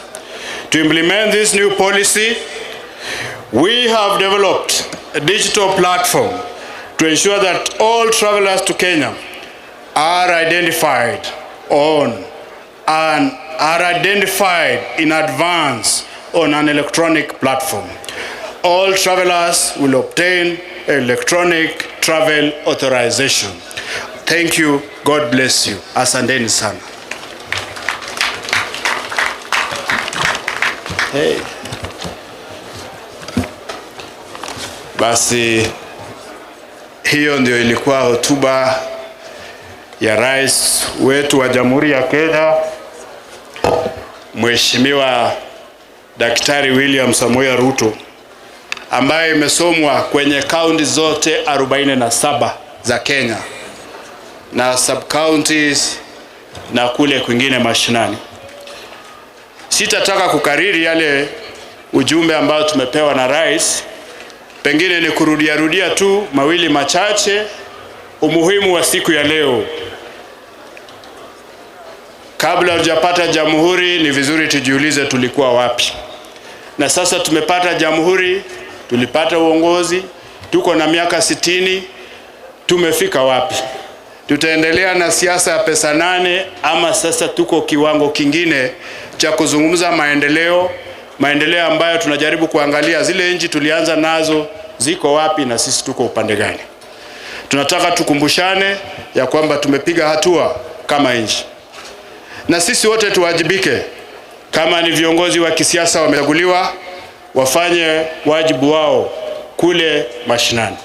Kama ni mheshimiwa MCA, aletee watu wake maendeleo kule kwenye ward yake. Kama ni mbunge, apeane maendeleo kule kwenye constituency yake. Na tukifika kiwango cha county, naye governor atekeleze wajibu wake. Kitu hawa wananchi wanataka ni lisho bora, mambo ya hospitali ambayo inahitajika, mapato ya kujiendeleza, na ndio juhudi serikali inajaribu kukabiliana nazo kupitia ile mpango wa bottom up transformative agenda. Tuko na pila 5: pila ya kilimo, pila ya digital superhighway, tuko na pila ya affordable housing, mambo ya kuleta mambo ya universal health care na mambo mengine kadhalika. Pale kwenye ward tunataka kukua na aggregation center. Tuimize vijana waweke sako hapo. Tuimize wakulima wakuje pamoja, waungane ili wakuwe na ile competitive advantage ya kuimarisha mambo ya ukulima. Tayari tukiwa na ushirikiano wa county government tumeandikisha wakulima wetu wa Kisii, na imefanyika across the country. Tumepeana mbolea ambayo ni subsidized, na tuko na mvua inakuja. So ile njaa kidogo ya siku moja tunatarajia mapato ya hali ya juu sana. Na serikali imeweka mikakati, tutahakikisha kwamba zile vifaa za kukausha mahindi zinafika pia hapa. So tunataka tuimarishe hayo, tutumie mvua hii ambayo tuko nayo. Na kando na kilimo, tayari tulianzisha mambo ya climate change. Tumekuwa na mikutano katika nchi yetu. Tumekuwa na holiday ambayo ilikuwa purposely ya mambo ya kupanda miti. Tutumie nafasi hii, mvua iko. Hii tukipanda miti wakati huu, tuko na uhakika ya kwamba survival ya zile mbegu ambazo tumeweka zitakamilika. Zitaweza kuimarika. Kwa hivyo nataka kuwahimiza haswa wakati huu shule zimefunga, wazazi, let us engage our children. Sio mambo ya simu tu, kila wakati ninunulie airtime. Ndio tunawahimiza mambo ya digital superhighway, lakini kando na hiyo wapande miti, wafanye ukulima na wafanye yale matarajio ya vijana ile ambayo tunawahimiza, kwa sababu kesho mwaka ujao tena kuna wale wamefanya darasa la 8 wanarudi shule, kuna wale wamefanya form 4 nao tunawatarajia waende college tofauti. So let us engage our children in some productive engagement, kitu ambayo itaweza ikawasaidia, na tuangalie wasije wakapotoshwa na mambo ambayo haiko. Mtihani wa darasa la 8 tayari matokeo yalitoka. Tunatarajia 100% transition. Leo tumeingia sikukuu. Wazazi, tufanye budget kidogo, tukijua Januari hata kama kuna mambo ya basari, tukumbuke watoto wanaenda form 1, tukumbuke wale wanaenda form 3, kuna wale wanaenda form 4, wale wanaenda college. Tusikule yote kwa hii sikukuu, alafu ikifika wakati wa kwenda shule inakuwa tena tunaanza kukua na majonzi. So mimi nataka kuwahimiza, let us have responsible Xmas spending ili tuweze kubakisha hiyo.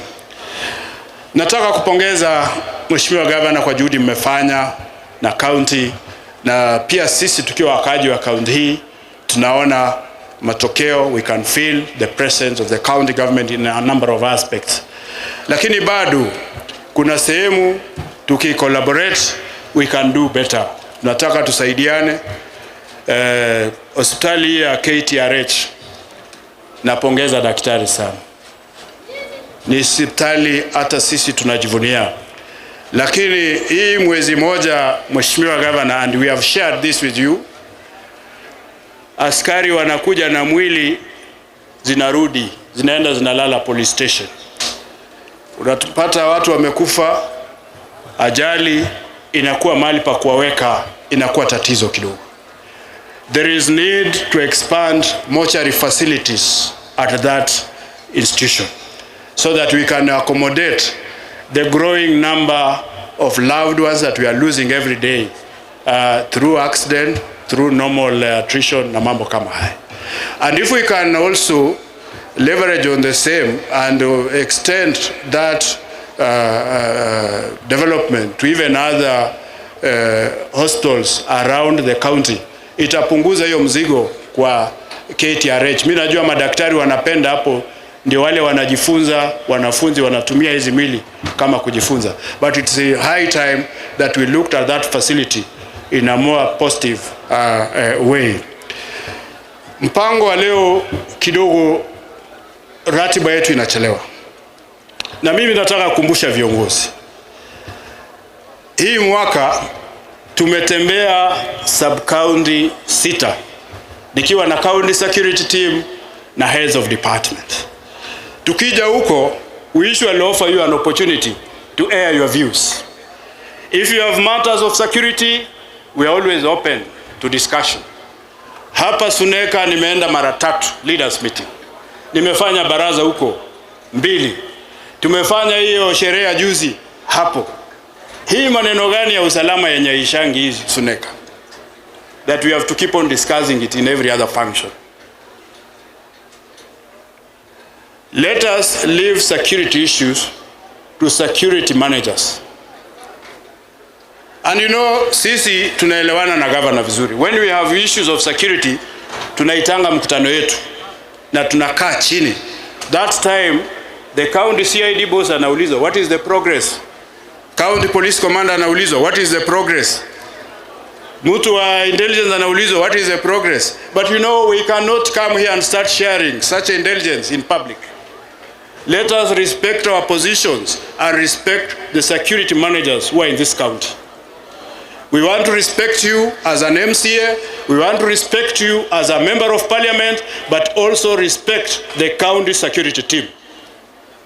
Hatuwezi kuja hapa kila siku tunaulizwa watu wameuliwa. Why don't you share that important information with security agents? Tusicheze na maisha ya binadamu.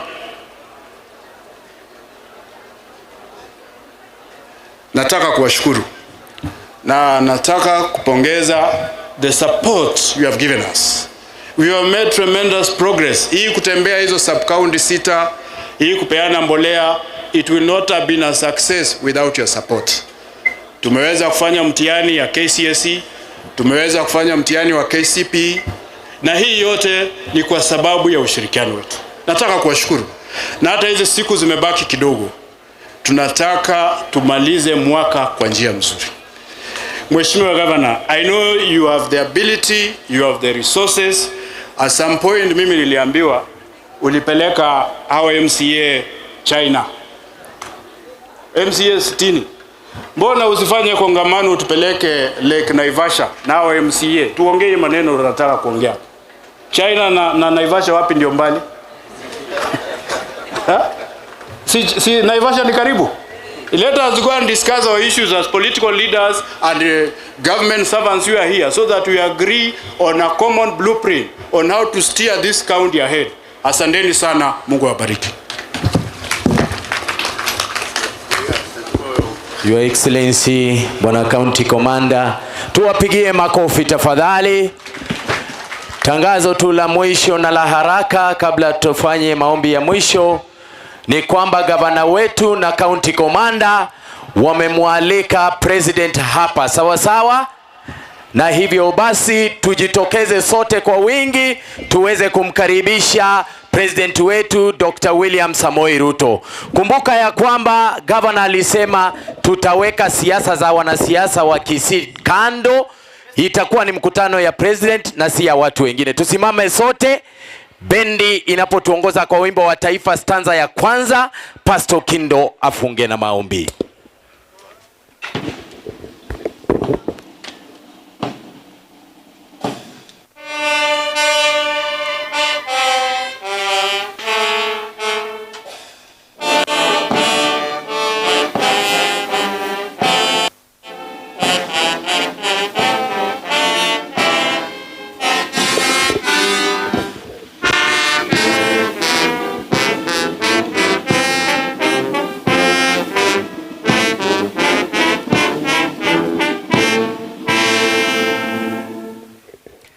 Tunaomba Baba na Mungu wetu muumbaji,